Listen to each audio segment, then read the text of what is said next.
Chapter 808. Master, this matter is absolutely true. This disciple wouldn't dare deceive you. If you don't believe me, you can personally investigate. The East Qin Army's flag has already been raised. Although Bai Yuqiao was also very surprised, she was frightened by her master's reaction. Her master had always been calm. Even when he encountered an accident, he had never been this excited before. Bai Yanqing let go of Bai Yuqiao's collar in disappointment. His eyes narrowed into slits. Good Long Feiyi, you actually dare to trick old man. It had to be known that he had already planned everything. Today, he would announce Long Feiyi's identity. He already knew Long Feiyi's identity. Bai Yuqiao was confused. She did not understand what her master was saying. She wanted to ask more, but Bai Yanqing quickly said, "Report this matter to your senior brother as soon as possible. Tell him that no matter what method he uses, he must bring back the war horses as soon as possible. Otherwise, Northern Li will be in danger." Master, Ningqing still has the Red Barbarian cannon. The Qin king may not be able to take down the Ning family army in a year or so, Bai Yuqiao seriously said. What do you know? Why aren't you going? Bai Yanqing angrily roared. He was on the verge of losing control of his emotions. Bai Yuqiao was scared. She did not dare say anything and quickly retreated. Bai Yanqing paced back and forth in the room. It took him a while to calm down. He already knew Long Feiyi's identity as the East Qin Crown Prince. When Jun Yixie brought back the bloodstains from Fishery Island, he learned of the existence of the Mermaid Clan and suspected the Bai Li Navy. He had already found out that the Bai clan was the Mermaid Clan. The drop of blood in Bailey Mingxiang had made him suspect Long Feiyi's identity. Han Yunxi's cinnabar mole on Fishery Island had made him realize that Long Feiyi might have activated the Lustbite seal. Long Tianma's grandmother, the Empress Dowager of the Tianan country, suspected that Long Feiyi didn't have the blood of Tianning's imperial clan. She even spent a huge sum of silver to have the City of Daughters kidnap Grand Concubine Yi. The city lord of the City of Daughters, Madame Lingyu, had told him about this matter and he had basically confirmed Long Feiyi's identity. Before Chu Shifeng met Murong Wanru, he had long used her life as a bargaining chip to blackmail Grand Concubine Yi. Grand Concubine Yi then revealed the truth of how she'd adopted Long Feiyi. At this point, he was completely certain that Long Feiyi was the descendant of the East Qin imperial family. He used his acupuncture skills to knock Grand Concubine Yi unconscious, then used Duan Muyao and Madame Lingyu to put on a good show to confuse Long Feiyi. During the Battle of Celestial Mountain, he had He Ilian use delaying tactics to severely injure Long Feiyi and trap Long Feiyi on the mountain. This way, Jun Yixie would have enough time to buy battle horses. He was planning to sit by and watch as Ningqing and the South Central regions fought. According to his calculations, Ningqing's forces would lose to Ningqing due to Medical City's interference.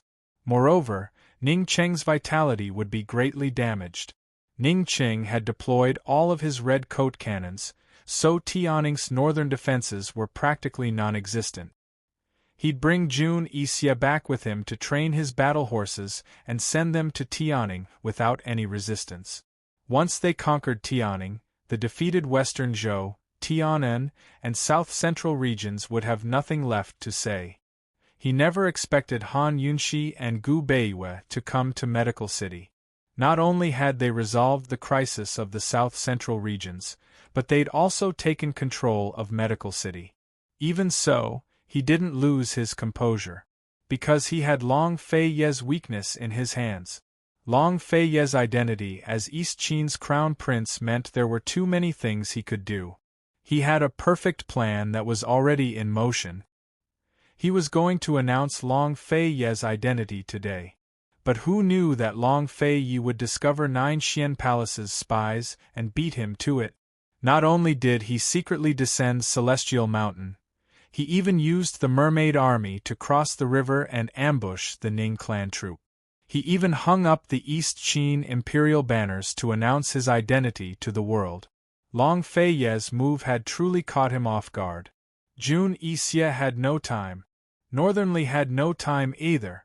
Bai Yanqing paced back and forth, walking faster and faster. He wondered if he should reveal his final trump card at this time.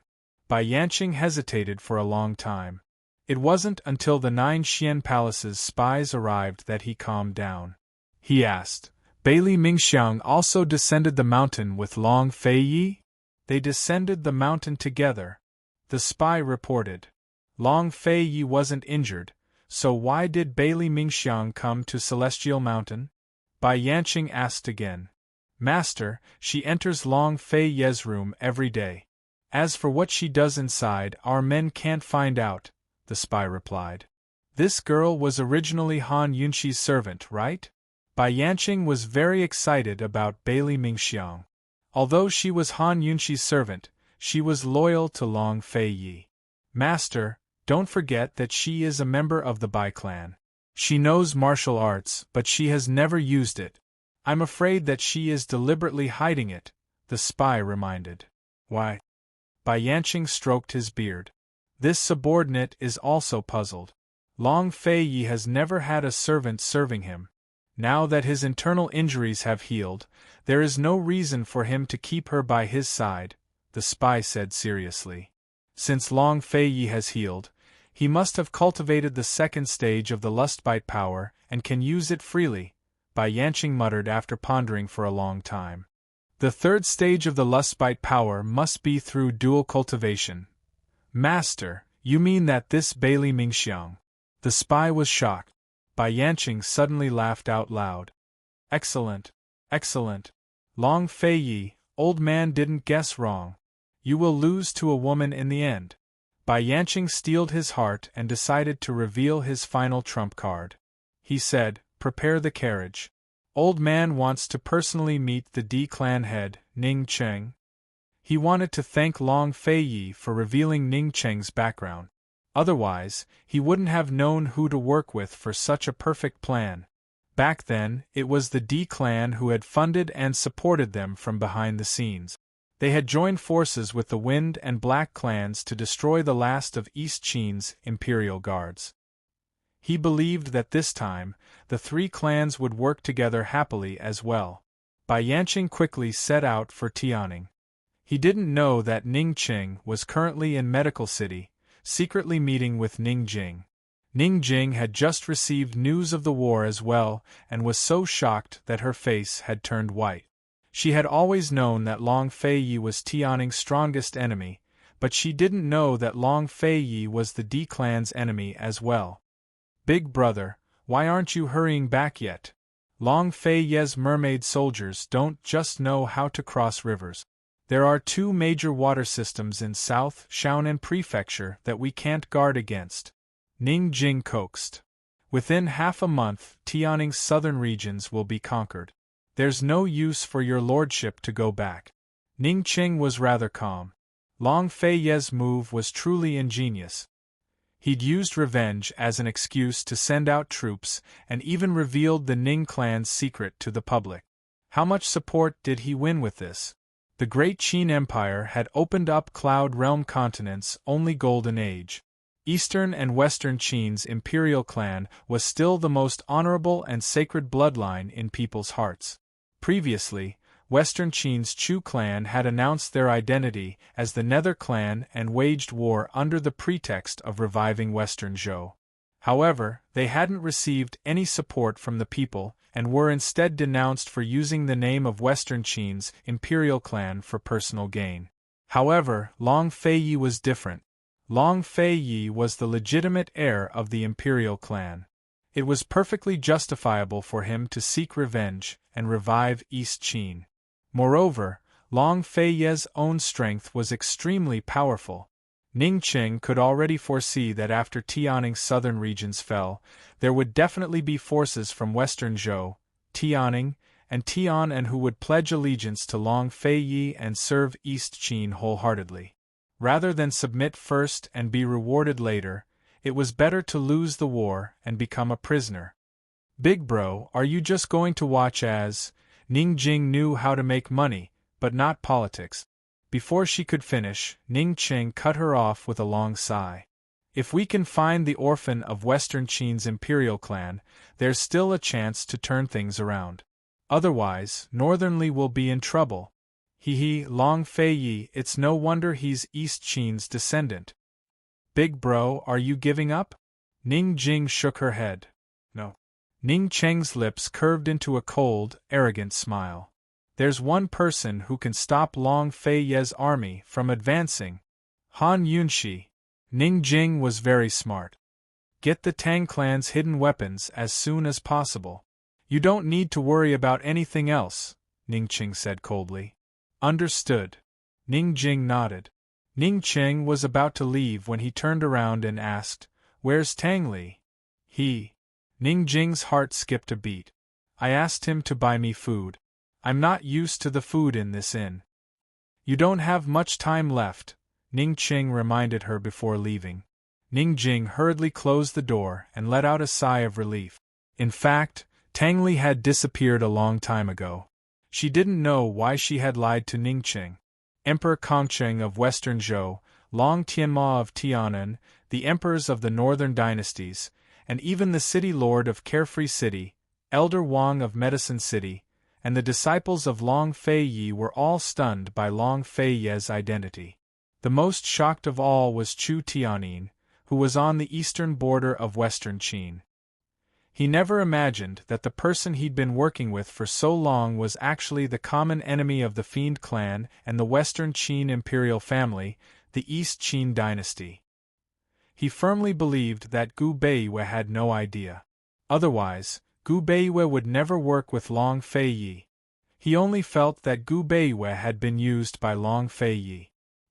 He sent several letters to Gu Beiwe, but he didn't know that Gu Beiwe would no longer receive them. That night, Gu Beiwe and Mu Ling returned from the Poison Sect's forbidden grounds. As soon as he learned of Long Fei Ye's identity, Gu rushed to Han Yunxi's door and pounded on it. But when Han Yunxi opened the door, Gu's words were all stuck in his throat. Should he tell Han Yunxi about Mute Granny? How should he tell her? Long Fei Yi had lied about Mute Granny first, but he'd also lied to his poison lass. Would Long Fei Yi really be such a petty person? Would he be so despicable as to hide his identity and use Gu Beiwe?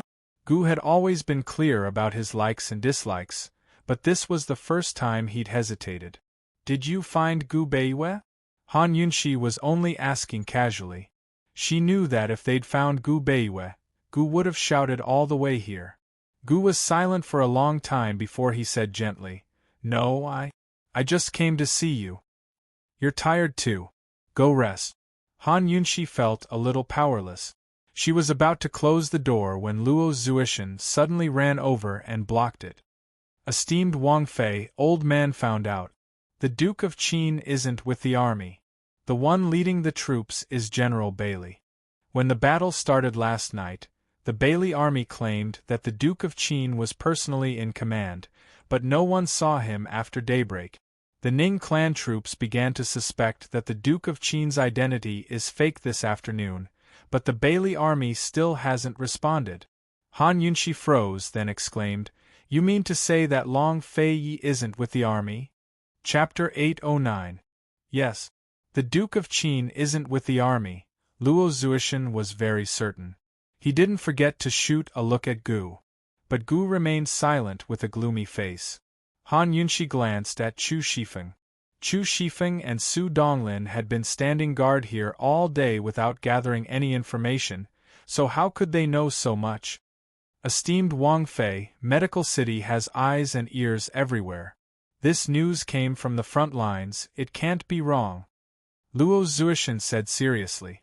Everyone understood what Luo Zuishan meant. Since the Duke of Qin wasn't with the army, then Chu Shifeng's insistence that he wasn't present had been overturned. Chu Shifeng angrily grabbed Luo Zuishan by the collar. So what if the Duke of Qin isn't with the army? Can you be sure when His Highness left? How could His Highness abandon something as important as leading the army? How could it be possible to travel from Sand City to Medicine City in 1 or 2 days? Let go. Let go. Luo Zuishan tugged at Chu Shifeng's hand until he felt like he was going to choke him to death. In the end, Gu pressed down on Chu Shifeng's hand. Qishao, you can't be suspecting His Highness Duke of Qin as well, right? How could Chu Shifeng not know what Luo Zuishan was thinking? Luo Zuishan was trying to sow discord for the sake of Gu. Esteemed Wang Fei and His Highness Duke of Qin had almost fallen out because of Gu. Chu Shifeng looked down on petty people who took advantage of other people's difficulties, much less animals who bullied their brothers' wives. He stared straight into Gu's eyes with utter disdain. Gu wasn't someone Chu Shifeng could provoke. His gaze hardened as he grabbed Chu Shifeng's wrist and yanked it open, flinging him to the ground. Gu! Chu Shifeng raged. He wanted to rush over, but Gu raised a hand to play with a thorn seed between his fingers. Are you seeking death? He asked coldly. Gu, His Highness the Duke of Qin treats you. Chu Shifeng almost exposed Gu's cooperation with Long Feiyi, but Gu cut him off harshly. This young gentleman isn't his hunting dog. How can I not suspect him when things are already like this? Are you an idiot? You. Chu Shifeng was furious. Unexpectedly, Gu changed the topic and said, Suspicions are just suspicions, but who knows if the person last night was him? This young gentleman advises you to hurry up and find out just when Long Fei left the barracks. Shao Qi, can they be trusted? Luo Zuishan added. Gu slowly turned his head, his gaze sharp enough to kill. Luo Zuishan was frightened and finally shut his mouth in resentment. Following Luo Zuishan's silence, the large courtyard suddenly quieted down, to the point that the atmosphere became strange. Perhaps everyone had their own thoughts, but no one dared to voice their true thoughts except for Luo Zuishan. Gu's lips twitched. He wanted to smile at Han Yunxi, but couldn't bring himself to do so. Poison Lass, do you still trust them? He asked. Although the question was, do you still trust them? In the end it was still, do you still trust Long Feiyi? If she trusted Long Feiyi, then she'd believe Chu Shifeng and Su Donglin's investigation results. If she didn't trust Long Feiyi, then she'd be convinced that this was all a scam from beginning to end. Naturally, she wouldn't trust Chu Shifeng and the rest either. No matter how much the dark-robed man resembled Long Feiyi, as long as they had proof that Long Feiyi was in the army and not in Medical City, it was enough to prove that the man wasn't Long Feiyi. Kenzo's martial arts had been crippled, and Celestial Mountain's honored elders couldn't leave the mountain to meddle in mortal affairs. Besides Long Feiyi himself, he didn't have any experts at his disposal. Everyone looked at Han Yunxi and waited for her reply. Han Yunxi looked expressionlessly at Chu Shifeng. She was about to speak when Chu Shifeng hastily cut her off. Esteemed Wang Fei, this subordinate will go investigate right now. So speaking, he didn't give Han Yunxi a chance to speak, but dragged Su Donglin away with him. Perhaps even Chu Shifeng was afraid that esteemed Wang Fei would refuse, or that they wouldn't even have a chance to investigate. Just what was Han Yunxi's attitude? Seeing Chu Shifeng leave, she smiled helplessly, making it hard to read. Poison Lass, old fiend, hurry and find Gu Beiwei, won't you? Don't waste time. Besides her pleas, Han Yunxi didn't reveal any other emotions. Gu had never been able to figure out this woman, but this was the first time he felt that she was so difficult to approach. He wanted to know what she was thinking and enter her heart when she was at her weakest. Even if he didn't love her, at least he could comfort her. Unfortunately, he didn't even give her the chance. He would never forget how Han Yunxi had decisively trusted Long Feiyi without a shred of doubt during the confrontation at Medicine Ghost Valley. He would never forget how much he'd hoped for the day when the truth of the lies at Medicine Ghost Valley would be revealed. Then he could point at Long Feiyi's nose and curse Han Yunxi to his heart's content. He could throw caution to the wind and publicize his immortal body, then tear up his original agreement with Long Feiyi. But he didn't want to, nor could he bear to, hurt her like this. She was already very upset. Poison lass Chi brother, I don't know if you still trust Long Fei Yi. But Chi brother knows that you must be upset. Even he was angry that Long Fei Yi wasn't loyal enough to tell everyone first before announcing such shocking news to the world. What's more, Han Yunxi was Qin Wangfei. Gu nodded heavily. All right. I won't waste any time. Take care of yourself. Gu was about to leave when Han Yunxi asked again, Old ghost, is your body okay? Even though she and Gu Beiwei had resolved the crisis brought about by the northernly imperial physician, she and Gu Beiwei were both very clear about the abnormality in Gu's body. She had planned to ask Gu Beiwei about it last night, but she didn't have the chance to do so. Gu simply admired Han Yunxi. He really wanted to open Han Yunxi's head and see what was inside. How could this woman be so calm that she even remembered to care about the abnormality in his body? Gu smiled. It's okay, I won't die. He quickly turned and left. Other than Mu Ling no one else saw the pain in his smile. Mu Ling caught up with Gu and spread her arms in front of him with a serious expression. Chi brother, no matter what happens, Ling will always believe you. I will never doubt you. Gu didn't want to pay attention to her and walked around her. However, he looked back. Girl, if I lied to you, would you still believe me? Mu Ling nodded without hesitation. I would. Even if you sold me, I would still believe you. I'd be happy. Sometimes, believing wasn't a judgment, but a choice. Gu walked back with a frown and gently flicked Mu Ling's forehead. She's not like you. Chi brother, do you know what kind of woman Han Yunxi is? Mu Ling asked seriously. Gu was at a loss for words. Mu Ling muttered to herself, Chi brother, we're actually the same. It wasn't clear if Gu heard, but he hooked an arm around Mu Ling's shoulder.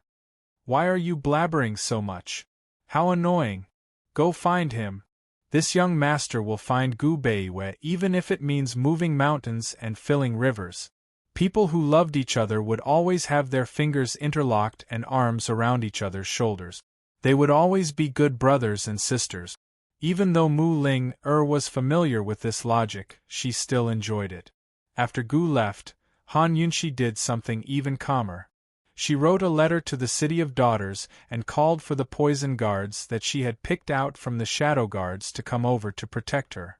At the same time, she also wrote a letter to the City of Daughters and called for a few female mercenaries who were highly skilled in martial arts to come over. Afterwards, she ordered people to bring over all the scrolls from the poison sect's forbidden grounds and shut herself in her room to read them. She didn't cry or make a fuss. She didn't even show any signs of anger, but was unusually calm and silent. Instead, her unusual silence made everyone's hearts hang in their throats. Han Yunxi, just what's wrong with you? Chu Shifeng personally sent a flying hawk message to Bailey Yuanlong before returning to the room to keep watch. Deep into the night, the lights in the room were still on, but he didn't feel sleepy at all. His eyes were wide open and his face was ashen. By daybreak, his face had turned ashen. Last night, he'd sent an urgent letter to His Highness Duke of Qin. If His Highness was near Sandy River, he would have seen it and replied long ago. But there was still no reply. That meant the letter had already been sent to the army. Chu Shifeng's heart clenched as he continued to wait. But from dawn to dusk, there was still no reply. He was truly afraid. Just where was His Highness Duke of Qin? How far was he from Sandy River? Why hadn't he received a reply yet? Finally, in the dead of night, 2 secret letters arrived at the same time. One was from His Highness Duke of Qin in light purple, while the other was from Bailey Yuanlong in black. The former was addressed to esteemed Wang Fei, while the latter was to Chu Shifeng. Chu Shifeng held the letters in his hands and hesitated. Su Donglin snatched the letter from Bailey Yuanlong's hands and tore it open. Both of them gaped at the contents. At this moment, Han Yunxi suddenly opened the door and saw the letters in Su Donglin and Chu Shifeng's hands. Her eyes gave a start at the sight of the light purple letter, but she quickly recovered her icy expression. She didn't speak, but reached out a hand. Chu Shifeng and Su Donglin obediently handed over the letters. She read the black letter and furrowed her brows. Esteemed Wang Fei, His Highness he Su Donglin had no words to explain himself. Bailey Yuanlong's reply said that His Highness Duke of Qin hadn't personally led the expedition, but had secretly left the army for days. Han Yunxi tossed the black letter to Chu Shifeng and turned to enter the room. It wasn't until she shut the door that she realized the pinkish-purple letter in her hands had almost been crushed to pieces. She sniffled and placed the letter on the table, smoothing it out with great effort. Even when she received a blank letter, she still couldn't wait to open it, full of anticipation. But why was it so difficult to open this letter this time? It was clearly the most familiar letter, so why did it feel so unfamiliar? Long Fei, just how much have I understood of you since our marriage? If it's an explanation, isn't this letter too late? Han Yunxi took a deep breath and opened the letter. It wasn't a long explanation like she expected, nor was it blank. Instead, there was only a single sentence. Chapter 8:10. Long Fei Ye's late letter only contained one sentence. Han Yunxi, do you still trust me? Her fingers gently brushed the ink. The ink was no longer warm, but it still emitted a faint ink fragrance. In fact, she rarely saw his handwriting, but she remembered it very clearly. This handwriting was vigorous and powerful, domineering and unrestrained, revealing his aura. It was said that the handwriting reflected the person, but she couldn't tell how he felt when he wrote these words. The romantic pinkish-purple color coupled with his vigorous handwriting made it seem like her tenderness and his iron-bloodedness blended together. They seemed to be closely integrated into each other, yet they seemed to have formed their own worlds, mutually contradictory and unable to become one. Han Yunxi, do you still trust me? She stroked the letter again and again. Finally, as usual, she carefully folded the letter neatly, put it in an envelope, and hid it close to her clothes. Then, as usual, she wrote back to him, but this time, it wasn't Long Fei, I miss you. Instead, it was an empty letter. When Long Fei received Han Yunxi's letter, he was on his way to Medical City. He had already been on the road for 2 days and 2 nights, so he had to rest tonight. Otherwise, the horses and Uncle Gao wouldn't be able to take it. He leaned against the carriage as he read the letter. He was still dressed in black, exuding an irresistible sense of nobility and mystery in the night. He lowered his head slightly, his drooping brows appearing slightly cold. The curve of his face appeared even more handsome and cold in the night. He quietly read the letter, forming a world of his own. A cold and lonely world. It was clearly a blank piece of paper, but he stared at it for a very long time. Bailey Mingxiang, Uncle Gao, and the shadow guard Ah Dong were resting on the side, but their gazes all fell on the letter in His Highness Duke of Qin's hand. If His Highness Duke of Qin was able to stare at it for so long, it had to be esteemed Wang Fei's letter. But wasn't His Highness Duke of Qin reading it for too long this time? They also didn't know the truth behind Gu Beiyue's death. Bailey Mingxiang's mind kept replaying the words she had heard before. She was a woman of few words, and these days, she had been even more silent. Uncle Gao gave Bailey Mingxiang a look. Bailey Mingxiang shook his head and didn't dare to go over. In the end, Uncle Gao went over by himself. Your Highness, it's getting late. Get some rest. Your health is more important. Over the past few days, His Highness had been busy dealing with secret letters from various places and had no time to rest. Once the identity of the East Qin imperial clan was announced, it would signify the beginning of His Highness Duke of Qin's conquest of the world. The Bailey army had already taken Tianning's South Shaonan prefecture. All of the aristocratic families of the south-central regions had unanimously expressed their support for His Highness Duke of Qin and their willingness to serve the East Qin imperial clan.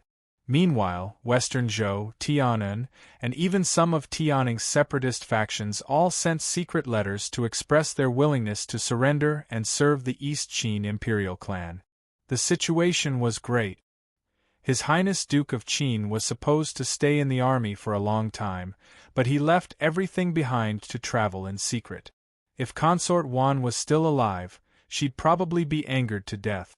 If Tang Zijin found out about this, he'd definitely release Aunt Ru and chase after him. Long Feiyi recovered his wits and put away the empty letter by his chest. Coldly, he asked, "You're still not going to rest?" Uncle Gao was overwhelmed by the favor and didn't know how to reply. Unexpectedly, Long Feiyi continued, "If you're not going to rest, then we'll continue on our way. We'll reach Medical City in 3 days, then you can go back to the Tang clan to retire." Uncle Gao wanted to cry, but no tears came out. It would take at least 4 days to reach Medical City from here. If they had to get there in 3 days, they'd probably have to stay up all night again. His Highness Duke of Qin was clearly in a bad mood, so how could he dare complain? He called for Bailey Mingxiang and the others before continuing on their way. Bailey Mingxiang was still sitting by Uncle Gao's side. Not only did she recall the words His Highness Duke of Qin had said to the Shadow Guard, but she also recalled the phoenix birthmark on esteemed Wang Fei's back. She was already certain that esteemed Wang Fei still didn't know that she was the orphan of the Western Qin imperial family. Could it be that Gu Beiwei had discovered esteemed Wang Fei's and His Highness Duke of Qin's origins, so he had a conflict with them and was killed? Could it be that Gu Beiwei didn't know about esteemed Wang Fei's origins, nor did he know about His Highness Duke of Qin's? Could it be that His Highness Duke of Qin used Gu Beiwei to seize Medical City before making the first move? Or could it be that Gu Beiwei didn't know esteemed Wang Fei's origins and discovered that His Highness Duke of Qin was from East Qin, so Gu Beiwei wanted to avenge the Western Qin imperial family and got into a conflict with His Highness Duke of Qin, so he was killed? Then what about His Highness Duke of Qin? Did he know the significance of the phoenix birthmark? Did he know esteemed Wang Fei's origins? Did he really dote on esteemed Wang Fei? Bailey Mingxiang considered all the possibilities. In any case, the Shadow Clan and East Qin were irreconcilable enemies. There was no way to resolve their grudges. His Highness Duke of Qin's motive for killing Gu Beiwei was all too obvious. Bailey Mingxiang began to miss esteemed Wang Fei. She didn't know if that woman could still be as calm and collected as she used to be, dealing with difficult situations beautifully. Esteemed Wang Fei, did she understand the feud between East and Western Qin? The carriage sped along. Long Feiyi didn't reply to Han Yunxi's letters. As usual, he stayed up all night to deal with all sorts of letters, but he never spaced out when dealing with urgent matters. Today, however, his mind had wandered off multiple times. Bailey Mingxiang was a very conflicted woman. After an entire day and night of struggling, a piece of news exploded across Cloud Realm continent like a clap of thunder. Everyone gaped at the news, their hearts thumping in fear. This news was about Han Yunxi's origins. Someone had announced Han Yunxi's identity. Qin Wang Fei, Han Yunxi, wasn't Han Kongan's daughter, but the daughter of Lady Tianxin and an orphan from the poison sect. Lady Tianxin was Mu Xian of the Mu clan, whose mother was a princess of Western Qin. Han Yunxi might not count as a Western Qin princess, but she was the only person in the world with the blood of the Western Qin imperial clan. As the sole orphan of the Western Qin imperial clan, she deserved the title of princess. When the Shadow Guard hurried over to report the news, Long Feiyi didn't even call for the carriage to stop. Instead, he flew out of the carriage and saw half of the secret missives scattered on the ground. He seized a Dong's horse and galloped away, leaving behind only one sentence. Bailey Mingxiang, your father will be in charge of all military affairs. Bailey Mingxiang was in a daze. She never thought that the issue she was struggling with would suddenly be announced to the public. But even though it was already out in the open, she still couldn't figure out if His Highness Duke of Qin had known about it before. A dong fell from his horse and sat paralyzed on the ground, unable to believe his ears. Uncle Gao clutched his chest, barely able to catch his breath. When he finally recovered, he couldn't stop muttering to himself, "Heavens, heavens, heavens, esteemed Wang Fei is actually, Long Fei Yi galloped like a madman." He couldn't imagine how Han Yunxi would react after hearing the news. He couldn't imagine what kind of danger she'd be in. He wanted nothing more than to rush to her right now. Even in the face of Han Yunxi's empty missives, he was still calm and rational. But at this moment, he couldn't even maintain a shred of his composure. He had hidden everything so well, going to great lengths to erase all the clues. Mute Granny, who knew everything, was already dead. Who knew? Who would announce it to the public at a time like this? Who was it? Was it him? The person who spread the news had clearly planned this beforehand. Once the news was out, it spread to every corner of Cloud Realm continent. Even secluded places like the Tang clan were the first to hear the news. Tang Zijin's temper flared. He was about to rush down the mountain when Lady Tang stopped him. "Where are you going?" Lady Tang's face was ashen white as well. "Where am I going?" Tang Zijin laughed coldly. Iru already had her suspicions when she overheard about the Shadow Clan, but I never expected Han Yunxi to really be a descendant of Western Qin. We didn't have any proof before, but now that we've been exposed, I'm going to ask Fei how he's going to deal with that woman. Lady Tang gave him a shove and said coldly, with Fei's shrewdness, how could he not know? Would he really allow a woman of dubious origins to stay by his side? Her words woke Tang Zijin up, causing him to calm down. "You mean to say, Fei, he was hiding things on purpose?" Lady Tang sighed. "Most likely. Didn't Ali write a letter yesterday about Gu Beiyue? As I see it, Fei must have killed Gu Beiyue to silence him." "Nonsense. The ancestors of Western Qin's imperial clan and our Tang clan will never allow him to do such a preposterous thing." Tang Zijin raged as he turned to head for the back of the mountain. "Where are you going now?" Lady Tang chased after him. Tang Zijin didn't even look back as he sped up. To find Iru. It wasn't just Tang Zijin who was furious, but Bailey Yuanlong as well. When he learned that Han Yunxi was a descendant of Western Qin's imperial clan, he couldn't contain his rage. He immediately wrote a letter urging His Highness Duke of Qin to kill her as soon as possible.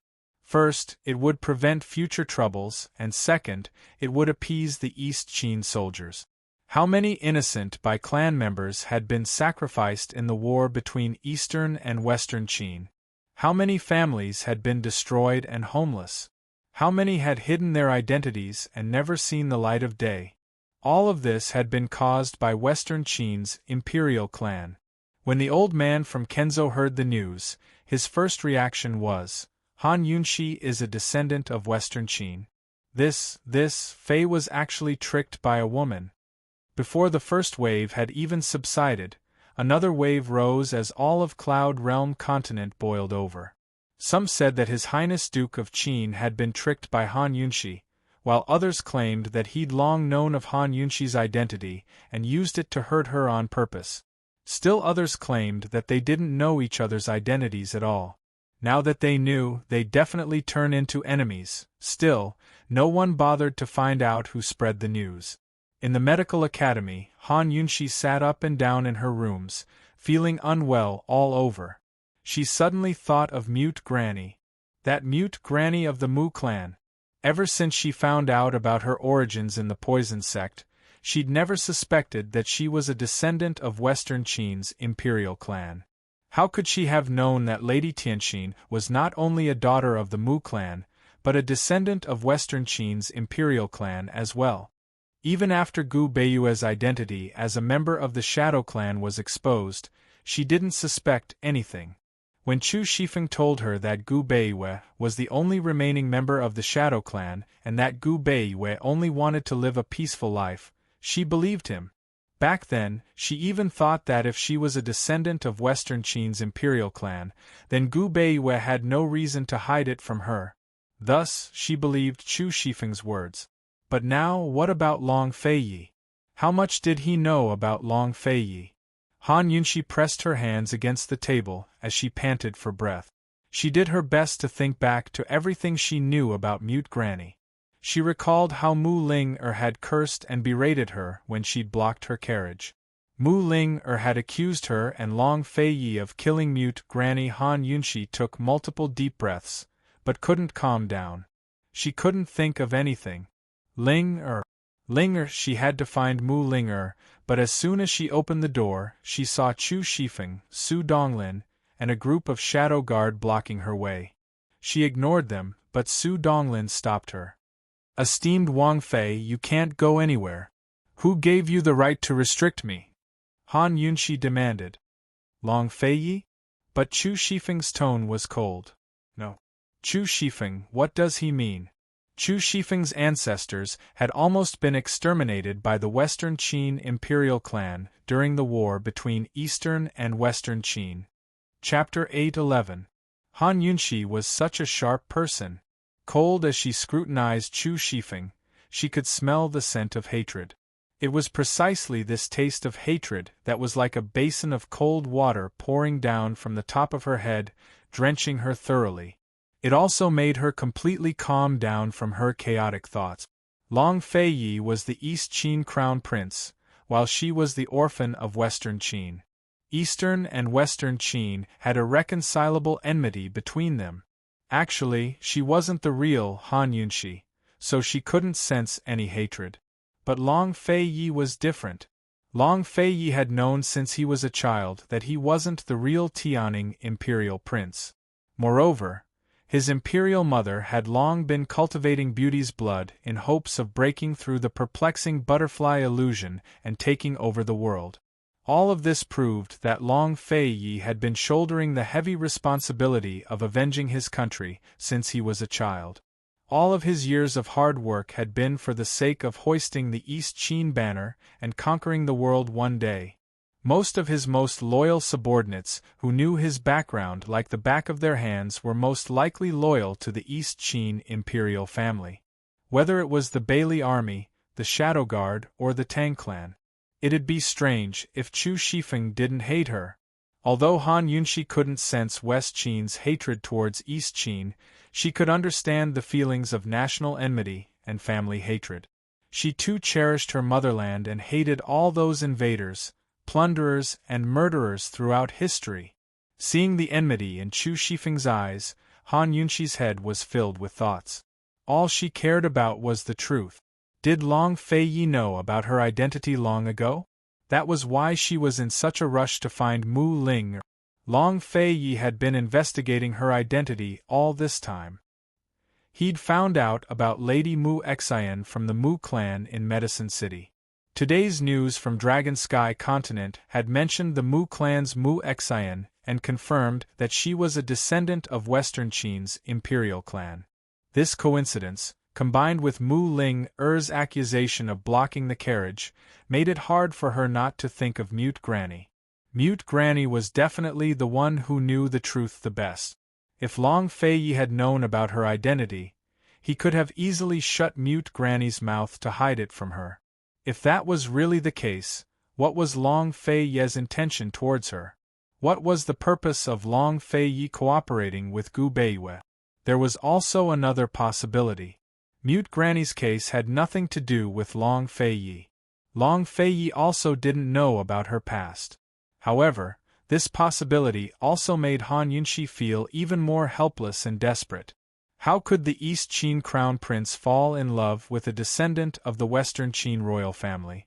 Was Long Feiyi regretting at this moment, regretting that he had taken the initiative to come to her? What was the truth? She hated doubts and suspicions. She only wanted the truth.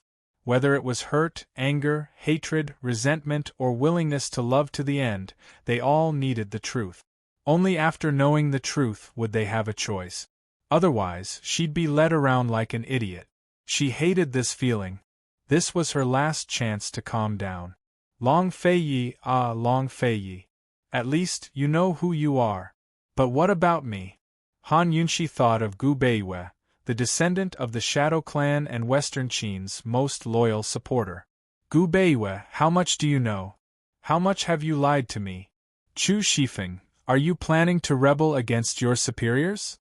Han Yunshi sounded like she was questioning him, but she was actually probing him. Rebel? Western Qin spawn, you're not worthy. Chu Shifeng gave a cold snort. Not long ago, he'd been trying to explain things to her in a submissive tone, afraid that she'd misunderstand Long Fei Yi. But now his attitude had changed 180 degrees. How much did he hate the Western Qin royal family? I want to see Long Fei Yi. Where is he? Han Yunshi said cold. Don't worry, His Highness will definitely come to see you one last time. Chu Shifeng said cold. Long Fei Yi. Long Fei Yi knew about my identity long ago? He's been lying to me this entire time? Han Yunshi suppressed her anger as she probed again. Chu Shifeng hesitated, but still insisted, yes. Han Yunshi couldn't restrain her anger. She turned to enter the room and slammed the door shut. She paced back and forth in the room, unsure of how much longer she could hold out. Outside, Su Donglin asked in a low voice, Boss, how could you do this? You lied to esteemed Wang Fei. Actually, they'd been stunned when they heard the news as well. They had no idea whether His Highness Duke of Qin had known about esteemed Wang Fei's identity long ago. I didn't lie to her. His Highness must have known everything long ago. Otherwise, why would he work with Gu Beiwei? If His Highness isn't in the army, then he must be in Medical City. Chu Shifeng replied. As he saw it, His Highness was only working with Gu Beiwei to use Gu Beiwei. How could His Highness Duke of Qin ever rely on or value a member of the Shadow Clan? He was simply inviting a wolf into the house. Actually, he'd always harbored suspicions about His Highness Duke of Qin after Gu Beiwei's assassination attempt, but he never dared to voice his suspicions. Moreover, as a subordinate, he had to do his best to persuade his mistress. But things were different now. Han Yunshi's identity perfectly explained His Highness Duke of Qin's strange behavior. Now he was certain that the dark-robed assassin was His Highness. His Highness must have known about Han Yunshi's identity long ago. He must have hidden his identity to assassinate Gu Beiwei because he wanted to keep using Han Yunshi. Unfortunately, Han Yunshi happened to see him that night. Su Donglin shook his head. He didn't agree with Chu Shifeng's guesses. Boss, if that's the case, why did His Highness hide it from you? Why hasn't he shown himself yet? It was normal for His Highness Duke of Qin to hide the fact that Chu Shifeng was the head of the Shadow Guard, but he shouldn't have hidden it from Chu Shifeng. Chu Shifeng was clearly using his position to avenge a personal grudge. Chu Shifeng grew angry from embarrassment and gave a cold snort. No matter what, she's our East Qin's enemy. And His Highness's enemy. Perhaps she knew everything long ago and snuck into His Highness's side. Don't forget, she was the one who showed up at the wedding herself. Boss, don't act rashly. Let's wait for His Highness's reply before we discuss it. Su Donglin murmured. Although he was shocked by esteemed Wang Fei's identity, he still remembered how well she treated the Shadow Guard. Inside the room, Han Yunshi was staring blankly at the pinkish-purple letter. Han Yunshi, do you still believe it? She muttered to herself. Long Fei Yi, what should I believe in you? She'd replied to his empty letter because she wanted to imitate his previous one. She was telling him that her feelings for him were the same as his feelings for her. On the night of Gu Beiwei's assassination, Lil Thing had bitten the dark-robed assassin's shoulder. Although Lil Thing's fangs hadn't recovered yet, she'd long smeared blood at dawn on Lil Thing's fangs before coming to Medical City. She hoped it'd be an extra helper in times of danger. It would only take one night for Blood at Dawn to take effect. Blood at Dawn was a new poison from the poison pond. It was very similar to throat sealing at dawn, a commonly used poison in the poison world. It was impossible to tell the difference without careful examination. But there was a world of difference between their antidotes. There was only one antidote for blood at dawn, and it was in her hands. On the other hand, the antidote for throat sealing at dawn was very easy to buy. If the dark-robed assassin was Long Fei Yi, he'd quickly discover that the antidote for throat sealing at dawn was ineffective. If he didn't come to her for the antidote, he'd definitely die. If the dark-robed assassin wasn't Long Fei Yi, he'd definitely come to her door to ask for the antidote. Who wasn't afraid of death? The assassin had remained silent until now. No matter how powerful an expert was, it was impossible to detoxify this new type of poison in a single night. Moreover, she'd paid attention to the dark-robed assassin's shoulder that night and hadn't noticed any signs of poisoning. Han Yunshi had long suspected who the assassin was and how he'd managed to detoxify the poison in an instant. She was also certain that the culprit had used Celestial Mountain's swordsmanship techniques to exploit Gu Beiyue's death and sow discord between her and Long Fei Yi. She hadn't said anything because she wanted to beat Long Fei Yi at his own game and lure the snake out of its hole. Secondly, she was still angry at Long Fei Yi. She couldn't accept the fact that Long Fei Yi hadn't told his wife a single thing before announcing his identity to the public. She'd been waiting for him to give her an explanation this entire time. But who knew that she'd received such terrifying news instead? She was actually a descendant of Western Qin's imperial clan. She dearly wished that the news was fake, but how could anyone else know about the phoenix birthmark on her back? Someone must have found out about her identity and confirmed that she had a birthmark on her back. She forced herself to stay calm and collected as she waited for the truth. Chu Shifeng's words had given her the answer she wanted. If her identity hadn't been exposed, would Chu Shifeng and Su Donglin have continued to help Long Fei Yi explain things and help Long Fei Yi keep up the act? Even if it wasn't Long Fei Yi who'd tried to assassinate Gu Beiyue, as the East Qin crown prince, Long Fei Yi had deceived Gu Beiyue and her. What kind of good intentions did he have? If he wasn't using her, then what was he? She'd once stood by the window of Leisurely Cloud Pavilion and imagined countless times what kind of woman he'd treat with sincerity and tenderness like water. She'd even believed that lucky woman was herself. But in the end it was all just a show of using her. What a fool! Was it fated that the princess of Western Qin would never be treated with sincerity by him? Han Yunshi gently lifted her sleeve and looked at the cinnabar mark on her arm. She seemed to understand something and smiled bitterly. After being married for 4 years, this cinnabar mark was probably his true feelings for her. He'd rejected her with all his heart. Her heart was about to break, but Han Yunshi didn't cry. She didn't complain, but only felt bitter and self-mocking. Even when it came to love, she was still stubborn and strong in her bones. She stuffed the pink letter under the teapot and went to open the door, only to find it locked from the outside. Chu Shifeng, open the door! Chu Shifeng. There was clearly someone outside the door, but no one answered her no matter how hard she knocked. So be it. She'd wait. Even if she'd been deceived and used, she still had a question to ask Long Fei Yi face to face. She wanted to know everything. Even if my world is about to collapse, I'll wait until I get his answer. Then it'll collapse completely and be destroyed. Actually, the hardest thing to endure wasn't falling apart, but being rational. Sometimes, falling apart was a form of release. Han Yunshi didn't cry or make a fuss. Sitting quietly in her room and waiting was the greatest torment of her life. She was just this kind of woman. Even in desperate straits, she could keep her cool. If such a woman really collapsed one day, what kind of scene would it be? Han Yunshi was waiting for Long Fei Yi, while Chu Shifeng was waiting for Long Fei Yi.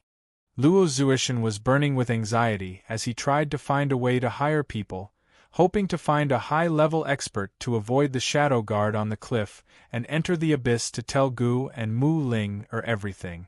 Gu and Mu Ling were in the abyss, not daring to waste a second in their search. They had no idea how much of Cloud Realm continent had boiled over. When night fell, the sound of firecrackers rose from outside the medical academy. Very soon, beautiful fireworks bloomed in the air, making it impossible to tell who was celebrating. Chu Shifeng and Su Donglin sat by the door in silence. Both of them were very disappointed. They had no idea that the sound of the fireworks had been heard. They didn't know that someone had lifted the roof tiles and snuck into the room. Chapter 8:12. The sound of bamboo breaking continued, and the fireworks that bloomed in the night sky lit up the dark room from time to time. Han Yunxi sat at the tea table, staring at the letter in a daze. Suddenly, someone covered her mouth from behind. She was so startled that she hurriedly shot out a needle, but the person behind her seemed to know her poison techniques very well.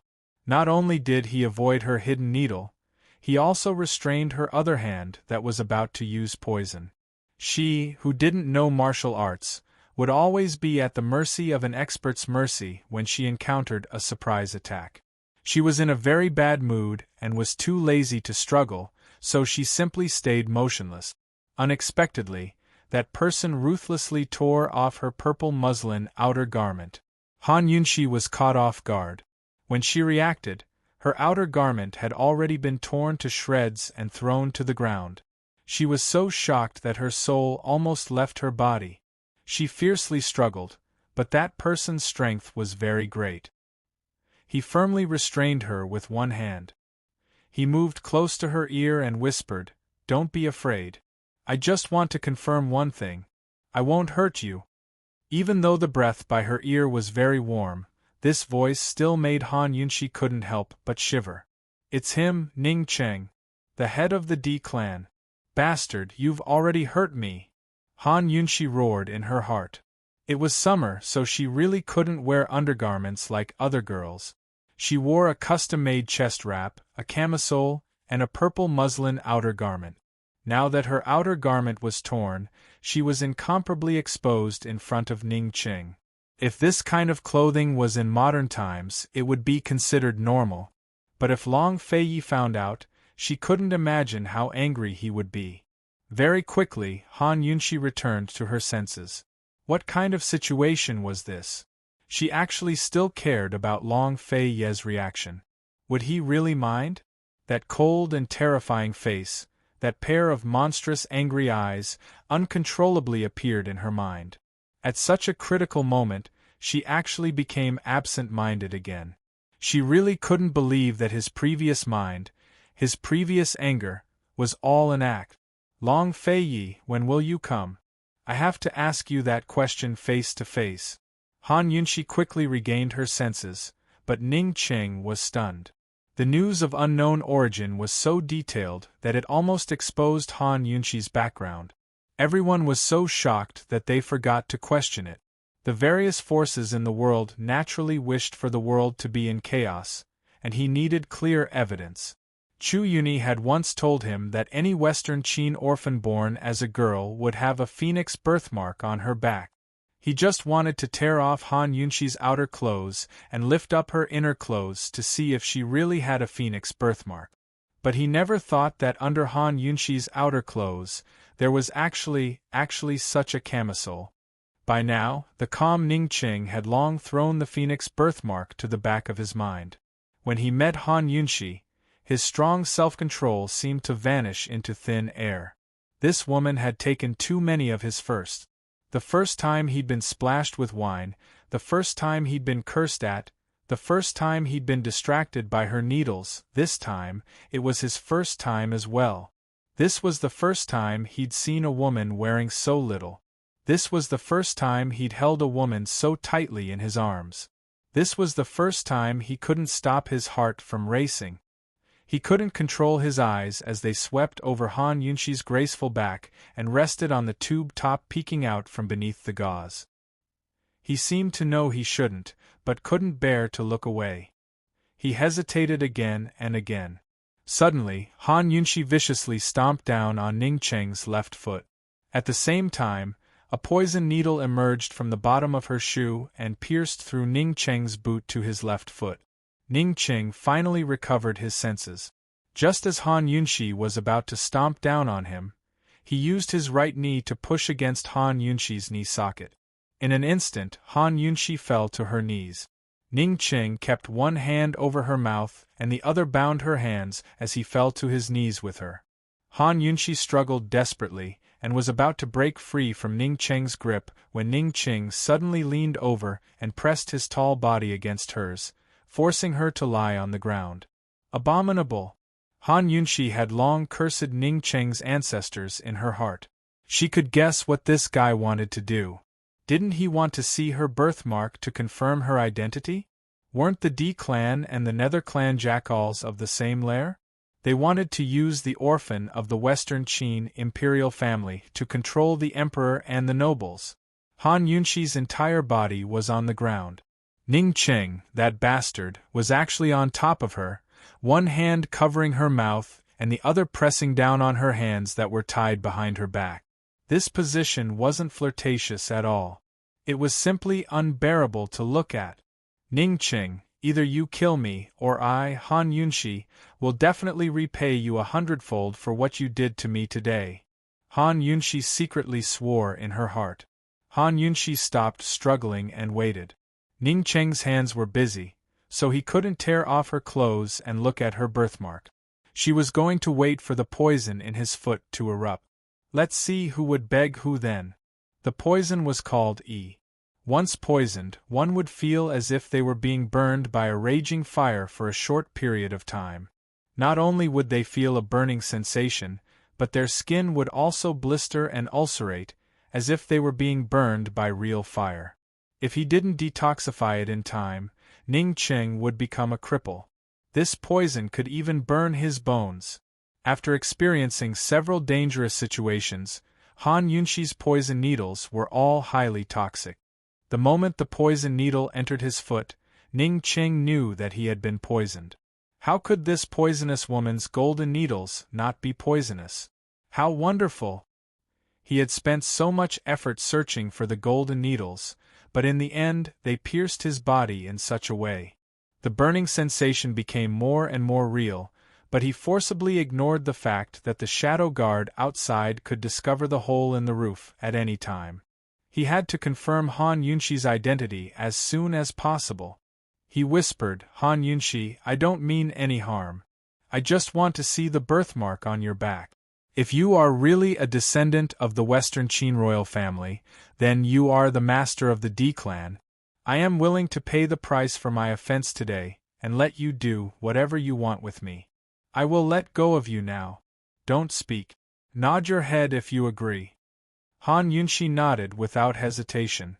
However, just as Ning Qing let go, she was about to scream. Fortunately, Ning Qing knew that he was just testing her. He didn't let go of Han Yunshi and covered her mouth in time. You didn't keep your word. Ning Qing reprimanded. Keep my word with you. Can my word be eaten? Han Yunshi roared in her heart. Once Ning Qing saw the birthmark on her back and confirmed her identity as a descendant of the Western Qin royal family, would Ning Qing let her go? Wouldn't Ning Qing take her to the battlefield, hang up the Western Qin royal family's military flag and gather the supporters of the Western Qin royal family to fight against the Long Fei Yi? Of course, she had to scream. Even if the shadow guard rushed in and saw her disheveled clothes, she couldn't let Ning Qing have his way. Ning Qing didn't dare to let go of Han Yunshi so easily. The pain in his foot made him dare not delay any longer. He made up his mind and whispered, Since you don't want to cooperate, then I'm sorry to offend you.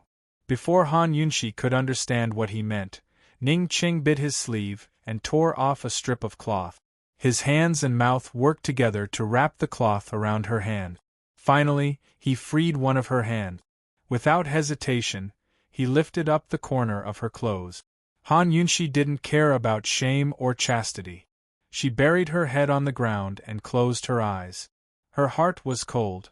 Once Ning Qing kidnapped her, the princess of Western Qin, he could draw out the other forces of the seven noble families. Even people like Chu Tianyin might betray the Long Fei Yi. When the Long Fei Yi went on a campaign against the D clan, The war of revenge would evolve into a decisive battle between the orphans of the Eastern and Western Qin royal family. When the time came, she and the Long Fei Yi would be completely at odds. If she didn't die, then he would. Long Fei Yi, will I have the chance to ask that question again? After parting at Tianshan Mountain, we've become old enemies when we meet again. Ning Qing saw the birthmark. It was light red like the wings of a phoenix. If he didn't look at it closely, he might not have noticed it. Ning Qing was stunned at first, then he smiled foolishly. In the dim light, he revealed a row of white teeth. His smile was especially beautiful. It's her. It's really her. Not long ago, he received the news that Han Yunxi was the descendant of the Western Qin royal family. He was stunned for a long time. He couldn't believe his ears.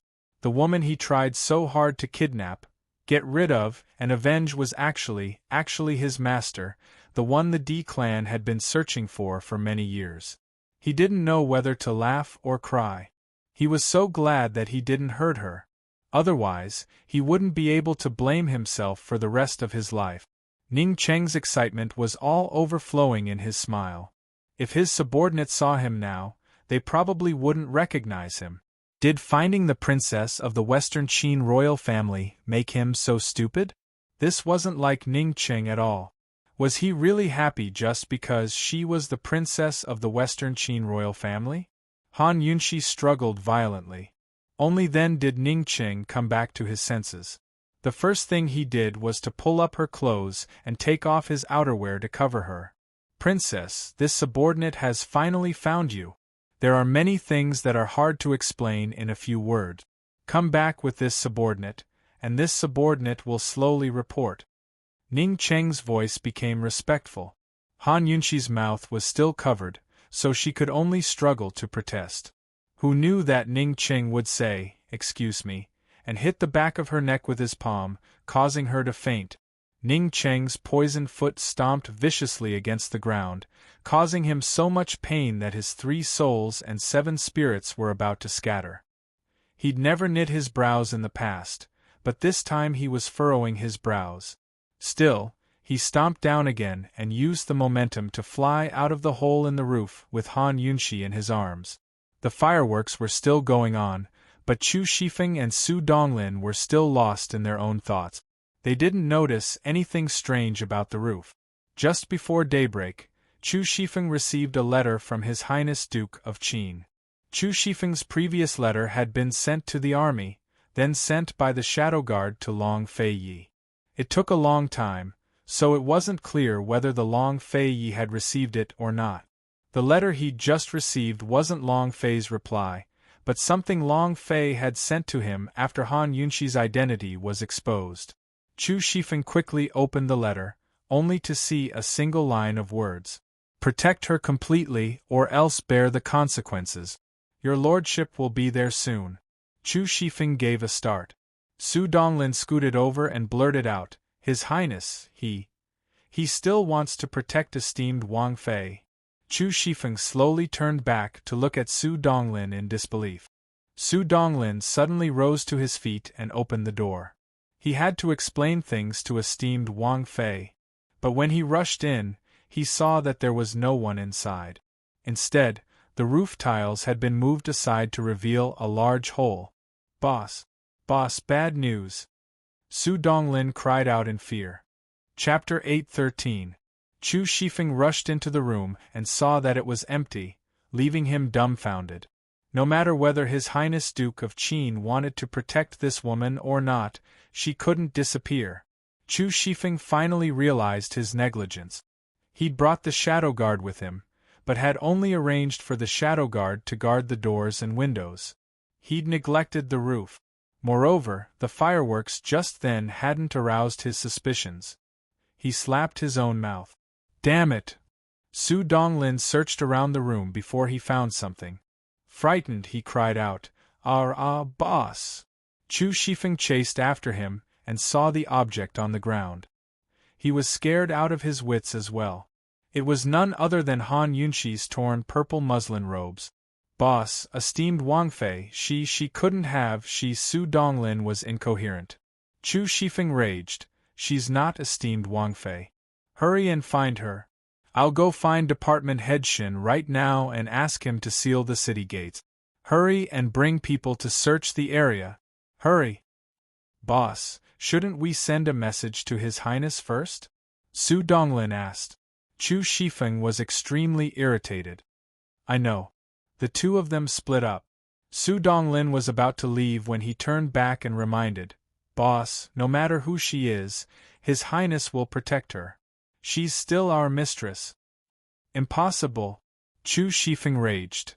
Boss, His Highness's letter is still in your hands. Su Donglin said. His Highness has esteemed Wang Fei in his heart. You've been with them for the longest time, so you should know better than us. His Highness is East Qin's only hope. He's going to revive East Qin and become its emperor. How could he fall for Western Qin's princess? If he wants to revive East Qin, he'll have to get revenge first and destroy the remnants of Western Qin. Han Yunxi is the first. Even if His Highness wants to protect her, he must have other motives. It's definitely not a love affair. Chu Shifeng was both angry and anxious as he roared. Why aren't you looking for her yet? Hurry! Su Donglin was scared out of his wits. He turned around and ran. Soon, Vice Academy Head Shin ordered all 4 gates of Medical City to be sealed. No matter what the reason was, no one was allowed to leave, even if they had the dean's or elder's orders. Soon, the Shadow Guard and the medical guards broke the silence of the night in Medical City. No one knew what had happened. They only knew that an important person had been kidnapped. Tang Li and Ning Jing were in an inn. The two of them had been in a cold war since then. Although they still slept on the same bed, they had slept with their backs facing each other for several nights. Banging on the door woke them up. The guards came in and searched the room, but they found nothing before leaving. Tang Li soon found out from the innkeeper that the guards were here to search for someone. Who is this important person? Is there a need to mobilize so many people? Tang Li asked. I don't know. If it's not someone from the medical school, then it's someone from some big family. The city gates are all sealed. The shopkeeper replied. Ning Jing stood at the top of the stairs, her face a little pale. She knew it was Ning Qing who had kidnapped the person. Since Ning Qing had done that, it meant he'd seen the phoenix birthmark. Han Yunxi really was the princess of Western Qin. The D clan had finally found their master. But no one expected it to be Han Yunxi.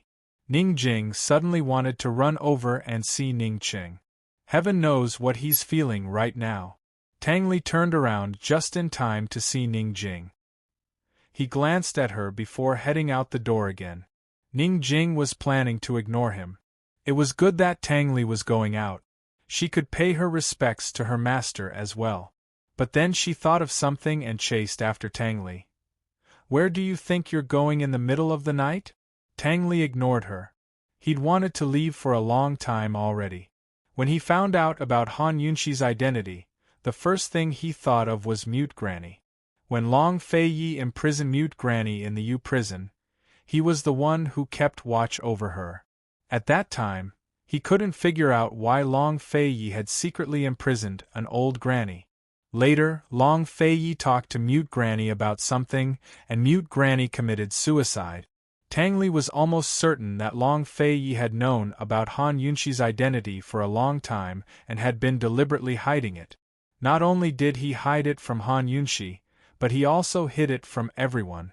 Mute Granny's suicide must have been because Long Fei Yi had said something. What Tang Li didn't understand was, other than Mute Granny and Long Fei Yi, who else in this world knew about Han Yunxi's identity? Gu Beiyue? His mind was in a mess. For a moment, he couldn't accept that his sister-in-law was the princess of Western Qin. However, he couldn't bear to hate Han Yunxi. He also didn't know why he was going to the medical school. It was a good opportunity to ask who had been kidnapped. Tang Li stopped for a moment and continued to walk without saying a word. Ning Jing's anger rushed to her heart. She reached out and blocked Tang Li. You still want to look for Han Yunxi? It's so late and you're still going to look for her. Don't you have any shame? She clearly guessed that he was going to ask about who had been kidnapped, but she deliberately pretended to be jealous. So what if I am? Is it any of your business? Tang Li retorted. I'm your wife. How is it any of my business? Ning Jing retorted angrily. She couldn't tell whether she was pretending or really angry. Wife? Tang Li laughed. Ning Jing, so you still know that you're my wife? I thought that you were unwilling to admit this after getting married. Oh right, I, Tang Li, only now know that my wife is a descendant of the 7 noble families. Ha ha. Ning Jing looked into Tang Li's eyes and asked seriously, Tang Li, do you really think of me as your wife? Tang Li avoided her gaze. He didn't know why, but he didn't dare to look at her. He walked around Ning Jing and still wanted to leave. Ning Jing suddenly grabbed his hand. Tang Li, I was wrong. I shouldn't have hit you. I shouldn't have doubted you. I was wrong. Tang Li, Medical City won't be peaceful. Cloud Realm won't be peaceful either. Let's go back to the Tang clan and get away from all of this, okay? Ning Jing said these words in her heart. Unfortunately, Tang Li didn't want to leave. He didn't want the Cold War to end, so he said lightly, if you want to go back, I'll send someone to send you back first. With that, he walked away without looking back, leaving Ning Jing standing alone in the dark night. Only when Tang Li's figure disappeared at the end of the road did Ning Jing regain her senses. Her usually shrewd eyes were dim, and there was even a trace of sadness in them. Tang Li had already left. What else could she do? She could only hurry over to Ning Cheng's place to take a look. The entire medical city was searching for people, but Ning Cheng had a place to hide. He hid Han Yunxi in an unknown residence. By the time Han Yunxi woke up in a daze, it was already noon of the next day. She found herself lying on the bed and covered with a silk quilt. She gave a cold snort and sat up abruptly. Only then did she realize that she was still wrapped in the outer coat Ning Ching gave her last night. The clothes underneath were also intact. Princess, you're awake. Princess, drink some water first. Breakfast is already prepared. The 2 servant girls waiting on the side hurried over to serve her. Han Yunxi flung the cup away and said angrily, Where's Ning Cheng? As soon as she said that, the sound of Ning Cheng kneeling came from behind the screen. This subordinate, Ning Cheng, the head of the D clan, greets the princess. Long live the princess. Last night, after he had brought her back, he had been guarding behind the screen all night. Han Yunxi almost didn't understand that Ning Cheng was kneeling to greet her. She hurriedly got off the bed, wrapped her clothes tightly around herself, and rushed over. She saw Ning Cheng kneeling behind the screen. He bowed deeply, his forehead still touching the floor. Recalling the events of last night, Han Yunxi's anger flared up. She said coldly and raised her head. Ning Cheng immediately raised his head. That face with thick eyebrows and big eyes was handsome and dashing. Han Yunxi sized him up seriously. Suddenly, she raised her hand and slapped him hard. After the loud slap, the whole room was silent. Ning Cheng was startled. His respectful gaze suddenly turned cold. The side of his face burned and immediately turned red. It was obvious that Han Yunxi used a lot of strength. Facing Ning Cheng's cold gaze, Han Yunxi wasn't afraid at all. She didn't just want to humiliate Ning Cheng. She simply wanted to kill him. Coldly, she stared at him and angrily scolded, "Shameless!" Only then did Ning Cheng understand that Han Yunxi hit him because of last night's incident. He lowered his eyes. Last night's incident was this subordinate's offense. "Princess, please punish me." Han Yunxi then raised her hand to slap him again. Ning Cheng didn't dodge. Han Yunxi wasn't joking with him. She really wanted to hit him.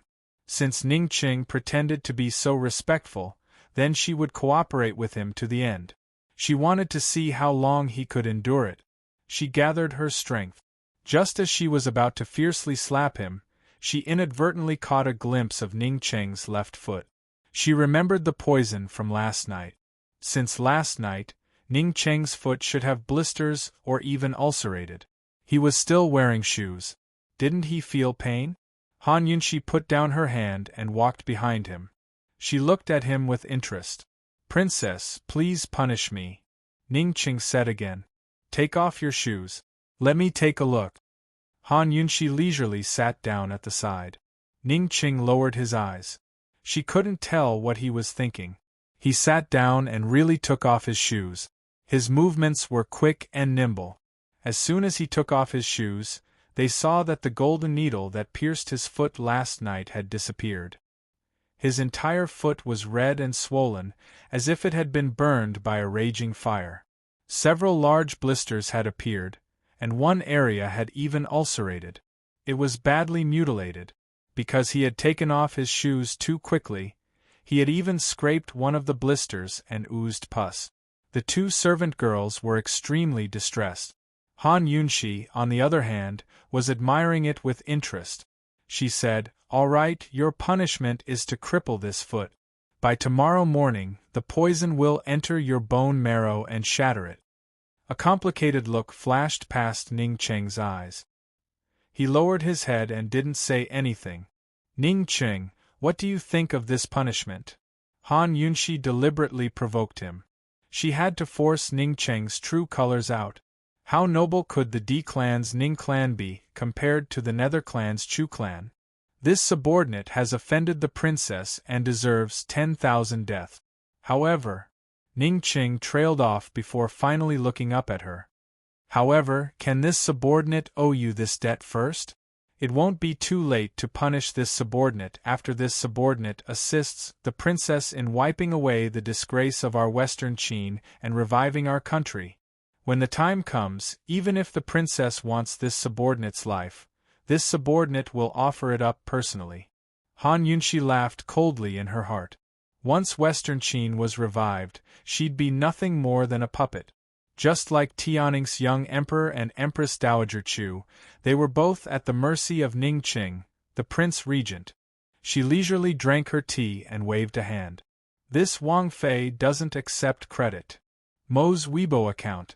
I'm Han Mo. Welcome. Chapter 8:14. No credit at all? If things didn't go well, he would be crippled. Although he should be anxious, Ning Qing's lips silently curved into a beautiful arc. He nodded. All right, this subordinate accepts the punishment. Ning Qing really didn't care about his unbearably burning feet. He just sat on the ground. He had been excited all night, and it was difficult for him to hide the joy in his eyes. He said, "Your Highness, this subordinate has been looking for you all this time." Back then, before he could finish speaking, Han Yunshi interrupted him. "Don't blame me for not warning you. Once this pi poison enters your bones, it won't just cripple your feet. The poison will spread from your feet to all the bones in your body." Ning Qing was stunned at first, but then he laughed out loud. He said, "Since your Highness has the heart to remind me, you must have the heart to spare this subordinate. This subordinate may be so bold as to ask your Highness how to spare this subordinate's life?" Han Yunshi frowned and said coldly, "Ning Qing, I'm not joking with you. Your Highness, if this subordinate dies, who will avenge you, restore your country, and conquer the world for you?" Ning Qing laughed and then became serious. "Your Highness, if you can't credit, how about we change the punishment?" The two servant girls on the side looked on. If they hadn't seen it with their own eyes, they wouldn't have dared to believe that Ning Wang could laugh so happily. It had to be known that in the past, even if there was a joyous occasion, Ning Wang would never laugh.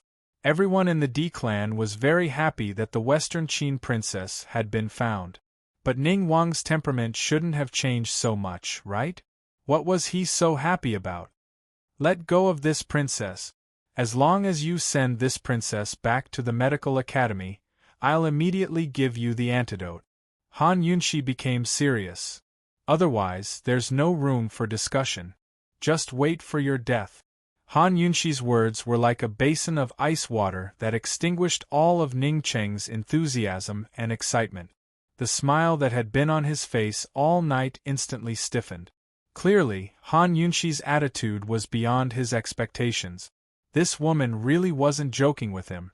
But what did she mean? Shouldn't she be proud of being the only princess of Western Qin? Shouldn't she hate Long Feiyi? Shouldn't she be more anxious than him to take revenge and restore her country? She actually wanted to return to medical school? Could it be that she was still thinking about her love affair with the enemy of Western Qin, the Long Feiyi? It had to be known that Western Qin's princess becoming the East Qin crown prince's princess was a great shame for Western Qin. Ningqing, the poison in your foot won't wait for you. You don't have much time to consider. Han Yunshi said coldly. Han Yunshi, do you know what your identity means? Do you know how heavy the task is on your shoulders? Ningqing finally said angrily. I don't know and I don't want to know. I only know that you offended me and kidnapped me. Han Yunshi didn't back down and closed in. Let me go back, or else you'll have to bear the consequences. Princess, Long Feiyi is the biggest enemy of Western Qin's royal family. You should be ashamed of being his princess. Princess didn't know this before, so please don't call yourself princess in the future. Ningqing angrily said word by word. As for this subordinate offending you, this subordinate will give you an explanation right now. As he said this, he suddenly raised his sword to cut off his foot. Cutting off his foot was to atone for his crime and also to save his life. Without his foot, the poison wouldn't spread and he could save his life. Han Yunshi was a bit surprised, but she didn't stop him. She didn't believe that Ningqing would really do it. Who would have thought that Ningqing would really do it? Han Yunshi's heart skipped a beat, but she still didn't stop him. What did cutting off his foot count for? She wanted to kill him last night. Unexpectedly, at this critical moment, the door was suddenly kicked open. Ningjing, who had been eavesdropping outside the door, rushed in and kicked Ningqing's sharp sword to the side. Brother, are you crazy? Han Yunshi was very surprised that Ningjing would appear here. Wasn't Tang Li and this woman always inseparable? Where was Tang Li? It's none of your business. Get out. Ningqing coldly rebuked. Although Ningjing was usually dissatisfied with Ningqing, she absolutely recognized him as her brother when it came to major issues. Looking at Ningqing's festering foot, her heart ached. How could her proudest brother, the most respected patriarch of the D clan, be hurt and humiliated by a woman like this? She threw caution to the wind and didn't leave. Instead, she avoided Ningqing's hand and fiercely pushed Han Yunshi. Caught off guard, Han Yunshi backed up a few steps and almost fell over. Han Yunshi grew angry as well. Are you guys done acting? The Nether clan has already played the game of seizing the Son of Heaven to command his vassals, but you're still doing it. Aren't you tired of it? Revenge and reviving the country are all my own matters. I don't need you to remind me, much less force me. Ningqing, you want to use me as an excuse to recruit soldiers and buy horses to help your D clan fight against the Long Feiyi? Don't even think about it. You should give up on that idea while it's still early. The sword in Ningqing's hand clattered to the ground. His handsome brows were furrowed tightly, like a string stretched taut to its limit that could snap at any moment. Ningjing was furious. Han Yunshi, do you know how much my big brother suffered when he took on the D clan's heavy responsibility at the age of 13? He took control of Cloud Realm Trade Consortium and the Ning clan troops at the same time? Do you know how many times he was trampled under the iron hooves of Northern Li's cavalry? Do you know how many of his ribs were broken before he established the Ning clan troops and took control of Tianning's northwestern troops? Do you know that my big sister Ning An abandoned her childhood sweetheart and married into the palace at 15 to be trampled upon by that old Emperor Tianhui? Do you know how many people in the D clan have paid a price that they could not bear but had to bear all these years? Do you know that it's all for you, for the sake of Western Qin's imperial clan? If my D clan had selfish motives, why would we wait until now? With my big brother's power, the strength of my Ning clan troops, and Cloud Realm Trade Consortium's wealth, we could have swallowed up Tianning years ago and dominated the region. Why wait until Tianning's internal strife? Why tangle with the Chu clan for the sake of your whereabouts? Han Yunshi, How could you? How could you compare us to the Chu clan? How could you slander us like this? Ning Jing rarely cried, but now her face was streaked with tears. Han Yunshi, protecting and pledging loyalty to our D clan is our supreme mission and glory. Even if you want to be a Western Qin princess, you can't trample on it. You can't. Han Yunshi gave a start. Something seemed to have hit her in the heart and caught her off guard. And also, Han Yunshi, do you know what happened to the Shadow Clan? After 5 years of war between Eastern and Western Qin, only the Nether, Di, He, Bai, Feng, and Li clans of the 7 noble families retained their strength. But only one member of the Shadow Clan remained. Do you know why? The Shadow Clan Gu Beiyue's gentle, calm face surfaced in Han Yunshi's mind again. Why? She muttered to herself. Because the Shadow Clan used their lives to protect Western Qin's Imperial Clan. Back then, the first to be destroyed wasn't the D clan, but the Shadow Clan.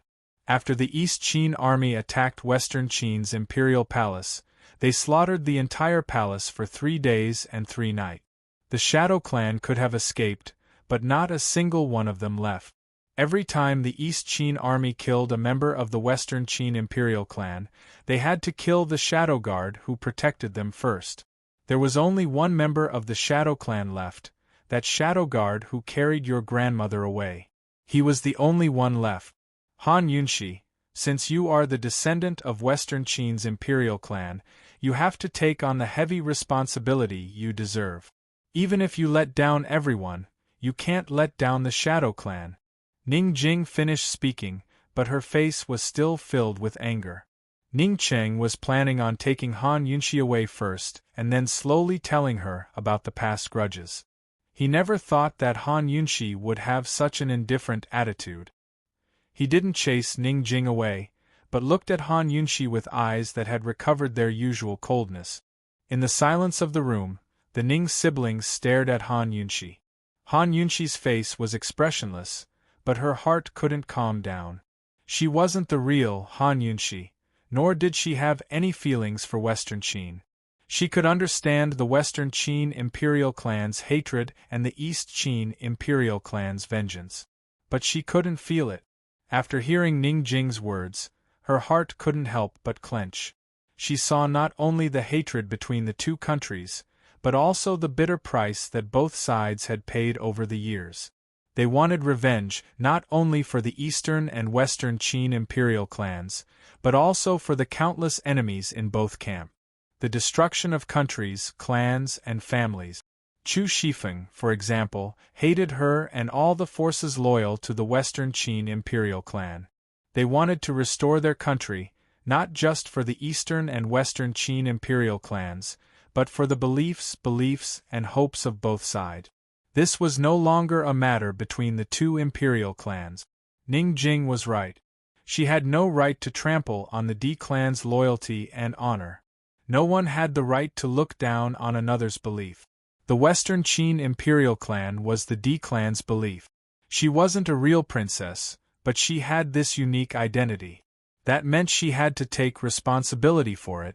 She didn't have the selfish right to disappoint and despair the people who'd been bitterly searching for this identity all these years. But while she was Western Qin's princess, she was also herself. She had once hoped to join hands with the Long Fei Yi to conquer Cloud Realm continent and establish their own country. They could get rid of all the injustices and truly benefit the innocent people. But she couldn't sacrifice herself to restore the glory of a Western Qin country she had no feelings for or understood. She didn't think she was that great. Moreover, she wasn't planning to completely break off relations with the Long Fei Yi. He still owed her an explanation, and she still had questions to ask. She didn't want to be enemies on the battlefield the next time they met at Celestial Mountain. Even if the Long Fei Yi had used her, even if the Long Fei Yi saw her as an old enemy, she still had to get to the bottom of this question. In the silence of the room, Han Yunshi fell to the ground, caught between a rock and a hard place.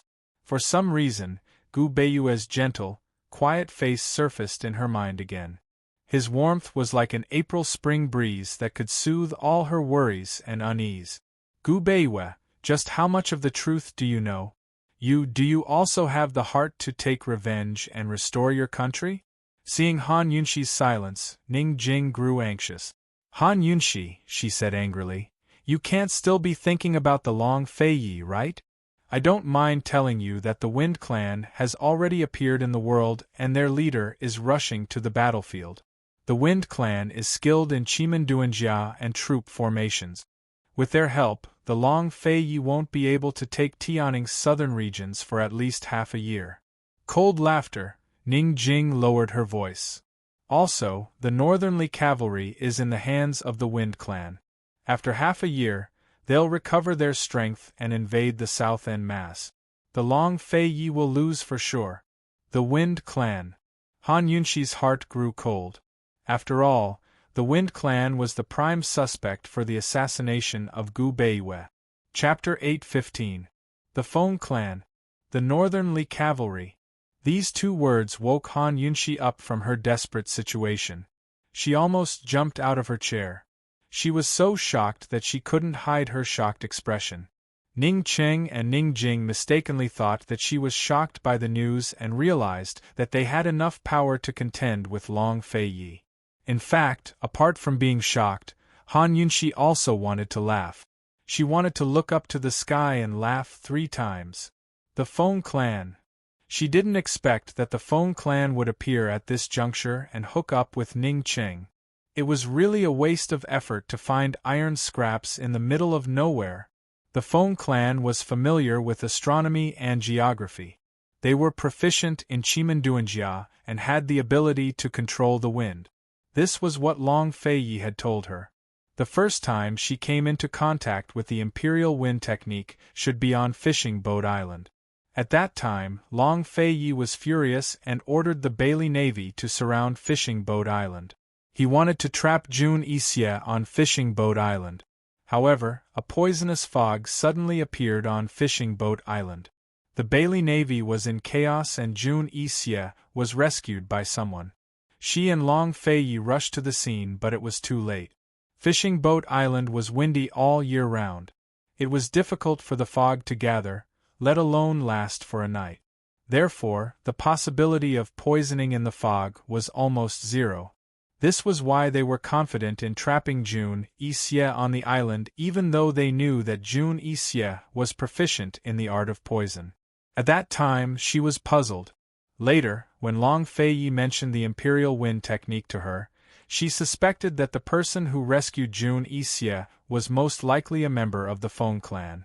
Moreover, there was a very important clue. Poisoning such a large amount of fog was difficult even for her. Thus, she and Long Fei Yi deduced that the person who saved Jun Yixie was most likely better at poison than Jun Yixie and herself. In the entire poison world, there was only one suspect. The former sect master of the 100 Poisons sect, Jun Yixie's master. Prior to this incident, Jun Yixie was targeted by Medical City because he cured Long Tianma's Gu. Medical City began investigating 100 Poisons sect, but unfortunately, they found nothing.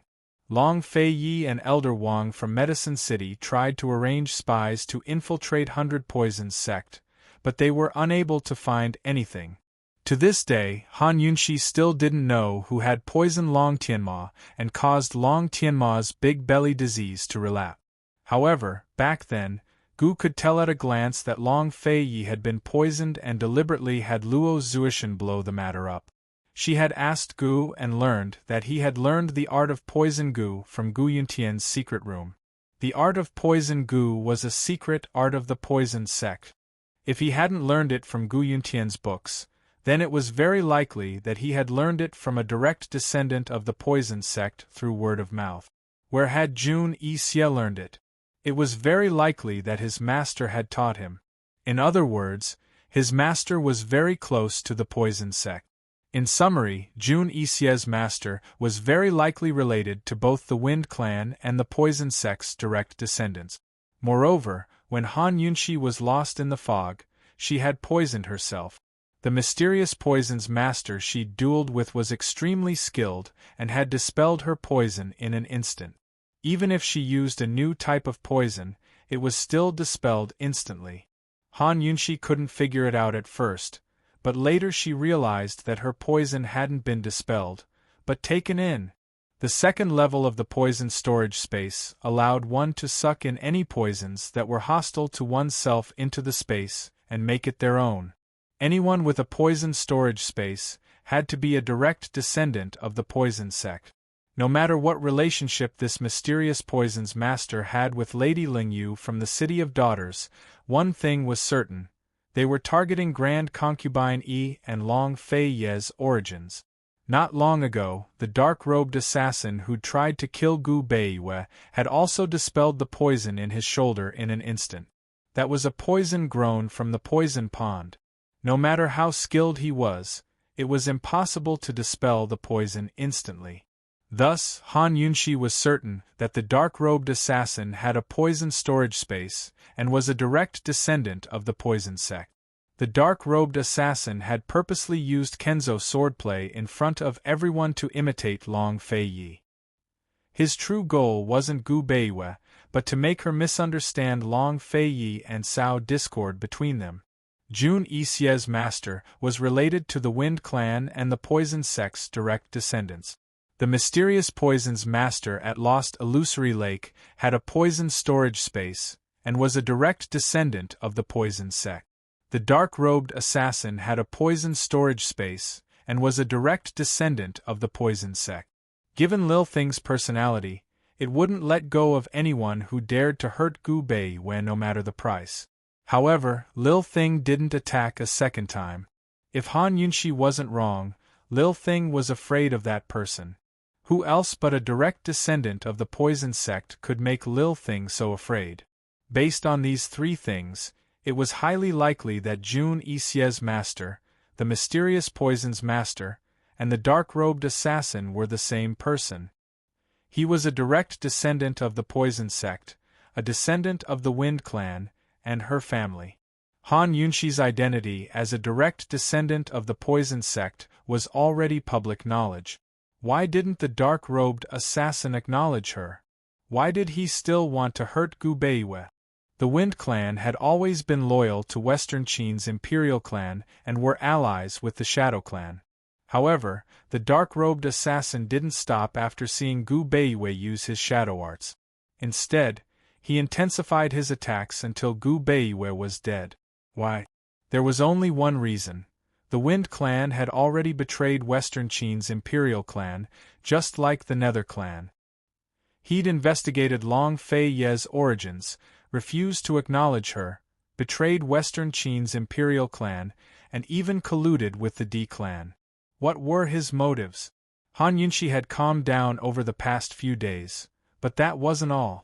She was also pondering a question she'd been unable to solve for a long time. Who was her father? Lady Tianxin was a descendant of Western Qin's Imperial Clan, which meant that her father was a direct descendant of the Poison Sect. Was Lady Tianxin's death an accident or murder? The daughters of Western Qin's Imperial Clan all had a phoenix birthmark. Her father and Lady Tianxin had been intimate, so he must have seen the phoenix birthmark on her back. If he knew the origin of the phoenix birthmark, then he would know Lady Tianxin's identity, which meant he'd know her identity. A few days ago, the person who'd announced her identity to the world hadn't just announced it, but also mentioned the phoenix birthmark. He even knew that Lady Tianxin was the Mu clan's Mu Exen. It was very likely that the person who knew so much was her father. Han Yunxi had come to a terrifying conclusion after mulling it over. Her father wasn't just a direct descendant of the Poison Sect, he was also a descendant of the Wind Clan. He'd investigated Long Fei Ye's origins, killed the Shadow Clan, then refused to acknowledge her. He'd even announced her identity, and pretended to side with the D Clan, who were truly loyal to Western Qin's Imperial Clan. His goal couldn't be clearer. He wanted to sow discord between Long Fei Yi and her, so that she and Long Fei Yi would be at odds. At the same time, he'd deceived the D clan. Han Yunshi could already foresee that in the near future, this father she'd never met before would step forward and put on a bitter father-daughter show with her. She was the princess of Western Qin, and her father, the head of the Wind clan, was the rightful ruler of Western Qin's imperial clan.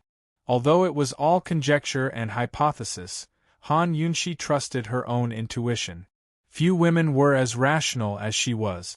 She had 90% of her rationality, and the remaining 10% was her intuition. She trusted her rationality, but she was willing to trust her intuition just this once. She firmly believed that her guess wasn't wrong this time. There was a huge conspiracy behind all of this, a scheme to reap the benefits of the fisherman's quarrel. That black-robed assassin couldn't have imagined that his shoulder would be exposed. In a moment of desperation, he must have been able to distinguish between blood at dawn and sealed throat at dawn, then stored them in his poison storage space. Without the detox system's help, Han Yunshi wouldn't have been able to immediately determine that the poison in his shoulder was gone. How could the black-robed assassin know that she was a transmigrator who not only had a poison storage space, but also a detox system that could identify poisons? Han Yunshi looked at Ning Qing and Ning Jing with a complicated expression. How should she explain this to the siblings so that they would believe her? The grudges between the Western Qin and Eastern Qin imperial clans, whether it was revenge or restoration, they had to be fought openly, right? Could she temporarily put aside this national grudge and expose the Wind clan's big fox?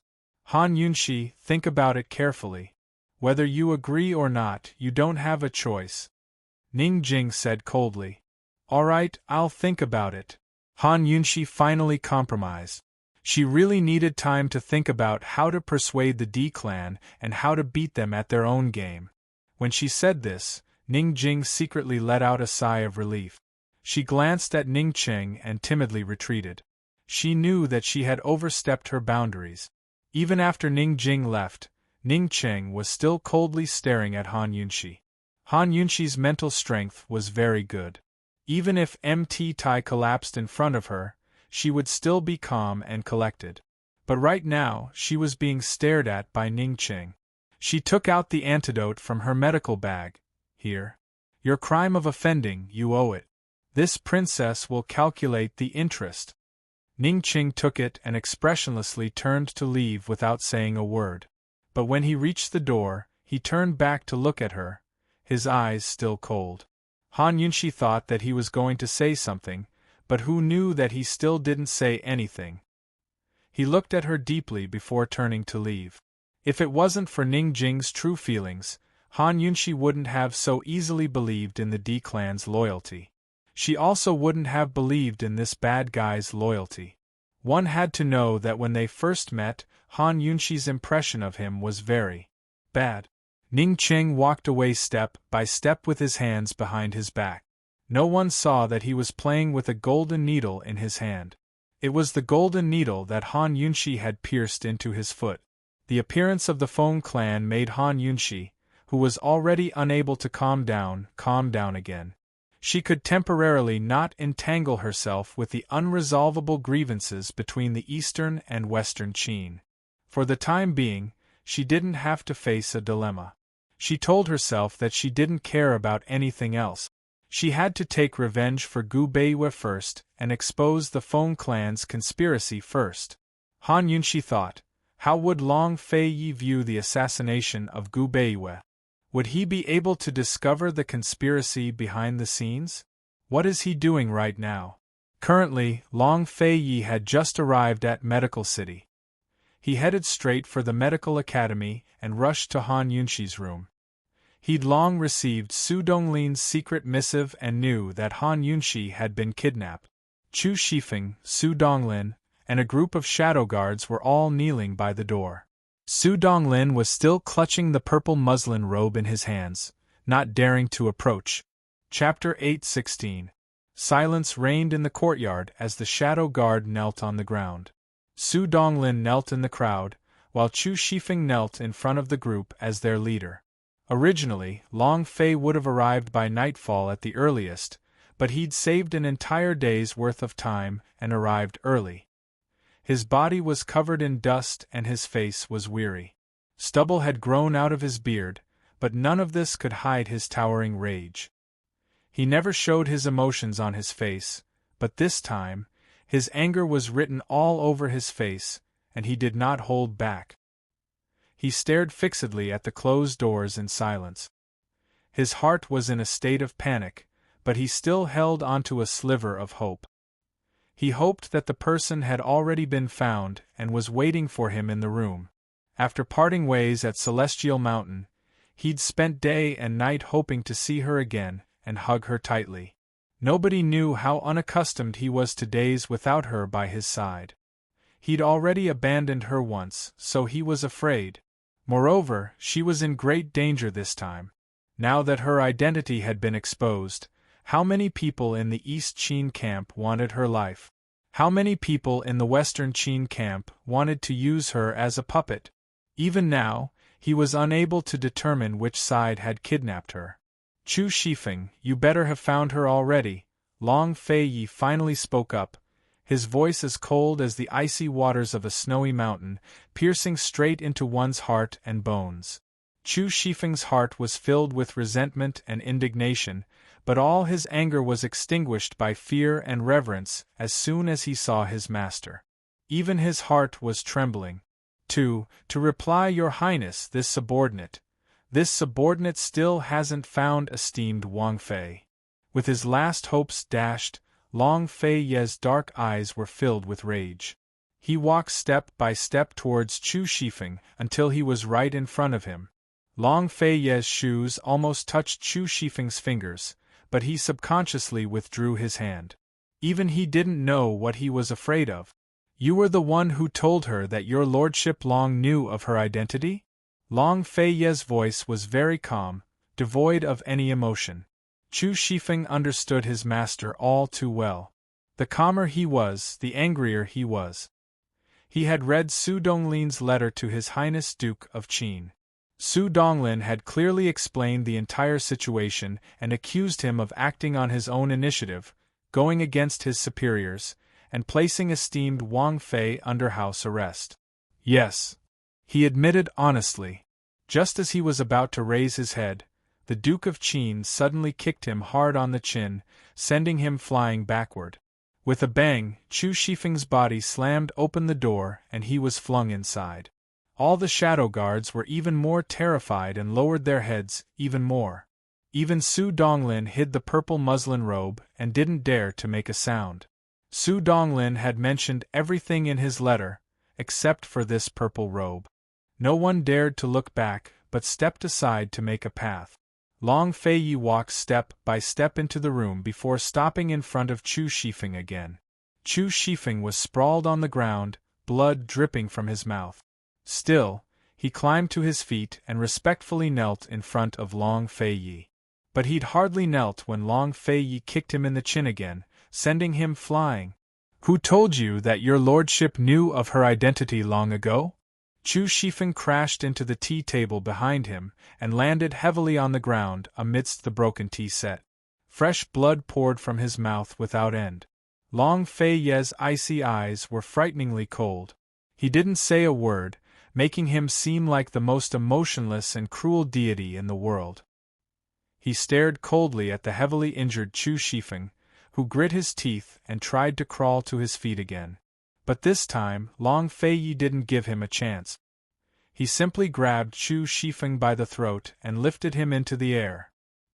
He glared angrily at Chu Shifeng's eyes, but Chu Shifeng only hung his head, afraid to meet his gaze. Long Fei finally spoke up. Answer, your lordship. He was about to tighten his grip when Su Donglin and the rest of the Shadow Guard rushed in to plead for leniency. Master, please show mercy and give Commander Chu a chance to atone for his crimes with meritorious service. With just a single request, everyone began to kowtow loudly with their heads banging against the ground. But Long Fei turned a deaf ear to their pleas and didn't stop. He had painstakingly concealed the truth for so long, even going as far as to lie to Han Yunxi. But Chu Shifeng had ruined everything with a single sentence of his own accord. He couldn't imagine how Han Yunxi had listened to Chu Shifeng's words after Gu Beiyue met with misfortune. It'd be strange if she didn't suspect him of using her. He could bear the hatred of everyone in the world, but he could not bear her hatred.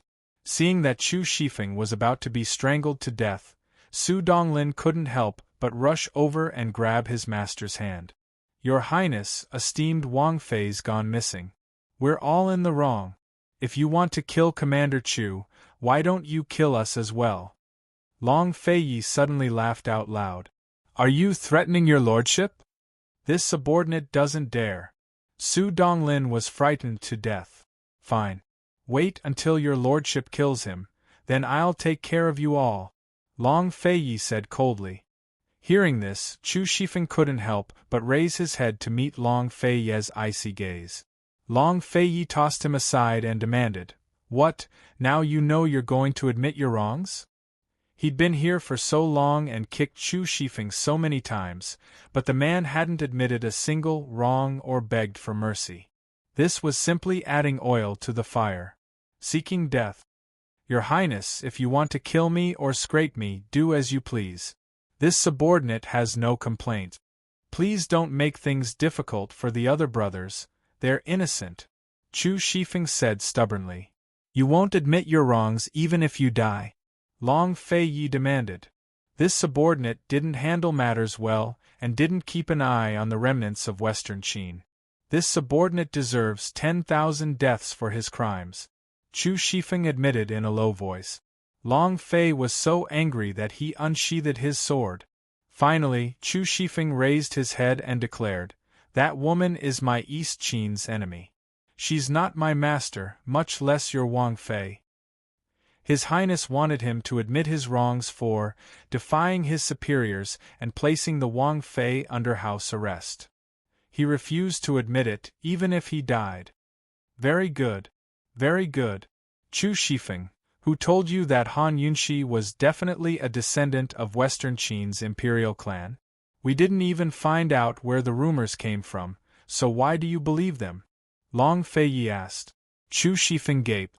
He'd been blinded by hatred and confused by Gu Beiyue's death. Why didn't he consider the truth of the rumors? Since when did you have the right to make decisions for your lordship? Depose the imperial concubine for your lordship? And since when did you find out that your lordship had long known about Han Yunxi's origins? Where did you get the guts to act on your own? Long Feiyi was furious. "Chu Shifeng, why don't you be the Duke of Qin?" Chu Shifeng gave a start before realizing where he'd gone wrong. No matter what happened, he really had no right to act on his own. This was a taboo for subordinates, and a taboo for the Shadow Guard as well. The Shadow Guard had very clear rules. Anyone who disobeyed orders and acted on their own was to be killed without mercy. "Your Highness, this subordinate." Chu Shifeng's attitude finally softened. Unfortunately, Long Feiyi's eyes only grew colder. He closed his sword and used the scabbard to stab Chu Shifeng's dantian. His speed and strength were both swift and ruthless, leaving Chu Shifeng no chance to beg for mercy. Chu Shifeng's martial arts, which he'd cultivated over the past decade, were all ruined. Chu Shifeng spat out a mouthful of blood as he stared blankly at the master he'd served since childhood. Even now, he couldn't tell whether his master had destroyed his martial arts to save his life or to make him suffer a fate worse than death. Without his martial arts, he'd never be able to return to the Shadow Guard's ranks in this lifetime. Chu Shifeng wanted to see clearly and ask for clarification, but his vision quickly grew blurry and dim. In the end, he couldn't take the heavy injuries and fainted. Long Feiyi didn't spare him a glance. "Cold," he said. "Someone come, send him back to Celestial Mountain. Pass down orders. No matter if it's the Shadow Guard, the army, or the Tang clan, anyone who acts on their own and disobeys in public will be killed without mercy." Everyone grew taut. Su Donglin silently rejoiced. According to the Shadow Guard's rules, Chu Shifeng would have died without a doubt. Although His Highness had destroyed Chu Shifeng's martial arts, at least he hadn't killed him. Instead, he'd sent him back to his training grounds. From today onwards, Su Donglin will assume the position of commander of the Shadow Guard, Long Feiyi said. Su Donglin gave a start. Seeing his master's questioning gaze, he quickly stepped forward to express his thanks. Su Donglin, your lordship will give you 3 days to find the kidnappers. Otherwise, you'll have to bear the consequences. Also, send orders to the Tang clan to find out who spread the rumors and slandered Wang Fei. Long Feiyi added. Did this count as his last shred of calm and reason? Actually, this was forced out of him. He knew that he'd lost his mind the moment Han Yunshi disappeared. He'd rushed here like a madman, so he had no choice but to calm down. If he didn't, Han Yunshi would be in even more danger. His situation wouldn't be any better either. Chu Shifeng's hatred was already so deep, to say nothing of the Bailey army and Tang clan. Of course he understood Chu Shifeng's hatred for Western Qin. He also knew that countless of his subordinates held an irreconcilable grudge against the Western Qin imperial clan. He'd not only hidden the truth from Han Yunshi, but everyone by his side as well, including Tang Li. Since there was no way to reconcile or forgive each other, it was better to never know. He'd long arranged everything, but never expected someone to know Han Yunshi's origins so thoroughly.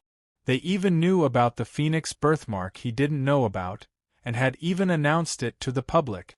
Just who was this person? And who was the dark-robed assassin who'd tried to assassinate Gu Beiyue? Actually, he really did want to use Gu Beiyue, so he'd concealed his identity as a member of the East Qin imperial clan. But there was no way he'd try to assassinate Gu Beiyue. They'd long reached a consensus on Han Yunshi's origins. When he used the Lustbite energy on Celestial Mountain, he realized that Gu Beiyue had eyes and ears on the mountain as well. Moreover, Gu Beiyue knew that the Lustbite energy was the East Qin imperial clan's most precious treasure. Gu Beiyue had threatened him that if he didn't release Han Yunshi, he would use the power of Medical City to destroy the South Central Military Governor's manor. At that time, he realized that Gu Beiyue knew about Han Yunshi's origins. He confessed that he'd known about Han Yunshi's origins for a long time and asked Gu Beiyue why he'd hidden it even though he knew about Han Yunshi's origins. What were his intentions? Gu Beiyue didn't answer his question, but rather angrily accused him of using a woman's feelings, saying it wasn't the conduct of a man. He explained everything, but found that Gu Beiyue was the same as him.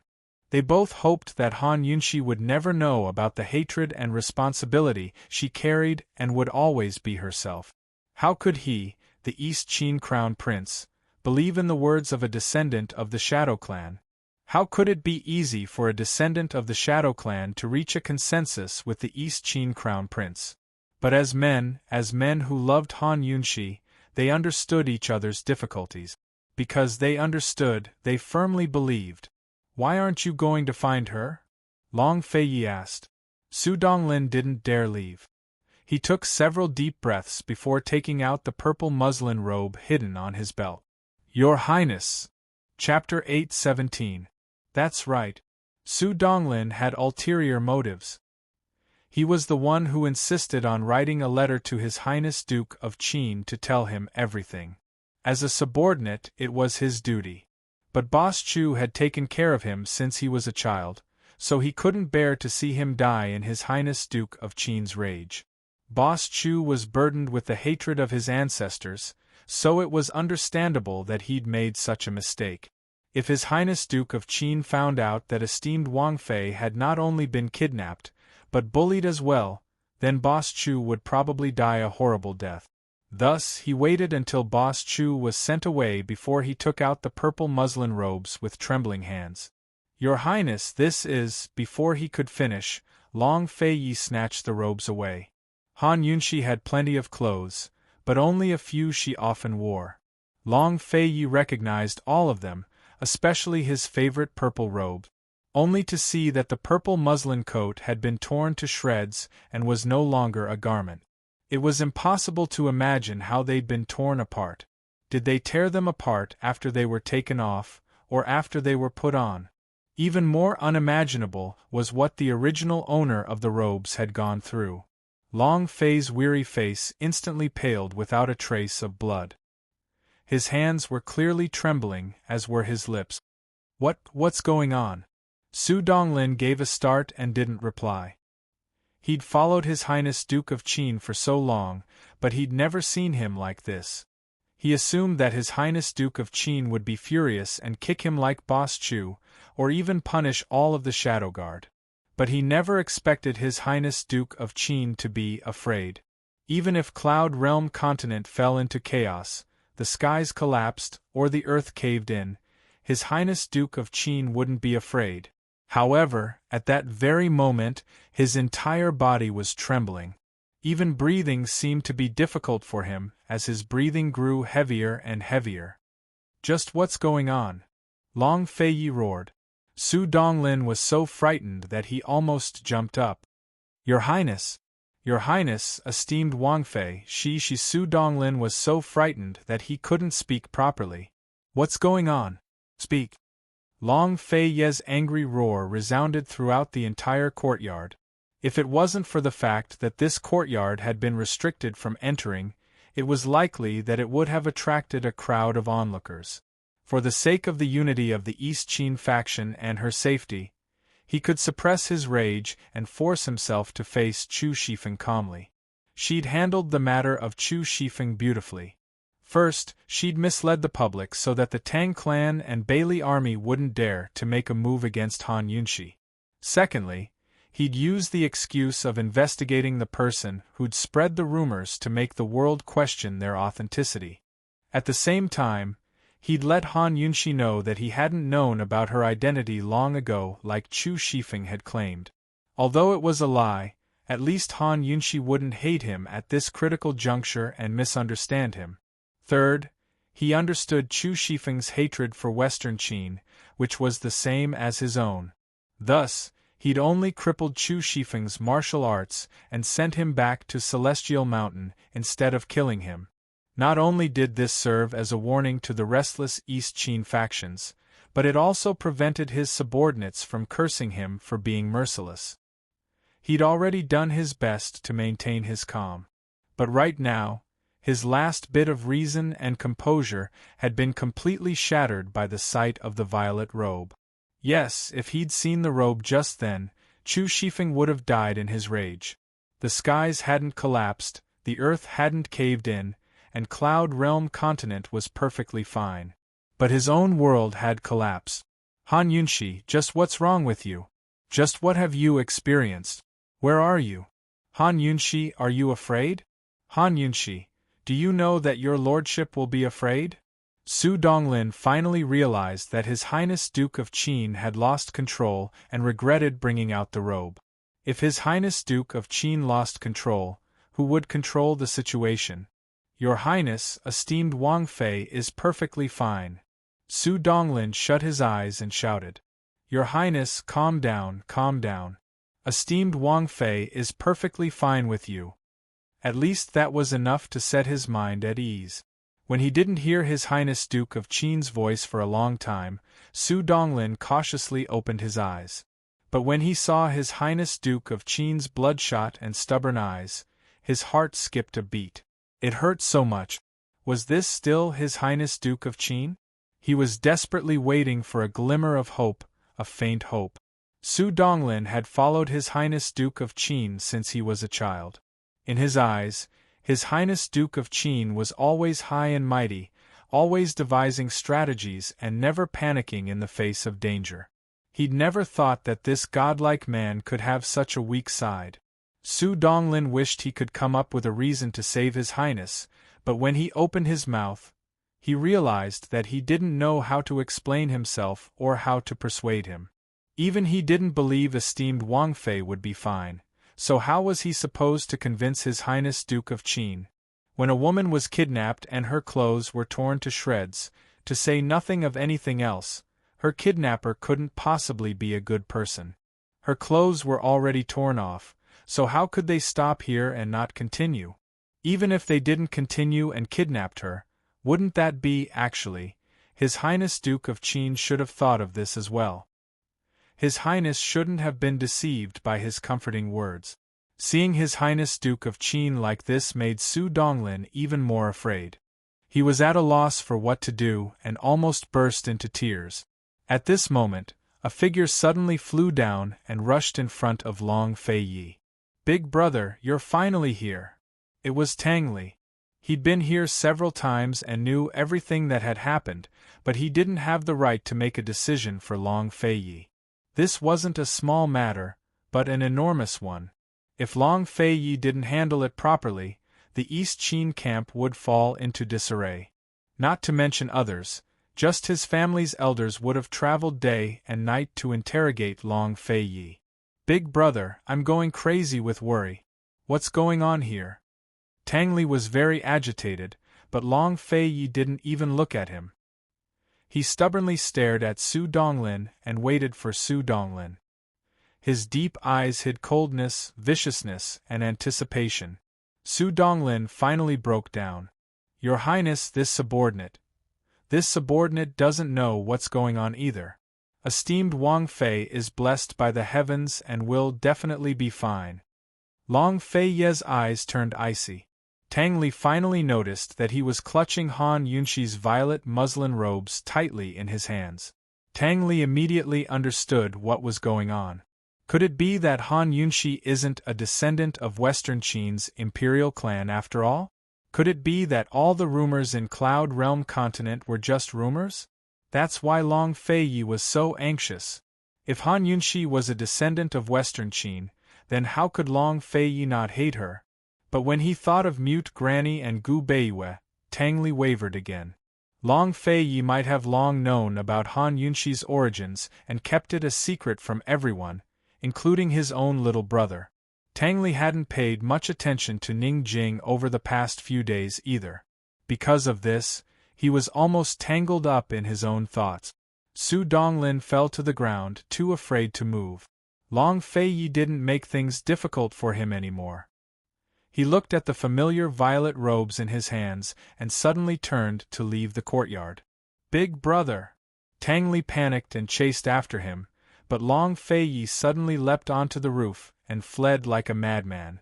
"Big brother, wait for me! Where are you going?" Tang Li chased after him, doing his best to run and fly behind Long Fei Yi, afraid that he'd lose him. Ever since he was young, Long Fei Yi had never lost control of himself except for Consort Wan's death.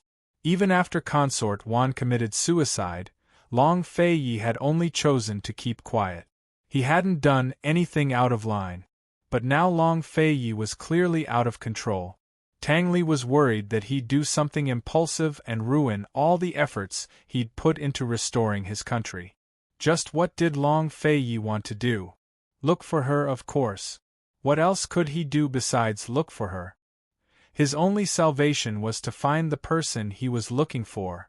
Just like that, Long Fei Yi, who hadn't slept or rested for several days, frantically searched through Medical City for an entire day and night.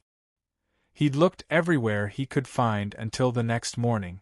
Finally, he dragged his exhausted body to the poison sect's forbidden grounds, to the cliff that Gu Beiwei had fallen off. Tang Li followed behind him.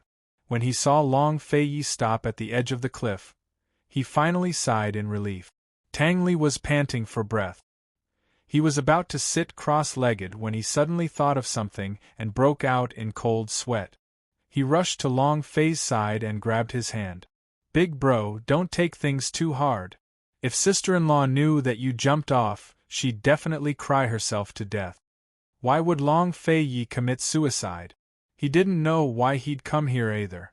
Perhaps it was to find Gu Beiwei. He wanted to ask Gu Beiwei what he should do. He couldn't calm down at all and couldn't think straight. "Tang Li, look for her. Help me find her. Search outside the city." Long Fei Yi finally looked at Tang Li. "Big brother, how are we supposed to find her? The Shadow Guard and Medical City's guards have been searched multiple times over the past few days. What can we do outside the city? Are we going to search all over the mountains? Tang Li asked seriously. Even if we have to search the entire world, we still have to. Long Fei said. Big brother, can't you calm down? Tang Li was furious. I can't. Long Fei was telling the truth. Big brother, I can tell you who kidnapped her, but you have to answer a question of mine first. Tang Li looked into Long Fei's eyes and was especially serious. Long Fei also looked at him. He didn't allow Tang Li to ask, so he answered first. He said, That's right. Han Yunxi is a descendant of Western Qin. Will you help me? Tang Li was stunned at first, then he fiercely shook off Long Fei's hand. You used me. You've been using me all this time. You didn't ask me to help you, you asked the Tang sect to help you. He always thought that Long Fei had only helped him become the Tang clan head because he disliked his father and Aunt Ru's prejudices against Han Yunxi. He wanted him to take the reins and strip them of their power. However, he never thought that Long Fei was worried that Han Yunxi's identity would be exposed one day and that the Tang sect would be out of his control. He was holding back. He was determined to be with the princess of Western Qin. Tang Li shook his head in disbelief. Big brother, you're crazy. She's the princess of Western Qin, the princess of Western Qin. If you don't give the Bailey army, the Tang sect, and the Shadow Guard an explanation, no one will continue to be loyal to you. Long Fei was indifferent to Tang Li's anger. He had already made up his mind when he kidnapped Mute Granny. No matter what, he wanted that woman. Ever since he was young, there was nothing that he truly wanted. There was only her. Tang Li, I'm only going to ask you once. Will you help me? Long Fei asked resolutely. Chapter 8:18. Faced with Long Fei's resolute inquiry, Tang Li realized that it was Long Fei's first time begging him. Accurately speaking, it wasn't begging him. If it was Long Fei, he wouldn't have become the Tang sect's sect master. Today, he wasn't qualified to make Long Fei beg him. Growing up together, no one understood Long Fei better than Tang Li. Actually, Tang Li had already vaguely guessed the truth before, but he wasn't willing to believe it and couldn't accept it. Now, facing Long Fei, he couldn't agree, but he also couldn't refuse. Brother, it's just a woman. When he said this, even he felt that it was against his heart. He had seen Long Fei make too many exceptions for Han Yunxi. He had also seen how the conservative him, who was seriously obsessed with cleanliness, hugged that woman in front of everyone and deeply kissed that woman. It was simply spoiling her to the bone and loving her to the blood. This kind of person, he had spoiled her for 4 years. How could he not want her just like that?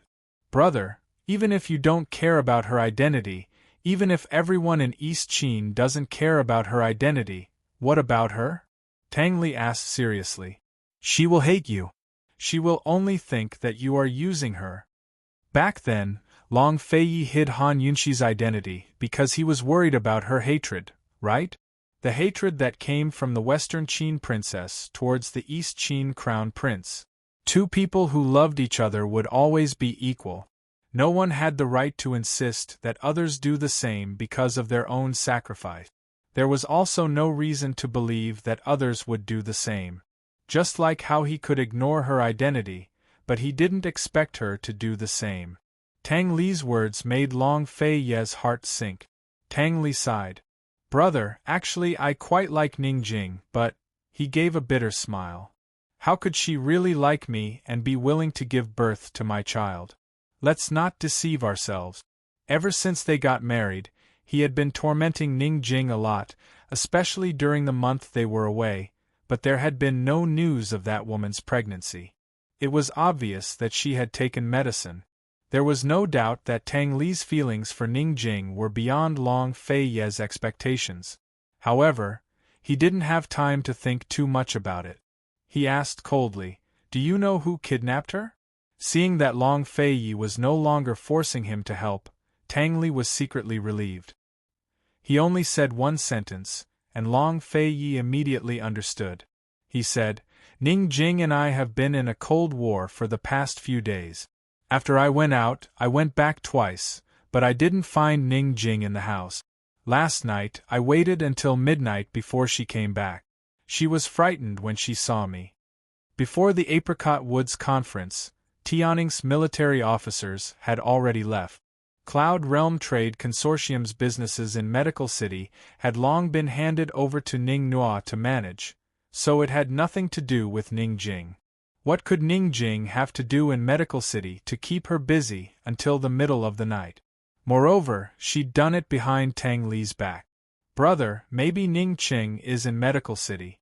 I already sent people to investigate the battlefield last night.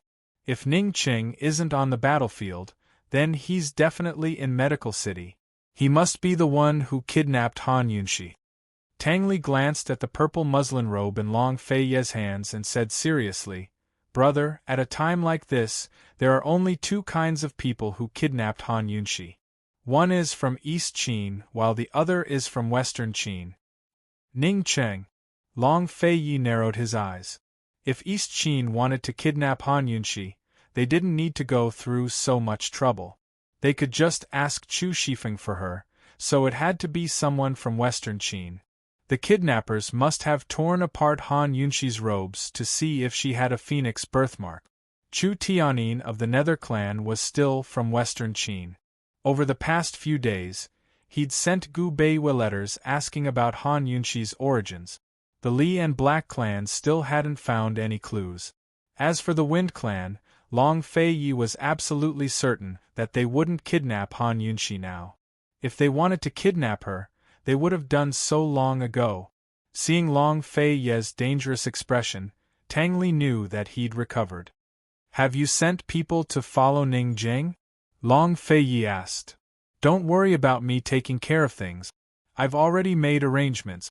Ning Jing didn't leave the house last night, but she went out early this morning. I've already sent people to keep an eye on her," Tang Li replied. Long Fei-yi nodded and stared coldly into Tang Li's eyes. Tang Li didn't notice anything strange at first, but he quickly averted his gaze. "Big bro, it's not that I'm helping you, but in any case, I can't accept this. Why should a woman shoulder the grudges of the previous generations? Did she do anything wrong?" Long Fei-yi asked. "Big bro, aren't you shouldering the grudges of the previous generations? She's the same as you. Neither of you have a choice. You're fated to be enemies in this lifetime. Won't your heart skip a beat if you spend every day with an enemy?" Tang Li asked seriously. Long Fei-yi was silent for a long time. In the end, he said indifferently, "At the very least, this prince has to ask her personally." Tang Li hesitated for a long time. In the end, he used a stalling tactic. "Fine, I promise you. As long as Han Yunxi doesn't hate you or resent you, I'll help you. If she resents you, then don't blame the Tang sect for being merciless." Tang Li added, "Also, Han Yunxi is an exception. The Tang sect won't show mercy to anyone else, whether they're from the Fiend clan or the D clan." Of course. The killing intent in Long Fei-ye's eyes was even stronger than Tang Li's. The two brothers returned to Medical City to wait for news from their spies. Long Fei-yi wrapped the tattered purple muslin robe around his arm and tied it tightly before pulling down his wide sleeve. Tang Li glanced at it and felt his heart ache for no reason. In fact, he really hoped that Han Yunxi would resent Long Fei-yi. That way, Long Fei-yi would be able to fight a decisive battle with Western Qin. However, his heart ached when he saw this scene. If Han Yunxi really resented Long Fei-yi, how much would Long Fei-ye's heart hurt? In love, whoever loved more would suffer a crushing defeat. Tang Li suddenly realized that his heart was actually more ruthless than Long Fei-ye's. Or perhaps he didn't love her enough. He just liked her a little. After calming down, Long Fei-yi had a lot of things to do. Since Ning Qing and Ning Jing were suspects, it meant that Ning Qing was still in Medical City. He asked Vice Academy head Shun to send more people to guard the city gate. At the same time, The poison guards and mercenaries sent by Han Yunshi also arrived. Fortunately, these subordinates still obeyed Long Fei Ye's orders. Long Fei Yi made careful arrangements and waited for news from the spy following Ning Jing. At the same time, he replied to the letters from the Tang sect and Bailey Juanfu. These 2 letters were received before he even arrived at Medical City. They were all letters inquiring about Han Yunshi's background. He only replied with 5 words: "Rumors can't be trusted." He didn't give any explanation. After he finished dealing with the matters at hand, Tang Li immediately rushed over. "Brother, she's in the apricot forest." "In the apricot forest." Tang Li was still outside the door, so Long Fei Yi flew out. Tang Li was almost knocked over, so he hurriedly caught up. "Brother," Ning Jing circled the city several times and finally snuck into the apricot forest. The apricot forest wouldn't be open to the public unless it was a medical academy event. Ning Jing circled the city to avoid being noticed. Moreover, her purpose in entering the apricot forest was even more obvious. Su Donglin followed, but Long Fei Yi ordered, "Guard your own territory. Don't come over." Long Fei Yi had to be on guard. This was a trick to lure the tiger away from the mountain.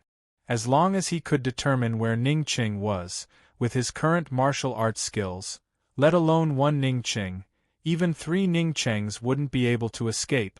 Under the secret guidance of the spy, Long Fei Yi saw an abandoned courtyard in the distance. In order to avoid suspicion, Tang Li hid in the dark and didn't appear. "Your Highness, this subordinate saw Ning Jing enter that courtyard with my own eyes. This subordinate didn't dare to get too close, so I kept watch here. Until now I haven't seen her come out, nor have I seen anyone enter or leave." The spy reported in a low voice. "Very good." As soon as Long Fei Ye's voice fell, his figure flew out, so fast that no one could see him clearly. All of his worries, fears, and longing were unimportant at this moment. He just wanted to see her. However, when Long Fei Yi broke in, he saw Ning Jing sitting alone in the courtyard, crying. "You're the Duke of Qin?" Ning Jing exclaimed and suddenly stood up. Long Fei Yi sensed that something was wrong, so he ignored her and immediately broke into the house. However, he searched all over the house, but he didn't see the person he was looking for. When he returned to the courtyard, Ning Jing's face was still covered in tears, and she looked confused.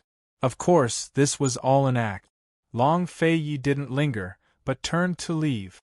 This courtyard was abandoned, but one of the rooms had a bed, a table, and clean chairs. Someone had lived here before, and it wasn't Ning Jing at all. This really was a trick to lure the tiger away from its mountain. As soon as Long Fei Yi left, he hurried to the city gates himself. Fortunately, the 4 gates were all quiet, so no one tried to force their way in. "Su Donglin, where's Tang Li?" Long Fei Yi asked in a low voice. "He's still in Apricot Grove," Su Donglin replied. "Tell him to stop pretending." "Ning Jing has long suspected the Tang clan," Long Fei Yi said. Ning Jing must have suspected Tang Li, which was why she had Ning Qing leave ahead of time. That was why they'd come empty-handed. At this point, there was no need for Tang Li to pretend anymore. It was fine if they didn't want Cloud Realm Trade Consortium's weapons trade. The Tang clan's assassination weapons were East Qin's greatest help. Before Su Donglin could find Tang Li came over on his own. "Big bro, if you guard the east gate, I'll guard the west gate. Seal all the secret passageways. I refuse to believe that Ning Qing can grow wings and fly out." "Where's Ning Jing?" Long Fei Yi asked. "I tied her up. She can choose between her life and the weapons trade." Tang Li spoke confidently. "Big bro, even if she chooses the weapons trade, I can find all the accounts and sources of the goods. In any case, we'll definitely complete the mission." If this was any other time, Long Fei Yi would have told Tang Li to leave without a word, but he didn't this time. He looked at Tang Li strangely. Tang Li avoided his gaze and laughed out loud. "This clan head has been waiting for this day for a long time. Big bro, if we still can't find Ningqing, we'll hang that woman under the city gates tomorrow, and expose her to the sun for 3 days and 3 nights. I refuse to believe that Ningqing won't come out. Long Feiyi said, she's your legal wife. Deal with her as you see fit. Then it's settled, Tang Li said cheerfully as he left, hiding the disappointment in his eyes well.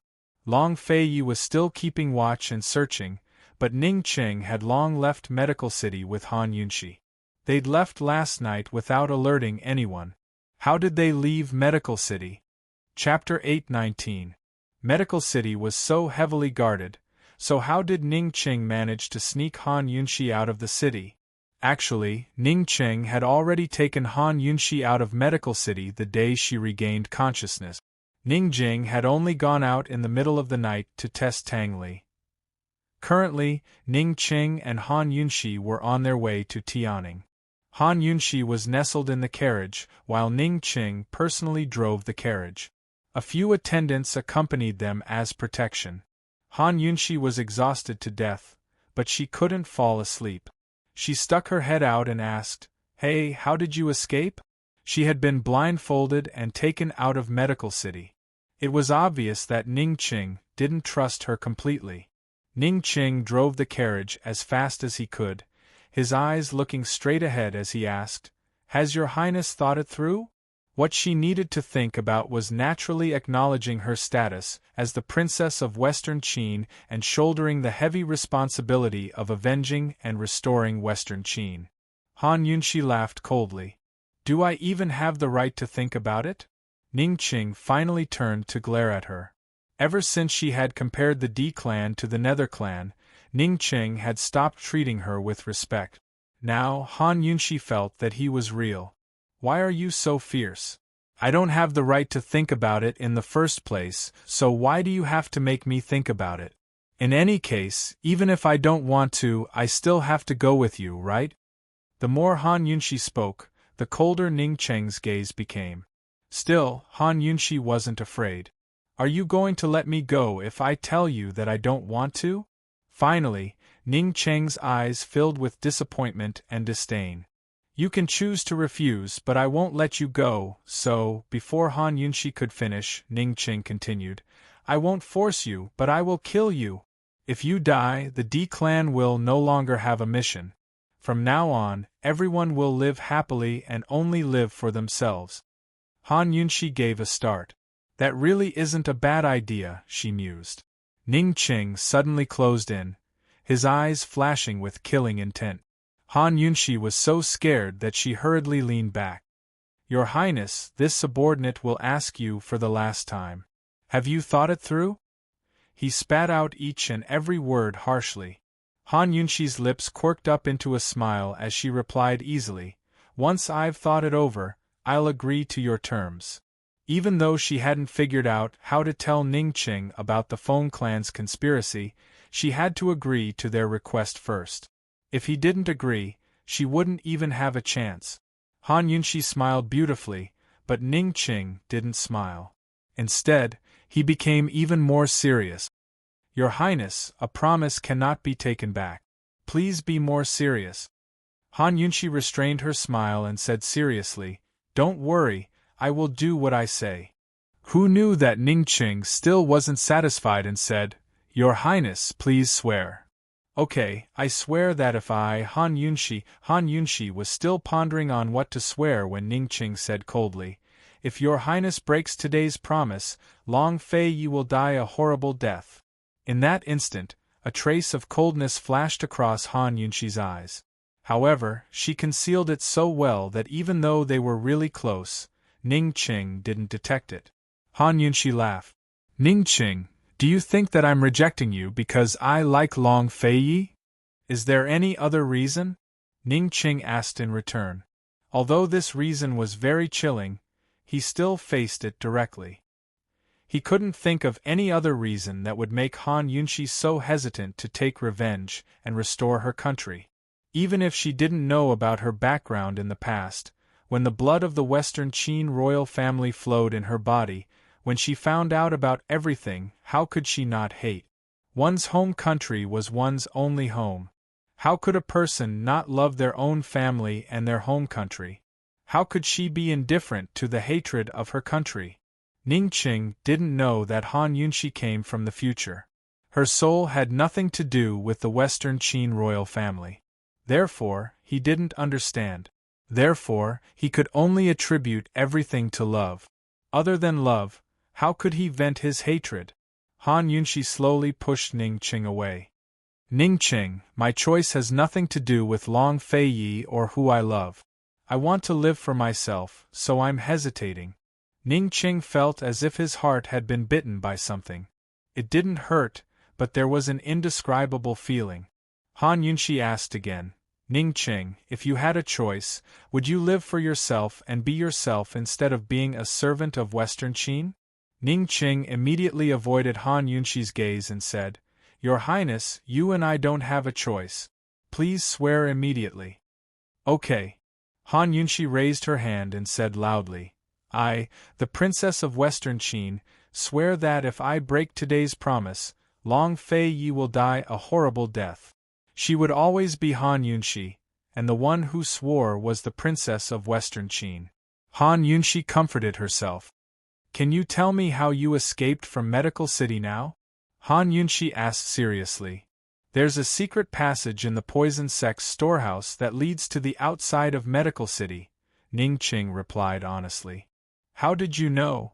Han Yunshi was shocked. The head of the 100 Poisons sect sent word. Ning Qing had received a letter from the 100 Poisons sect's head after the Wind Clan's letter. Otherwise, he really wouldn't have been able to escape Medical City.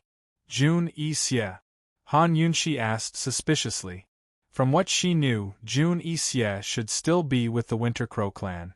No, it's Jun Yixie's junior sister, a girl called Bai Yuqiao. Ning Qing explained seriously, the 100 Poisons sect is a branch of the Poison sect. When they learned of the princess's identity, they were willing to serve the Poison sect. They couldn't get in touch with the princess until news of the princess's identity spread. Then they came to this subordinate. Han Yunshi sneered, humbly acknowledging a master isn't the 100 Poisons sect's style. Ning Qing looked a little embarrassed. After all, he was the one who had humbly acknowledged a master. Han Yunshi knew he was embarrassed, but she still looked at him coldly. She had never been a kind person. She held grudges, especially when Ning Qing tore her clothes. She couldn't kill him, but she couldn't let him have it easy either. If Ning Qing wanted to confirm whether she had a phoenix birthmark on her back, he could have kidnapped her first and found Ning Jing or a servant girl to take a look. She couldn't figure out why Ning Qing would want her to do this. This guy was just too despicable. Ning Qing was embarrassed, but he didn't lose his temper. He said, This subordinate said before that the Wind Clan controls Northern Li's cavalry. Does your highness remember? Could it be that Jun Yixie is a descendant of the Wind Clan? Han Yunshi asked anxiously. That's right. Ning Qing didn't hide anything from her. Jun Yixie. Han Yunshi muttered to herself, calling him a liar in her heart.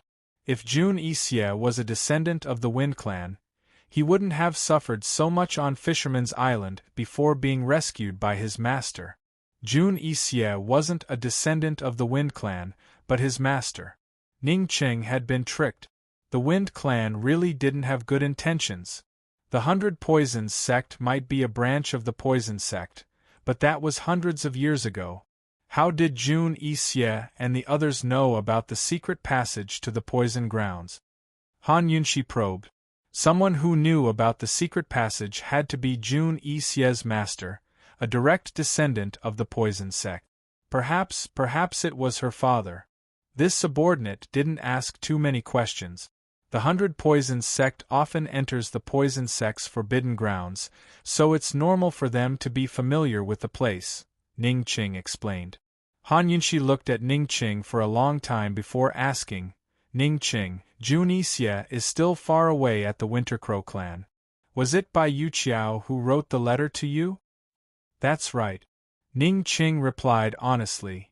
Bai Yuqiao rushed to the battlefield as soon as East Qin's flag was raised at Long Fei Yi.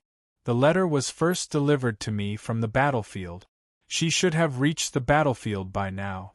Does Bai Yuqiao have full authority to represent Jun Yixie? Han Yunxi asked. Ning Qing nodded again. Han Yunxi didn't understand. Ning Qing was a cautious man. Why did he trust the Wind Clan so easily? She continued probing. How can you be so sure that Bai Yanqing is the Wind Clan's descendant based on the letter alone?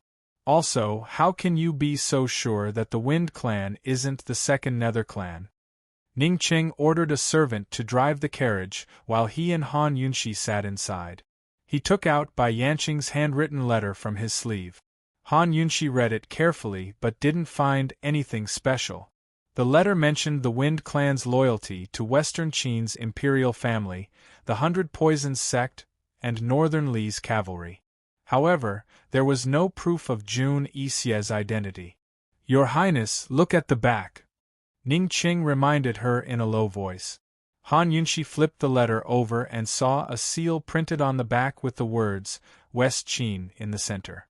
Around the seal was a circle of lines that looked extremely complicated at first glance. She couldn't make out any patterns, but upon closer inspection, she realized that the lines were actually a coiled dragon. Princess Consort, this is the imperial seal of Western Qin's imperial family. It took the number 1 craftsman 3 years to carve this. This dragon pattern, no one can imitate it. Ning Qing seriously explained. During the war, the imperial family gave the imperial seal to the Wind Clan for safekeeping. In these past years, the D and Nether clans have not only been searching for you, but also for this imperial seal. Han Yunxi never expected such a thing to exist, but that wasn't the point. She lowered her voice and probed again. Ning Qing, how can you be sure that the Wind Clan isn't a second Nether clan? Ning Qing was a smart man and should know that if the Wind Clan was like the Nether Clan and had thoughts of betrayal, then the D Clan wouldn't be able to resist the Wind Clan. There were 2 reasons for this. First, the Wind Clan was skilled in military formations. Second, the Wind Clan controlled the Northernly cavalry. Once the D Clan and the Long Fei Yi were both injured on the front lines, it wasn't impossible for the Wind Clan's cavalry to arrive and destroy the D Clan first. Thus, I ask that your Highness take back the Imperial Seal when we reach the army camp. Cloud Realm Trade Consortium will control the Northernly cavalry's provisions.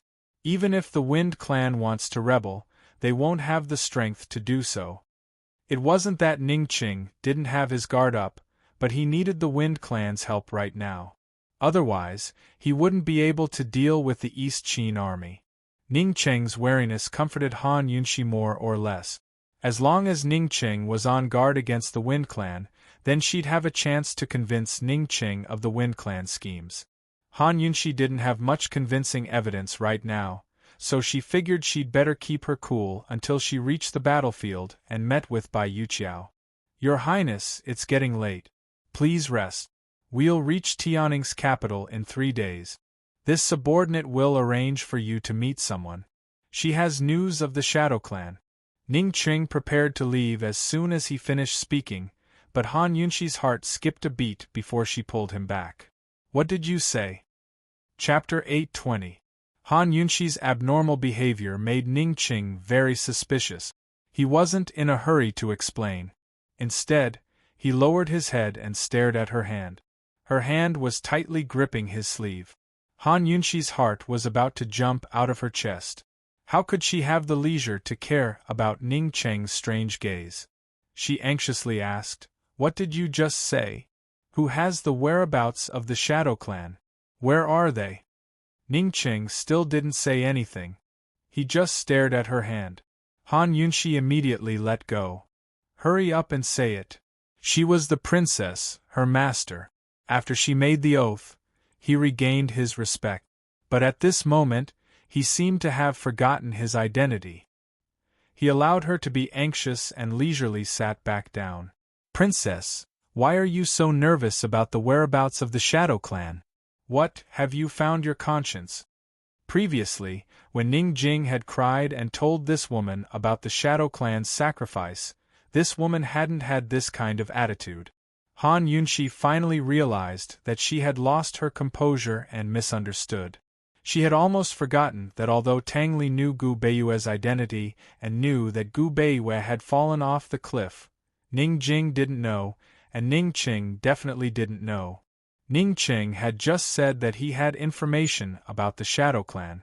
It wasn't about Gu Beiyue's whereabouts, but about who the Shadow Clan's descendants were.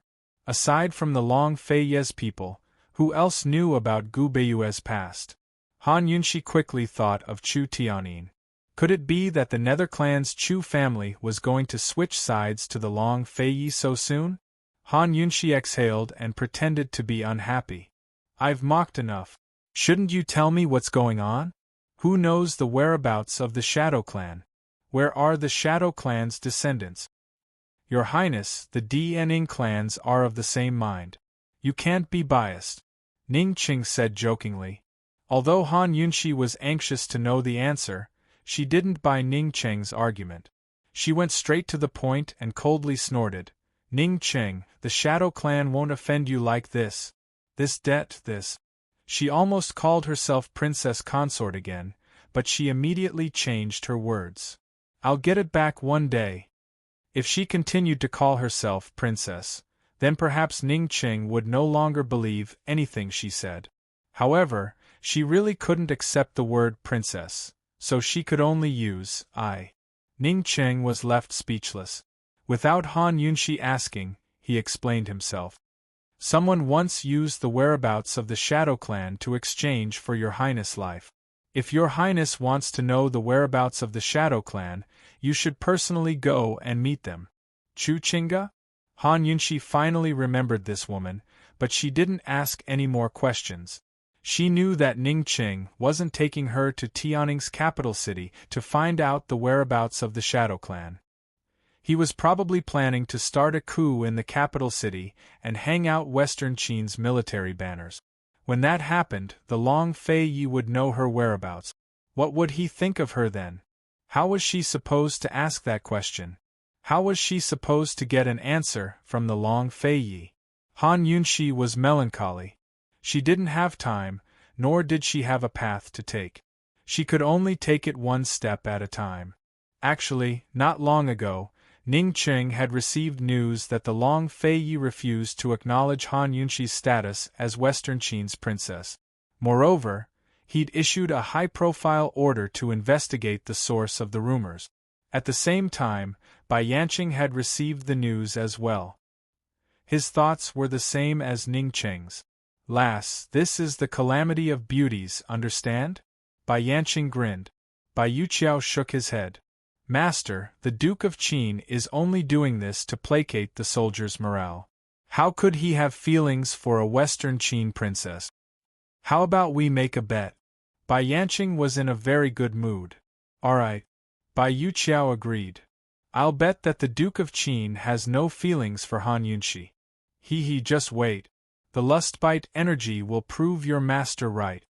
Bai Yanqing said. Master, what's the lustbite energy? Bai Yuqiao didn't understand. This was the first time Bai Yanqing had mentioned the lustbite energy to Bai Yuqiao. He explained it very clearly, leaving Bai Yuqiao stunned. Only now did he realize how scheming his master was and how much he'd hidden from his senior brother. Master, your disciple still doesn't understand. How can old enemies fall in love with each other? If it were you, Master, would you fall in love with your enemy? Bai Yuqiao asked seriously. Bai Yanqing's originally spirited eyes suddenly dimmed. He didn't answer Bai Yuqiao's question for a long time. Bai Yuqiao was afraid of making him unhappy, so he quickly changed the topic. Master, if we lie to Ning Qing like this, will he believe us? Ning Qing isn't someone who's easy to deal with. He will, at least for the next few months. Bai Yanqing was very sure. He'd already told Bai Yuqiao that when they met Ning Qing and Han Yunshi, he'd pretend to be Jun Yixie's servant. Jun Yixie would teach him the Wind Clan's army formation technique. Jun Yixie would cooperate with Ning Qing as a member of the Wind Clan. His identity as a member of the Black Clan wouldn't be revealed for the time being. Master, Why do you have to hide senior brother's identity? Bai Yuqiao probed. According to her understanding, although the Black Clan was loyal to the East Qin Imperial Clan, after the West Qin Imperial Clan was annihilated, the Black Clan betrayed the East Qin Imperial Clan and joined forces with the D Clan and Feng Clan to destroy the East Qin Imperial Clan. This is for your senior brother's own good. You don't understand, but he will. Bai Yanqing's tone was clearly unfriendly. Bai Yuqiao didn't dare to ask any more. You still haven't found the whereabouts of the perplexing butterfly illusion? Bai Yanqing asked again. That group of trash is really useless. This disciple has already ordered people to secretly bring Su Xiaoyu here. This disciple will personally interrogate her. Master, don't worry. Bai Yuqiao honestly reported. Be careful, don't let the cat out of the bag. Bai Yanqing solemnly reminded. Bai Yanqing thought that his plan was flawless, but he didn't know that Han Yunshi had already seen through him. He also didn't know that Long Fei Yi had already suspected him. Your Highness, if Gu Beiyue is going to die, how are we going to explain this to the Princess Consort? Su Donglin timidly asked. After they couldn't find him in the apricot forest, he had already accompanied His Highness to guard the city gates for a day and a night. His Highness hadn't said a word, so he felt that he needed to find a topic to talk to His Highness. Drag that old fox out and she'll believe you, Long Fei Yi actually spoke up. Back on Celestial Mountain, He Ilyan's swordsmanship had far surpassed everyone's expectations. It was obvious that he had an expert guiding him from behind. Who else could that expert be but the old fox? Even if it wasn't the old fox who tried to assassinate Gu Beiyue, he still had to be involved. After all, it was He Ilyan who had been responsible for Tsang Qiuzi's collusion with the heretical sword sect. In other words, the old fox controlled the heretical sword sect. Your Highness, the old fox. Before Su Donglin could finish, a powerful force came crashing towards him. Fortunately, Long Fei Yi pushed Su Donglin aside, or else he would have tumbled off the city gates. Long Fei grabbed a seed out of thin air. This was the source of the powerful force he'd felt just then. It was the seed of a thorny vine. Long Fei Yi, this old man and you can't exist under the same sky. At some point, Gu had appeared on the other side of the city gate. His luxurious red robes billowed in the wind as he pointed his sword at Long Fei Yi. His beautiful face was filled with rage. As soon as he emerged from the abyss, Luo Zuishan had told him everything that had happened over the past few days. Han Yunshi was actually a descendant of Western Qin's imperial clan. And she'd gone missing. Luo Zuishan hadn't even finished speaking before Gu Beiyue rushed over to attack Long Fei Yi. No matter how stupid Gu was, he'd still remember Mute Granny. Long Fei Yi, you killed Mute Granny to hide Han Yunshi's identity. You're despicable. Gu cursed. I didn't kill her. Long Fei Yi said. The people you kidnapped died in your territory. If they didn't die because of you, how did they die? Long Fei Yi, do you take this old man for a fool? Gu was furious. He could tolerate Long Fei Yi lying to Han Yunshi, but he couldn't tolerate Long Fei Yi using Han Yunshi like this. Long Fei Yi had long known that Han Yunshi was a Western Qin princess. Therefore, all his love for Han Yunshi was to use her. If someone hadn't exposed the truth, Long Fei Yi would have used Han Yunshi to suppress Western Qin's power. Gu's words silenced Long Fei Yi. Although he hadn't killed Mute Granny with his own hands, she'd died because of him. Mute Granny was a smart person and understood what he meant. Han Yunshi's secret could only be kept secret with Mute Granny's grave. Did you kill Gu Beiyue? Gu's entire being seemed to be burning with rage. He was burning with agony. He liked Poison Lass so much, but he'd never really fought with Long Fei Yi over her. That was because he knew how much Poison Lass liked Long Fei Yi. Where was Poison Lass now? Would that stubborn, carefree girl cry? How sad would she be? If I said no, would you believe me? Long Fei Yi asked. I don't. Gu Qishao replied without hesitation. Long Fei had never been one to explain himself, much less explain himself. He tossed aside the seeds in his hands and said coldly, "I just received news that Han Yunxi was taken to Tianning's capital city by Ning Qing." At that, Gu Qixiao sheathed his sword and turned to leave. He was so anxious that even his anger had been replaced by anxiety. "Master, you lied to him?" Su Donglin muttered to himself. Long Fei's eyes were hooded as he sat on the city gates. It had already been a day and night. All of Medical City's 4 gates and secret passages were tightly guarded, while 3 groups of men were searching the city. Although there was no evidence to prove that Ning Qing had escaped, he still had to be wary. Still, he had to be on guard against Ning Qing's escape. If he did, he'd definitely take Han Yunxi to Tianning's capital city first. Last night, he'd sent a request to Tianshan Kenzo for help and a few experts from the Abstinence Courtyard to guard the capital city. But none of them were as reassuring as Gu. Besides him and Gu Beiwei, who else in this world would search like a madman for Han Yunxi? If they couldn't find Ning Qing by then, he would leave the city to the guards and personally rush to the capital city. Su Donglin saw His Highness's expression and didn't dare to continue the topic. He murmured to the servant by his side, "Go check on the Tang clan head situation. Tang Li had said yesterday that if Ning Jing didn't confess, he'd hang her up at the city gates." He didn't know if the interrogation had yielded any result. Ning Jing was locked up in the room where Han Yunxi had disappeared. All of the servants had been called away by Tang Li, leaving only the 2 of them in the room. A day as husband and wife meant endless devotion for the rest of their lives. Tang Li was a gentleman and didn't torture her, but... Chapter 821. Although Tang Li hadn't tortured her, his actions were even more frightening. At the very least, in Ning Jing's eyes, this move of his was extremely frightening. Tang Li was tickling her. After being married to Ning Jing for so long, Tang Li didn't even know how many times he'd eaten Ning Jing clean. He knew this woman's weak spot all too well. Ning Jing was very ticklish, and very ticklish at that. As a matter of fact, Tang Li hadn't even made a move. All he did was raise his hands in warning, but she was already backing away step by step with an ashen face. Ning Jing had a metal chain wrapped around her waist, the other end of which hung from the ceiling. Her hands were tied behind her back, and only her feet could move. Moreover, there was a limit to how much she could move. She backed away step by step, wanting to hide, but she couldn't because of the chains. Seeing that she couldn't retreat any further, Tang Li chuckled. "Jing, have you thought it through? Are you going to speak or not?" Of course Ning Jing knew where Ning Qing had escaped from, as well as the route Ning Qing had taken to escape to Tianning's imperial city. However, when she'd purposely set a trap to lure Tang Li to the apricot woods, she'd steeled her heart.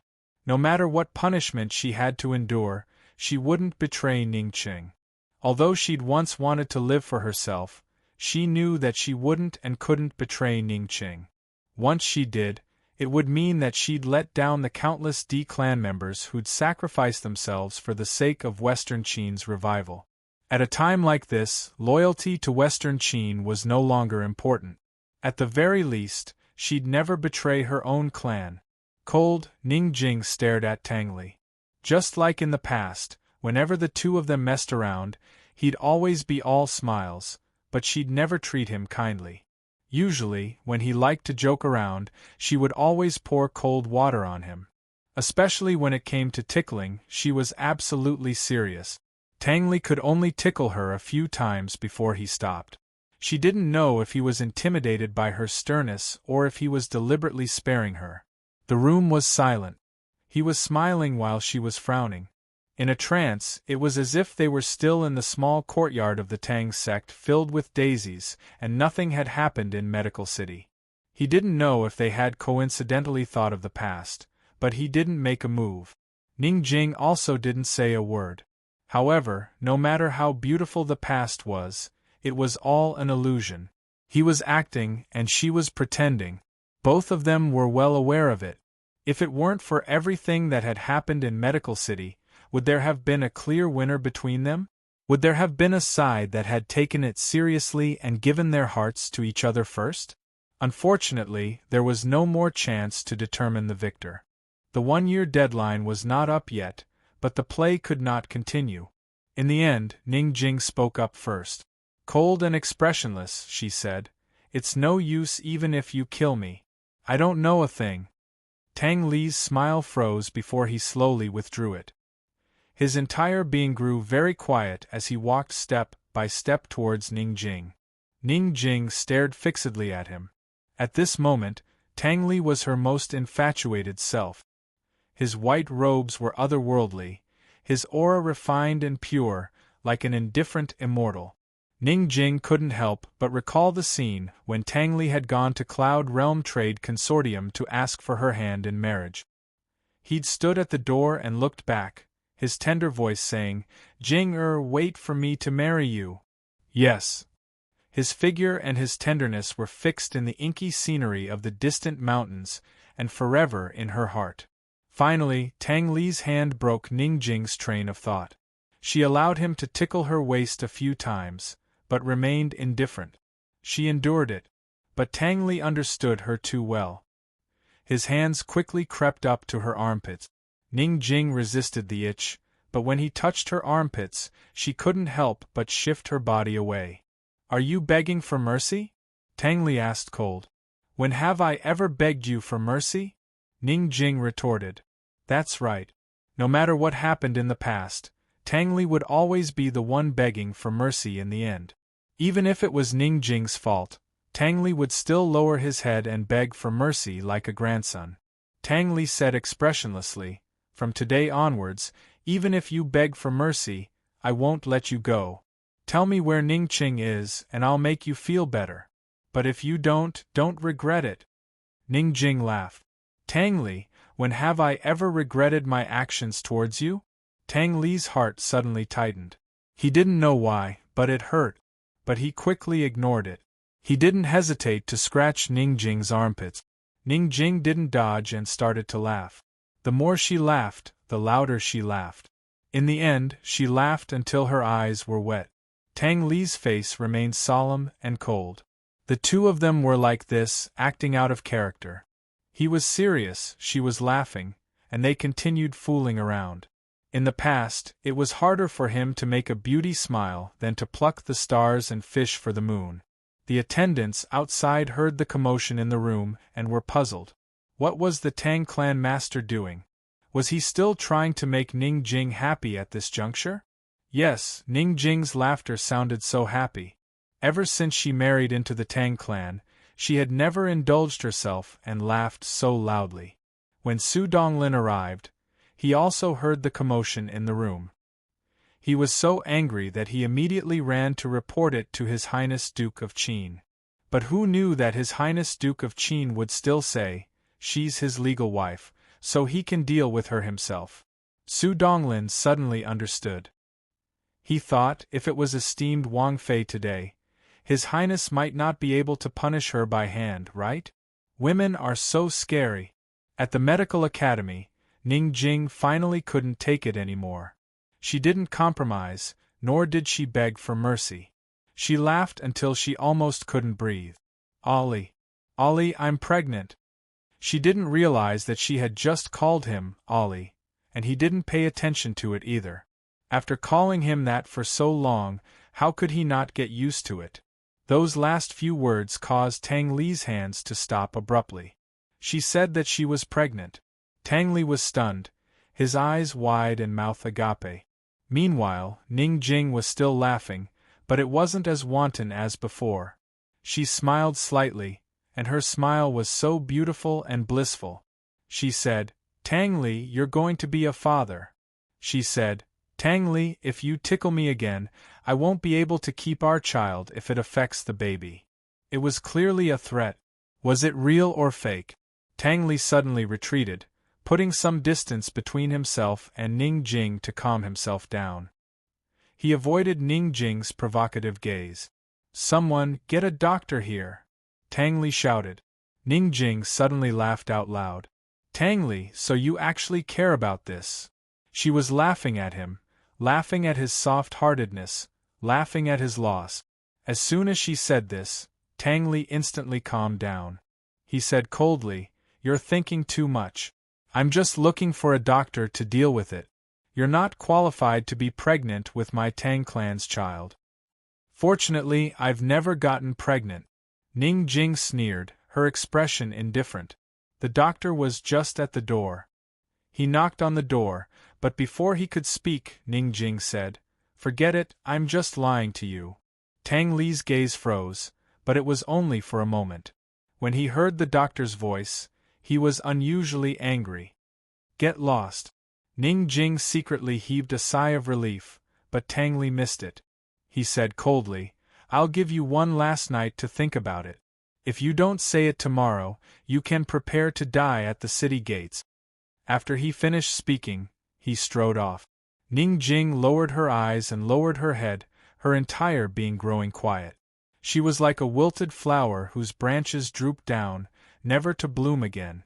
Tang Li went to Long Fei Ye's side and sat down without a word. Long Fei Ye glanced at him without asking anything. "If we can't find him tomorrow, help me keep watch. I'll make a trip to Tianning's imperial city. You'll be in charge of everything here. Don't forget about Gu Beiwei."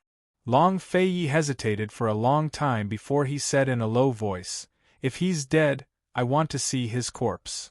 Tang Li didn't reply for a long time, as if he'd lost all his soul.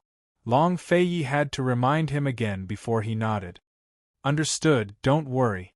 After a night of searching without finding anyone, Long Fei Yi set off for Tianning's imperial city. Bailey Mingxiang and the rest arrived at Medical City late, so they missed Long Fei Yi. "Uncle Gao, I think we should go back first. His Highness will return to the army sooner or later," Bailey Mingxiang said. "Miss Mingxiang, why don't you find a carriage and follow behind this old man? It's been too tiring for a girl like you to travel all the way." Uncle Gao's heart ached for Bailey Mingxiang. Whether or not His Highness Duke of Qin was here, Bailey Mingxiang could only sit outside the carriage. His Highness was obsessed with cleanliness, so esteemed Wang Fei was the only one who'd ever sat in this carriage. Uncle Gao didn't dare to let Bailey Mingxiang sit in it, and Bailey Mingxiang didn't dare to break the rules either. "No need, I'm used to it," Bailey Mingxiang lowered her voice and teased. "Ever since I started practicing martial arts, my body hasn't been as delicate as before." "But, alright Uncle Gao, let's hurry back." Bailey Mingxiang knew her father's temper well. She didn't know if she could help, but she had to hurry back as soon as possible. The two of them bid farewell to Tang Li and went back the same way they'd come. When they reached a place where no one was around, Uncle Gao avoided the shadow guard and asked in a low voice, "Miss Mingxiang, you've served esteemed Wang Fei before. Tell me honestly, does esteemed Wang Fei really have a phoenix birthmark on her back?" "No." Bailey Mingxiang didn't hesitate and blurted out, "Uncle Gao, His Highness is already investigating the person who started the rumor. How can you still be suspicious? Besides, who can prove that someone with a phoenix birthmark is a descendant of the Western Qin imperial family?" Uncle Gao nodded thoughtfully. Bailey Mingxiang was afraid that he wouldn't believe her, so she said, "The person who started the rumor must be trying to sow discord." "Uncle Gao, you're familiar with the Tang sect. The people of the Tang sect hate esteemed Wang Fei the most. This time, you have to side with esteemed Wang Fei." Uncle Gao nodded. "Of course." Bailey Mingxiang finally let out a sigh of relief. She'd seen the phoenix birthmark before, so she knew what the truth was. His Highness wanted to protect esteemed Wang Fei. As a descendant of the Mermaid clan, how could she not hate the Western Qin imperial family and the Western Qin faction?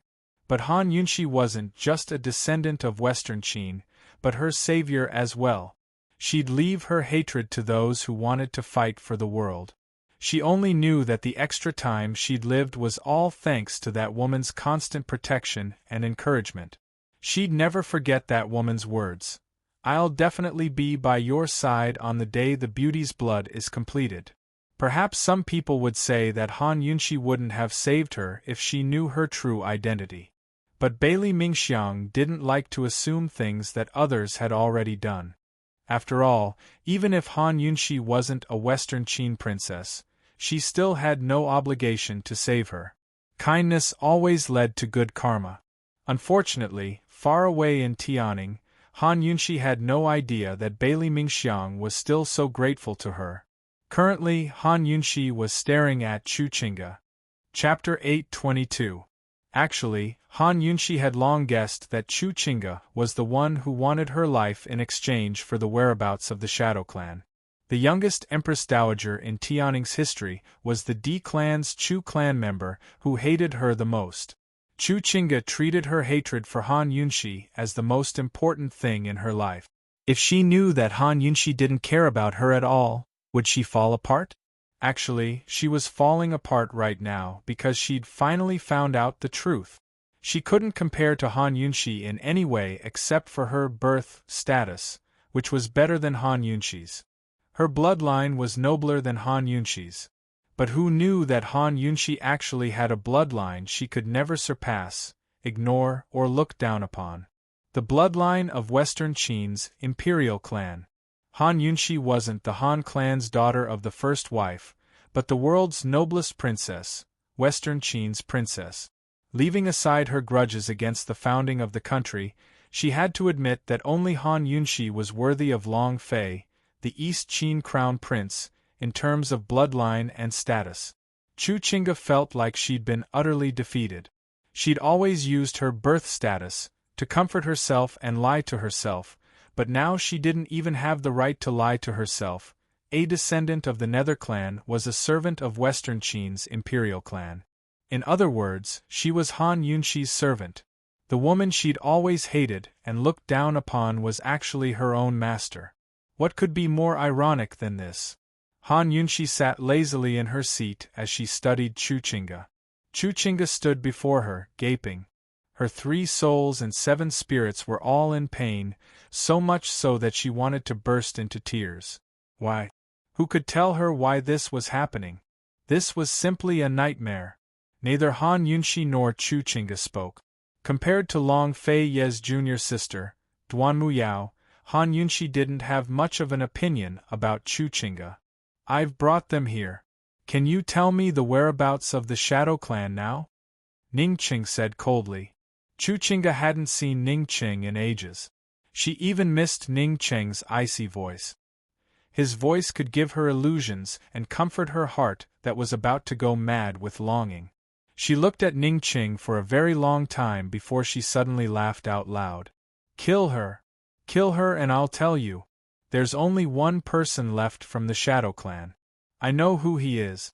I've even seen him before. I saw it with my own eyes. You're seeking death. Ning Qing's killing intent flared as he grabbed Chu Qingge by the throat. Don't be so shameless. Chu Qingge was still laughing. She cast a sidelong glance at Han Yunxi, then stared at Han Yunxi for a long time. Finally, she chuckled and asked, Han Yunxi, do you think you'll be proud of your status? Han Yunxi gestured for Ning Qing to let go. She had long known of the Shadow Clan's whereabouts, but she hadn't come to see Chu Qingge to humiliate her. She only wanted to get some information out of Chu Qingge's mouth. After all she knew was that Gu Beiwei was a member of the Shadow Clan. As for what Gu Beiwei had done in the past, she wanted to know. Perhaps Chu Qingge would know something she didn't. Faced with Ning Qing, Han Yunxi could only speak against her conscience for now. Otherwise, she might end up as Ning Qing's puppet and lose her right to speak. If she allowed Ning Qing to sense her acknowledgement of her status, then Ning Qing's loyalty would at least make him treat her with courtesy and respect. She replied, of course. My Western Qin imperial bloodline is the noblest. Pa. Chu Qingge actually spat at her. Fortunately, Han Yunxi dodged in time, giving her quite a fright. Her impression of Chu Qingge was that she was a cold beauty with a good upbringing. Now she was no different from a madwoman. Impudence! Ning Qing angrily grabbed Chu Qingge and pulled her aside, away from Han Yunxi. Chuchinga lost her footing and fell to the ground. She sat there paralyzed before laughing like a mad woman. Han Yunshi, I'm telling you, I hate my birth. I'd rather be the daughter of a commoner. Do you know why? At the sight of Chuchinga's mental breakdown, Han Yunshi suddenly felt a twinge of heartache for the woman. Although Chuchinga had fallen into her trap and won Emperor Tianhui's favor for the marriage alliance, it was still because she was a descendant of the Nether clan. Hadn't Chuchinga been forced to marry Emperor Tianhui by her father and older brothers? Otherwise, the Chu clan would have found a way to resolve Chuchinga's predicament with their past power in Western Zhou.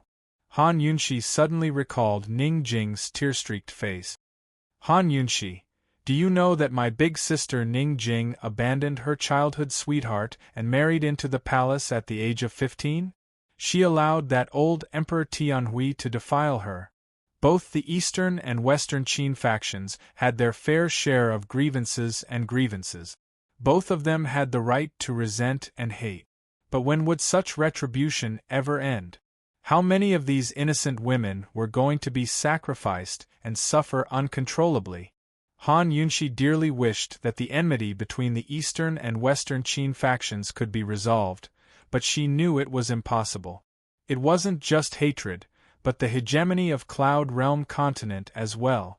Even people with no old grudges would fight until their heads bled, to say nothing of the Eastern and Western Qin factions.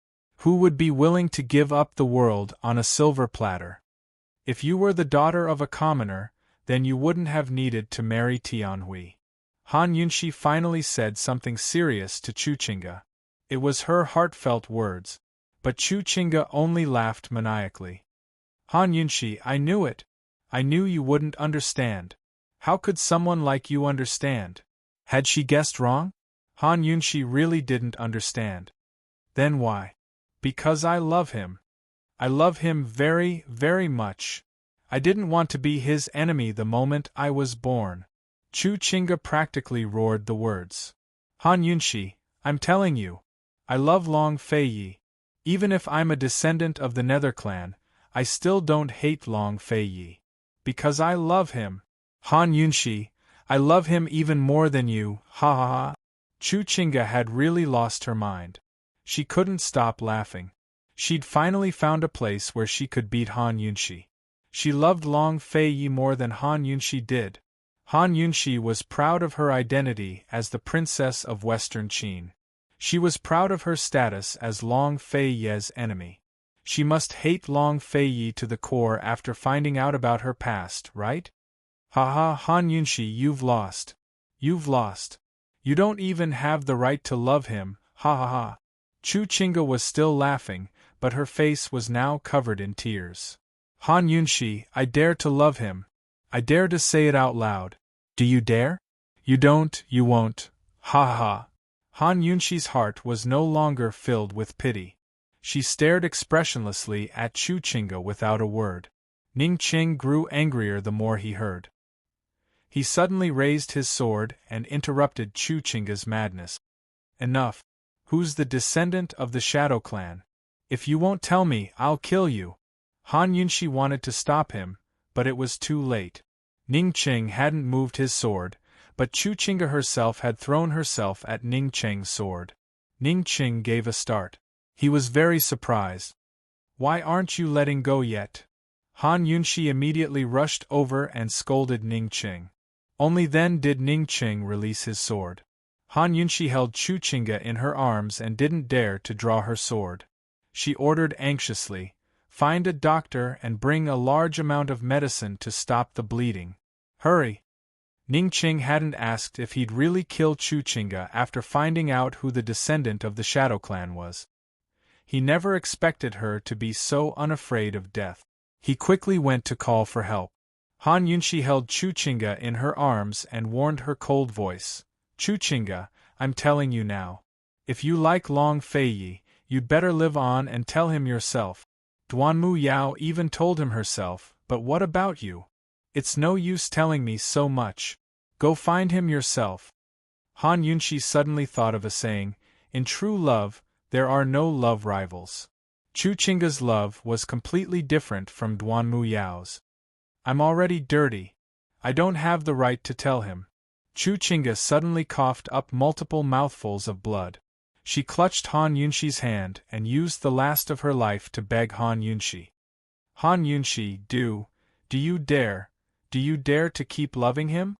I beg you, Han Yunxi. I beg you to keep loving him and kill Ningqing, alright? Han Yunxi, you can't lose to me. Chu Chinga couldn't hold on any longer. She stared fixedly at Han Yunxi as she died in Han Yunxi's arms. Han Yunxi never thought that Chu Chinga would die in her arms like this. Chu Chinga probably never thought she'd end up like this either. Han Yunxi's heart felt like it had been bitten by something. It was extremely painful. Why was love so hard? She murmured, Chu Chinga, do you know that I just wanted to ask Long Fei a question? I wanted to ask him if I wasn't the princess of Western Qin, would he still like me? If he did, I'd definitely be braver than you.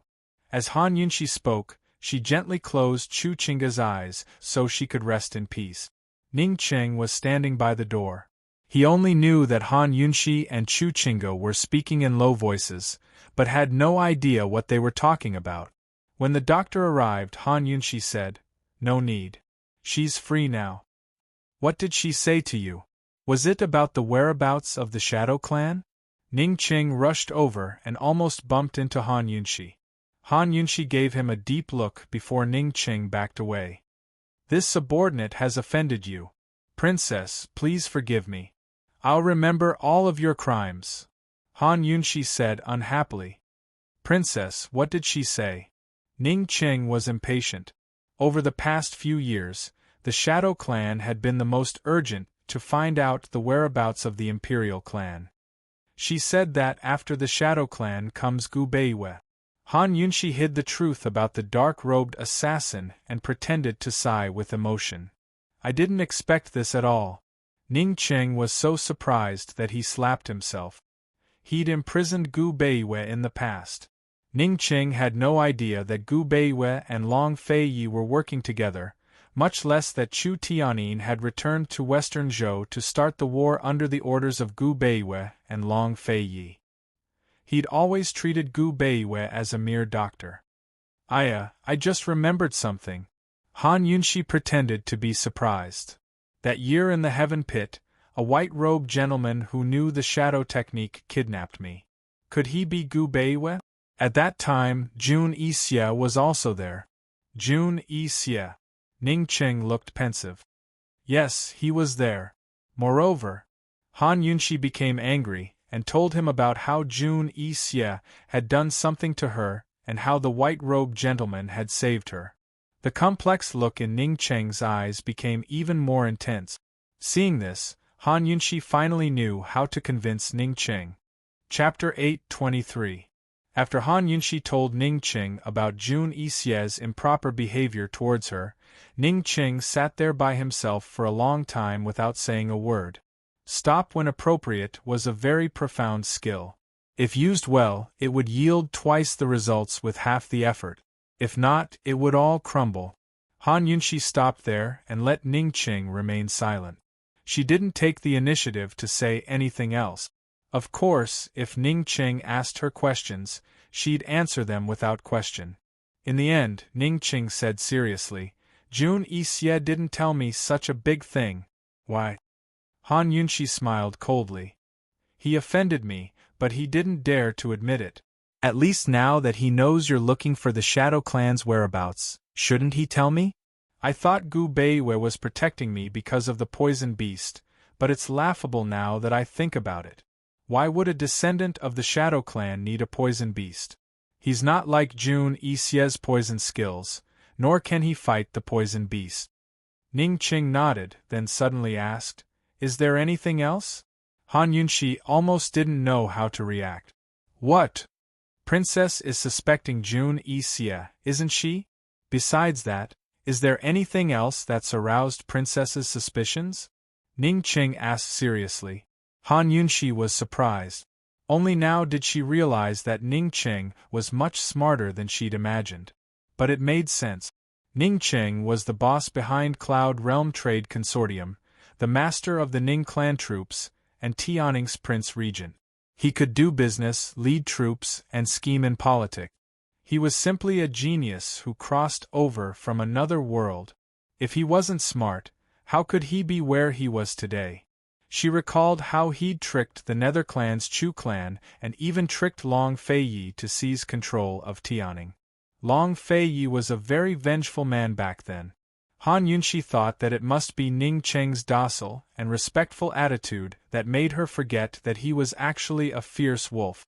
Han Yunxi originally wanted to hide the matter of the black-clothed assassin and let Ning Cheng investigate it himself. At this moment, she changed her mind. When faced with such a smart person, rather than beating around the bush, it was better to be straightforward with him. What's more, his current attitude was very frank. If Han Yunxi continued to hide it, it would seem that she had ulterior motives. She said, "Ning Cheng, I'm not suspecting him, but I'm sure he's up to no good. Jun Yixie didn't say anything because he didn't want you to find the Shadow Clan. You all know that the Shadow Clan was almost completely wiped out back then. Moreover, the Shadow Clan is just a shadow guard. They aren't a powerful force. They don't have any military or financial support for the recovery of Western Qin. What is Jun Yixie afraid of about Gu Beiwei?" Seeing that Ning Cheng was seriously pondering, Han Yunxi continued, "Ning Cheng, the Shadow Clan's existence is only related to my personal safety. He doesn't want you to find the Shadow Clan, so he definitely doesn't want me, Han Yunxi, to live well." "He dares," Ning Cheng said coldly. Han Yunxi went along with his intentions and said, "Of course, there's another possibility, which is that Jun Yixie has something on Gu Beiwei, but he doesn't dare to say it." Although Ning Cheng nodded, he didn't completely believe Han Yunxi's words. After all, Han Yunxi didn't give him a clear conclusion, but provided two doubts. As for the truth, he still had to find Gu Beiwei to know. Between the Shadow Clan and the Wind Clan, Ning Cheng had absolute trust in the Shadow Clan. "Princess, where in Medical City is Gu Beiwei in seclusion?" Ning Cheng asked seriously. Han Yunxi smiled bitterly and stared at him silently. "Princess." Ning Cheng was a little uneasy. On the night that Long Feiyi raised his troops, Gu Beiwei was attacked by an assassin and fell into the deepest abyss of the poison sect's forbidden grounds. They went down to search for him for a long time, but couldn't find him, Han Yunxi said mildly. Ning Cheng froze. Han Yunxi told Ning Cheng everything that happened that night, but she didn't mention that the dark-robed assassin had used Celestial Mountain's sword skills. She couldn't say this even if she was beaten to death. Otherwise, Ning Cheng would not only doubt her words, but also her stance. Ning Cheng's attitude towards Long Feiyi was absolute enmity. He trusted anyone but Long Feiyi. "So you suspect that the assassin is from the poison sect?" Ning Cheng asked. "It must be someone from the poison sect, and a direct descendant at that. Otherwise, he wouldn't have been able to cure my poison so quickly," Han Yunxi said confidently. Ning Cheng's brows furrowed even tighter. Han Yunxi accidentally caught sight of Long Feiyi's furrowed brows and hurriedly averted her eyes. She secretly laughed at her poor eyesight, but she knew it was only because she missed that man too much. A direct descendant of the poison sect, the princesses. Ning Cheng was incredulous. "Even if he isn't my father, he must be an elder.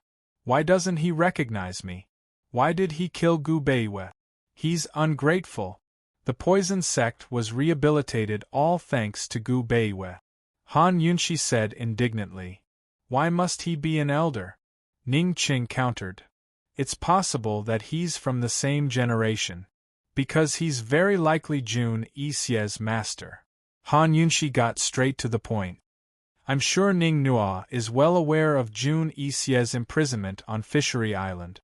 Han Yunxi told him everything about Fishery Island's poison fog and the Lost Path poison duel. She pointed the spearhead at the Wind Clan. Slap! Ning Cheng shot to his feet, fury dancing in his eyes. If he still couldn't figure out what was going on after knowing so much, he might as well quit his job. Jun Isye wasn't a member of the Wind Clan, he was just a spokesperson. Han Yunshi saw that things were going well and hurriedly reminded him, Ning Qing, back then, the Nether Clan's Chu clan raised the banner of reviving Western Qin. Your D clan knew that the Nether Clan had ulterior motives, but did the Wind Clan know as well? Why didn't they show their faces? Why did they wait until Long Fei Yi mobilized his troops? Also, my identity was exposed the moment Long Fei Yi mobilized his troop. Who was the one who did that? Han Yunshi asked. Jun Isye's master is your father, so he knows about your origins. Ning Qing immediately denied it. He knows about Lady Tianxin's origins, so he knows about your identity. He knew you were Western Qin's princess from the moment you were born. Han Yunshi had never felt so good about Ning Qing before. She nodded excitedly. Not only did he hide it for so many years, he only revealed it to the public today. He doesn't even acknowledge you. Such motives. Ning Qing's beautiful eyes narrowed into slits, filled with a dangerous aura and even a hint of viciousness. Once again, it reminded Han Yunshi that the man in front of her wasn't a docile sheep, but a wild wolf that could bite a person to death. For the first time, Han Yunshi rejoiced in Ning Qing's loyalty to Western Qin and his trust in her. Otherwise, heaven knows how much time and effort she'd have to spend to expose the Wind Clan's lies. It didn't matter how much effort she put into it, but she didn't have much time left. She looked at Chu Chinga's sickly emaciated body on the ground and felt grateful that this woman had found a way to convince Ning Qing. Ning Qing paced back and forth in the room before coming to a decision. Princess Tianning has long fallen under this subordinate's control. This subordinate plans to hang up the Western Chu banner tomorrow. We won't go to the army, but stay in the palace and have Bai Yuqiao pay his respects. No matter what, he couldn't let Bai Yuqiao stay in the army any longer. Heaven knows what kind of intentions she had. Let's get the Imperial Jade Seal first before we hang up the banner, Han Yunshi intoned. As long as you're here, Princess, it won't affect us much, Ning Qing said. Ning Qing had no idea that Han Yunshi's actions would have a massive impact. Once the banner was hung, she'd officially be the princess of Western Qin and lead the D and Wind clans against the Long Fei Yi. What would Long Fei Yi think of her then? Han Yunshi remembered clearly that Long Fei Yi had once asked her if she'd bear a grudge against East Qin if she was the princess of Western Qin, or if she'd want to restore her country. Her answer back then had always been yes. Once the two sides officially clashed, would she still have a chance to ask that question? No matter what, Han Yunshi had to stop Ning Qing from hanging up the banner. It was impossible to see Long Fei Yi now, so she had to find a reliable person to pass on the problem to Long Fei Yi. Han Yunshi began to think nervously. Just what kind of reason should she use to convince Ning Qing? Finally, she came up with a brilliant idea. She had Ning Qing sit down and lowered her voice to speak to him. Ning Qing listened carefully before giving her a thumbs up. Brilliant. Truly brilliant. This subordinate admires you. Han Yunshi finally exhaled. She too felt that her move had been too brilliant. If not for the urgency of the situation, she might not have come up with such an idea. I'll be able to see Han Yunshi's biological father very soon. That very day, at Han Yunshi's request, Ning Qing gave Chu Chinga a grand funeral and sent the little emperor, who wasn't even 3 years old, to the medical academy. Esteemed Wang Fei, the medical academy is under Long Fei Ye's control. This isn't appropriate, Ning Qing didn't tell Han Yunshi. What does this have to do with him? Medical City sealed off the city to search for the missing person only because I'm the head of the medical academy and the head of the poison sect. Long Fei Yi still has the authority to order around Department Head Ju. I'm afraid that he still refuses to acknowledge my identity and misled the department head. Han Yunshi pretended to laugh coldly as she spoke. When I admit my identity in the future, Medical City won't give Long Fei Yi any face. Ning Cheng looked at Han Yunxi and recalled her previous oath. In the end, he believed her words. You don't have to send him there in your name. Just send him there in the name of Tianning's imperial clan, Han Yunxi sighed. Medical City has a responsibility to him, so they won't refuse. In the end, he's still a pitiful child. Don't let him attend the funeral. All right, Ning Cheng agreed easily. Han Yunxi disguised herself as a court lady and attended Chu Chinga's funeral. Once the ceremony was over, Ning Cheng sent Bai Yuqiao a secret missive. He didn't say whether he'd already kidnapped Han Yunxi, but only asked Bai Yuqiao to bring the imperial jade seal to the capital. Han Yunxi couldn't sit still in her room. In the end, she decided to take a risk. As soon as she left the room, her attendant bowed respectfully. Your Royal Highness, where are you going? Compared to Medical City, Ning Cheng was much less guarded against her. This was all thanks to Han Yunxi's malicious oath. Most of the guards by her side were there to protect her, not to spy on her. Han Yunxi had a chance to escape, but there was no need for her to do so. There was nowhere safer than Ning Cheng's place. She had no idea what Long Fei Ye's attitude was. Perhaps she'd die if she ran to Long Fei Ye's place. Thinking up to here, she couldn't help but smile bitterly. She couldn't even ask him the question she wanted to ask him face to face. I want to see that little emperor. Have someone lead the way, Han Yunxi said. He's with Grand Concubine Ning. This subordinate will take you there. The attendant was very attentive. A crafty look flitted past Han Yunxi's eyes before she feigned indifference. We'll be sending him off tomorrow morning. Have you packed up your luggage? Chapter 824. Han Yunxi's arrival at Ning An's palace surprised Ning An. She was about to pay her respects when she was stopped. Ning An was much younger than Han Yunxi expected. Although she was Ning Cheng's older sister, she was only a year or two older than him.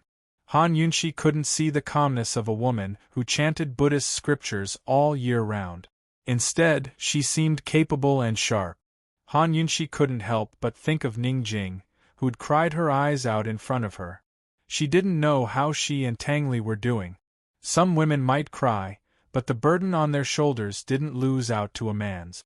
The strength in their bones wouldn't lose out to a man, either. Ning Jing and Tang Li's dispute over weapons and assassination weapons had now become a struggle between Western Qin and East Qin imperial clans. The Tang clan was Long Fei Ye's most hidden power.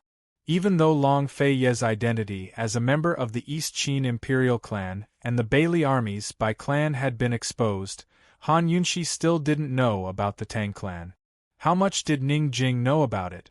Your Royal Highness, Long Zun is in the back courtyard. This subordinate will take you there. Ning An's words interrupted Han Yunxi's train of thought. The little prince's name was Long Zun, a name bestowed upon him by Emperor Tianhui himself. After ascending the throne, his reign name was Yongguang. Although he was the emperor, the number of times he'd attended court could be counted on one hand. No one outside the palace treated him as such, much less inside. Everyone simply called him by his name. Others said that a mother's status depended on her son's, but in his case, a son followed his mother's footsteps. Han Yunxi passed through the room and saw a small bundle on the table. It had to be Long Zun's luggage. She purposely slowed her steps to observe the room. It was obvious that this room had been temporarily vacated for Long Zun and his wet nurse. Ning An's bedroom was on the other side. Before Chu Chinga's death, Long Zun had always been with her. That's all you packed? Is it enough? Han Yunxi asked casually. That's all he has. Chu Chinga didn't care about the child when she was alive, so she never gave him anything. These are all clothes. Ning An saw that Han Yunxi's expression wasn't very good, but she didn't speak either. She wondered why Han Yunxi would worry about Chu Chinga's child when she and Chu Chinga had been rivals for so long. Han Yunxi didn't leave, but slowly sat down. She opened the luggage and asked unhappily, "You're the one who makes the decisions in the imperial harem. Tianning's imperial clan isn't weak, and your Cloud Realm Trade Consortium is rich and overbearing. Do you only lack a few clothes for this little doll? I'm innocent, Your Highness, Ning An hurriedly explained. The allowance for the harem is given by this subordinate. What should be given to her has always been given according to the Empress Dowager's specifications. The child is Chuchinga's own, but she doesn't care. How can an outsider care so much? That's true. Han Yunshi smiled coldly.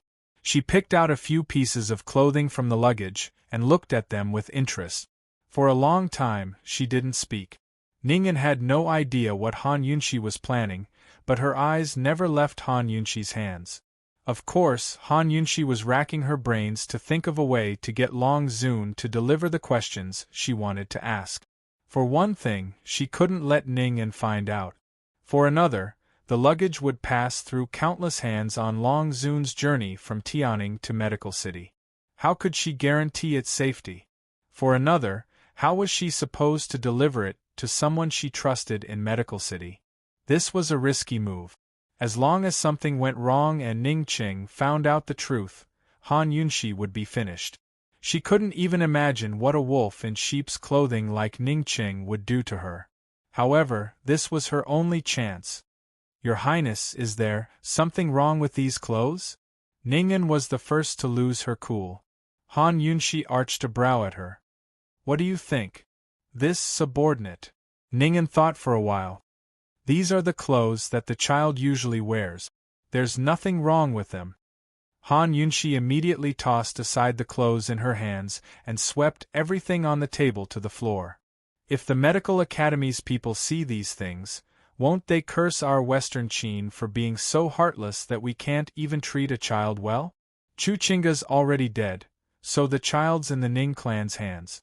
The Ning clan has to take responsibility for him. If you can't even treat a child well, how can your Ning clan conquer the world for this princess? How can you treat the people well? Han Yunshi stood up and murmured, Ning An, losing the Ning clan's face is a small matter, but losing Medical City's heart is a huge matter. Gu Beiyue's whereabouts are unknown, and I'm not in the city. Right now, the Medical Academy is under the joint leadership of the Vice Council and Council of Elders. Shen Jueming's words are in charge of the Vice Council, while Luo Zuishan's words are in charge of the Council of Elders. These two detest child abusers the most. Back then, Gu Yuntian even wanted to protect Ling Gai, but these two were the ones who opposed him to the end and expelled him from Medical City.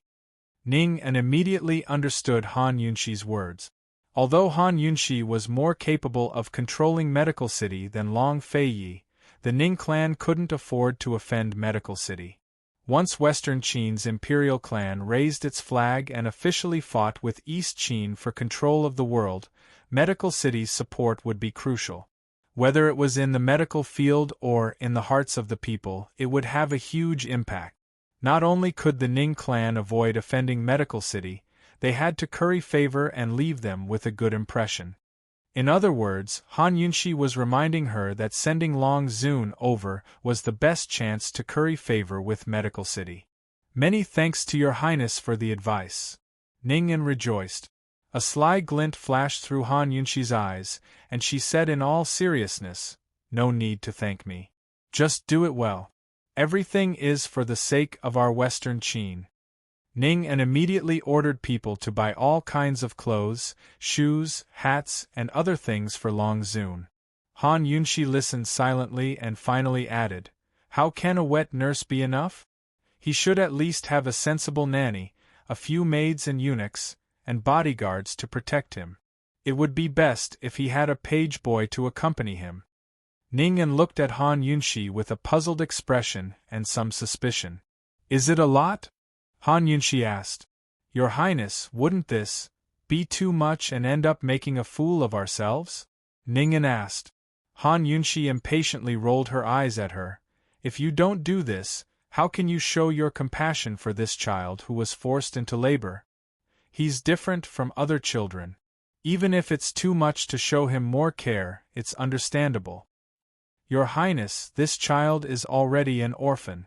If we send him to Medical City, He won't be able to live like a pampered emperor, right? Even if we send these people over, Medical City will return them, Ning said. That's exactly what I want. Once they return them, you can send a few more over to show your sincerity. Moreover, you can send them in your own name. In this way, won't you and Vice Academy head Shen become familiar with each other? Han Yunxi sighed helplessly. Ningen, when it comes to business, you're definitely not as good as your sister. For a moment, Ningen couldn't find any words to refute Han Yunxi. She felt that Han Yunxi's move could really win over Medical City's heart and pave the way for the future. She accepted it all and immediately ordered people to do as Han Yunxi said.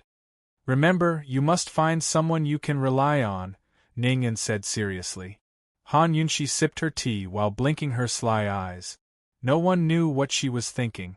Long Zun was originally supposed to be sent away today, but because of Han Yunxi's interference, it could only be delayed for 2 days. Han Yunxi was immersed in her own thoughts when suddenly, a child's cry came from the backyard. Han Yunxi hurried over and saw Long Zun's wet nurse struggling for his life, wailing loudly and calling out from time to time, but she couldn't make out what he was saying. What's going on? Han Yunxi asked. He was just like this when he was sent here. He was playing well when he suddenly started crying. I can't even coax him.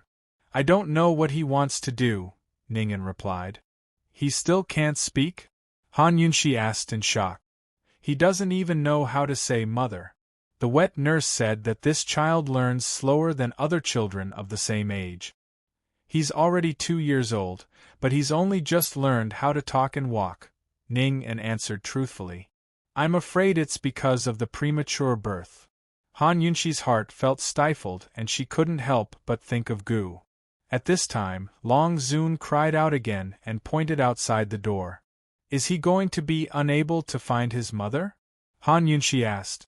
The wet nurse hurriedly handed the crying Long Zun over to a palace maid to deal with and quickly walked over. Your Highness, this child won't look for his mother. The number of times Empress Dowager Chu held him can be counted with 5 fingers.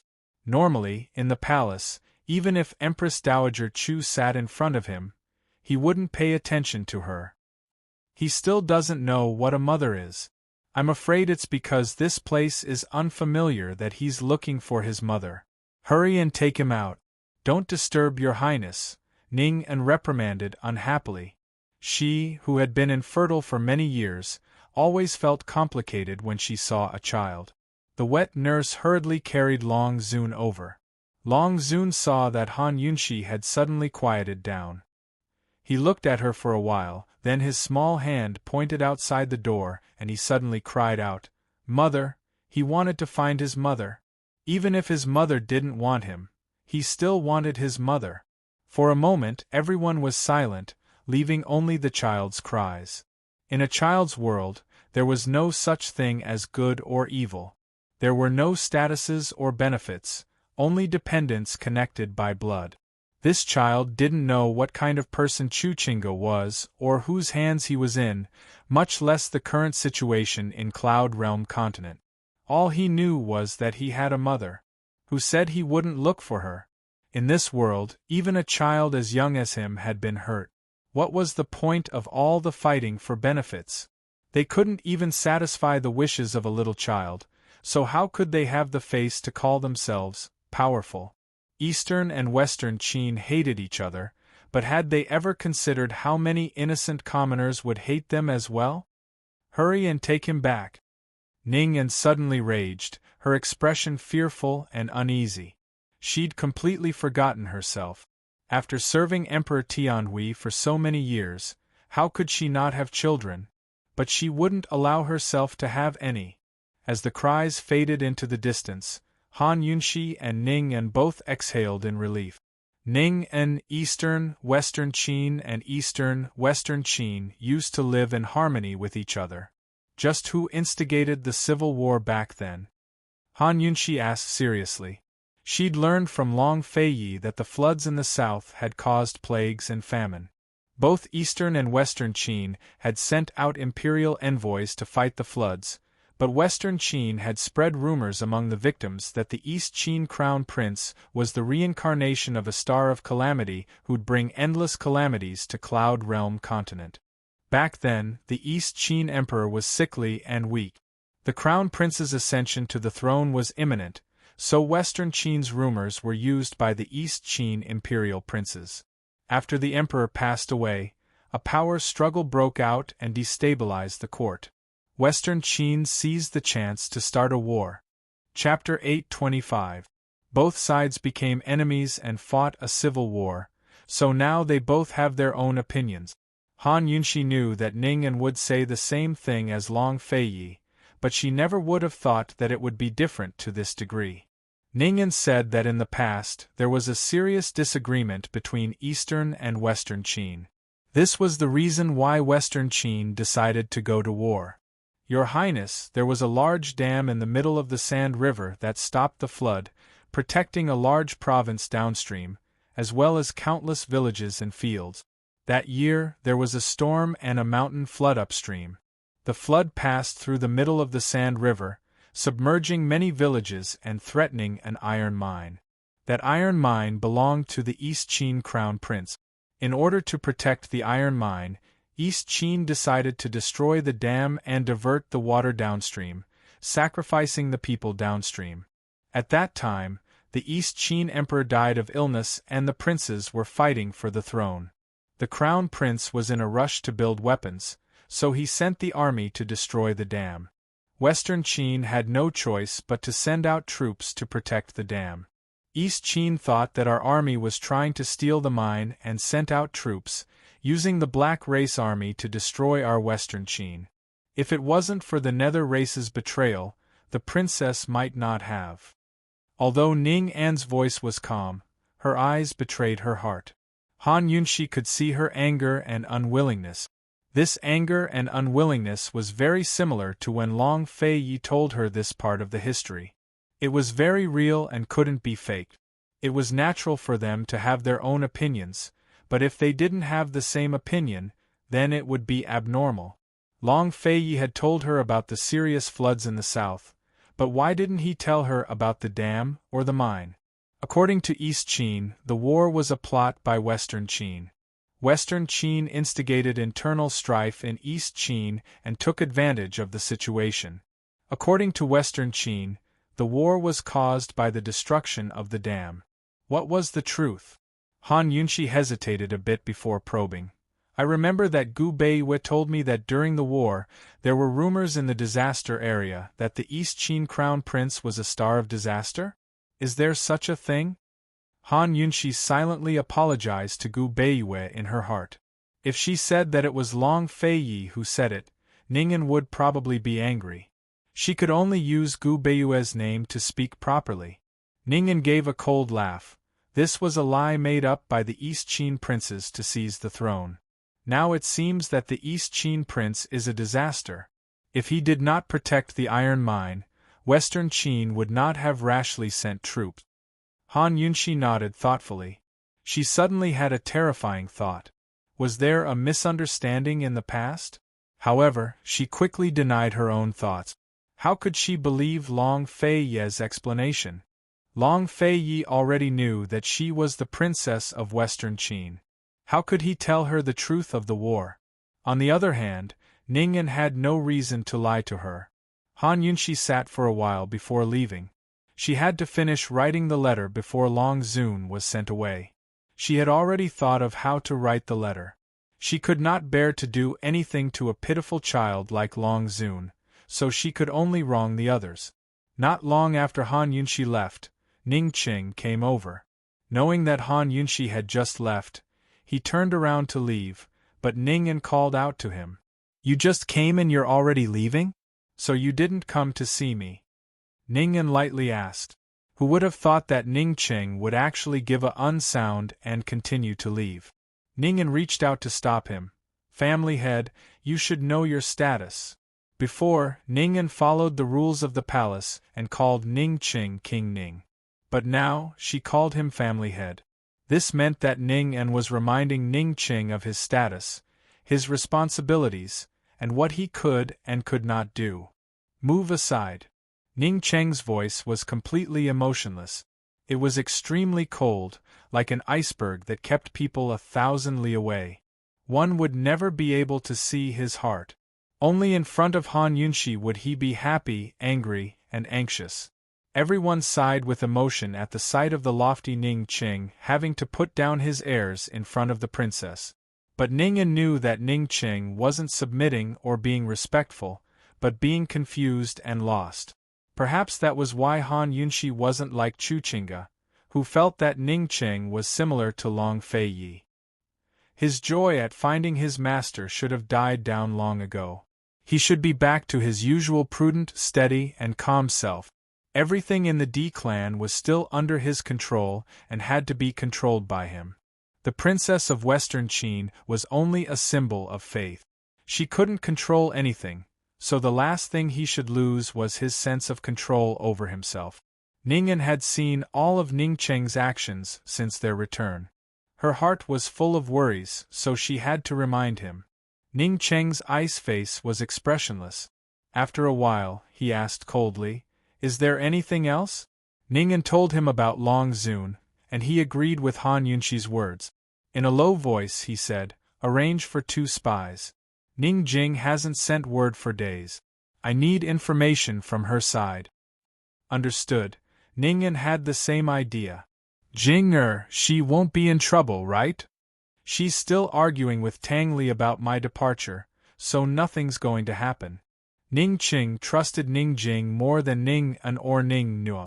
Urge Ning Nua on the matter of the army rations. Don't drop the ball at a critical moment. Although South Ning's commander-in-chief's estate controlled most of Cloud Realm Continent's grain production areas, Cloud Realm Trade Consortium wasn't easy to deal with. They could still buy grain from them. In this world, there were plenty of people who went against their conscience to make money from war.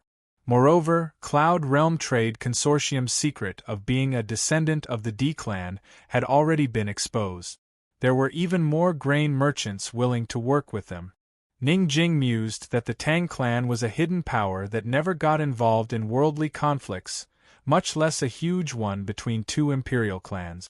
If the Tang clan elders knew about Ning Jing's status as a D clan member, it'd be even harder for them to agree to work with the arms trade. If she couldn't complete her mission within a year, Ning Qing wouldn't give her a chance to return to Cloud Realm Trade Consortium. Ning Cheng and Ning An had no idea that the youngest daughter of the Ning clan, the shrewdest head of Cloud Realm Trade Consortium, was currently suffering torment.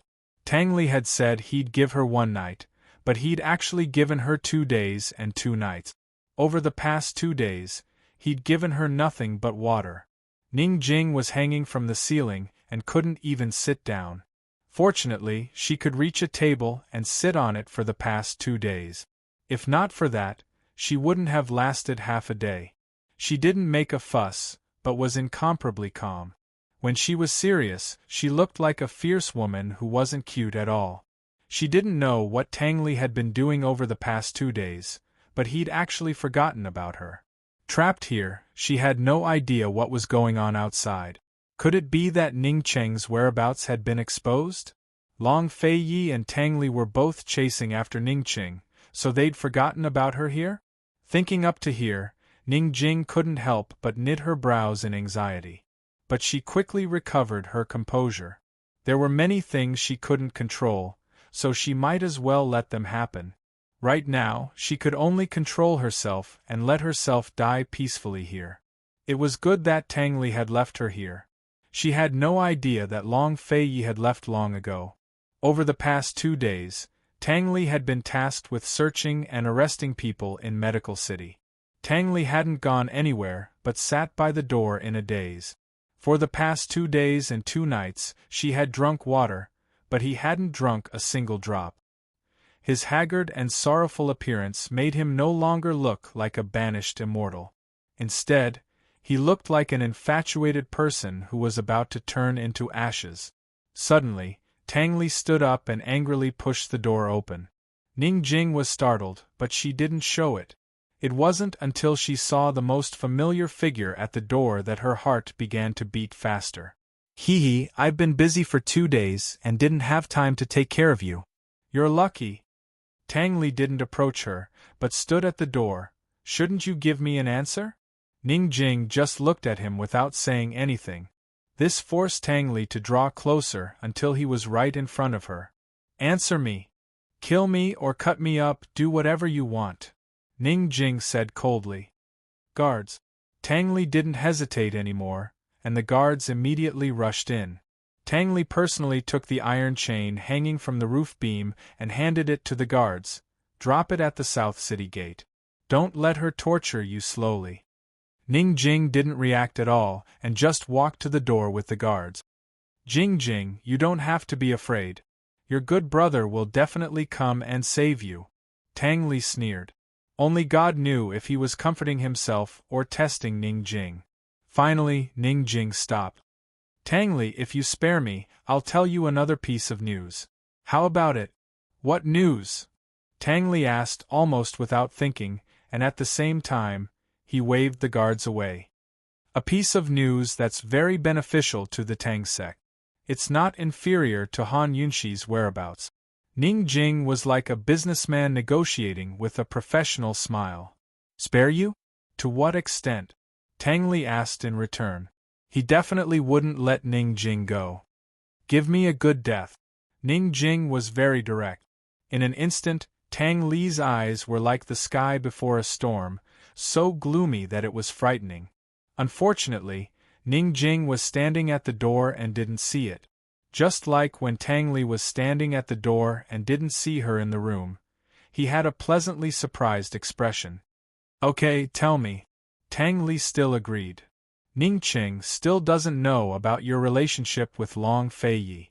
I'm the only one who knows about this, Ning Jing said seriously. Tang Li was shocked, but he soon questioned, who are you trying to fool? I led you to the apricot forest just to test you. Sure enough, you took Long Fei Yi there. At this moment, Ning Jing was as calm as her name suggested. She had always been suspicious. Since Tang Li helped Han Yunxi at the Apricot Forest Conference, she had been suspicious. The Cold War later was just a pretense. Even though she had seen Ning Qing several times, she never told Ning Qing about these abnormalities. She needed to give herself a definite answer. Therefore, after Ning Qing left, she deliberately lured Tang Li to the Apricot Forest.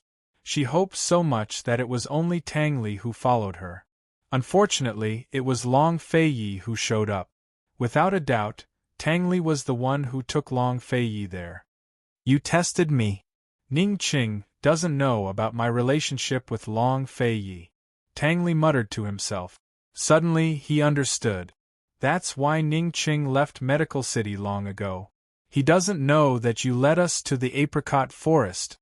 If Ning Qing was still in the Medical Academy, he would definitely be secretly keeping an eye on Ning Jing's movement. Ning Jing didn't have a chance to tell Ning Qing about his relationship with Long Fei Yi. Ning Jing smiled. She never thought that Tang Li was so smart.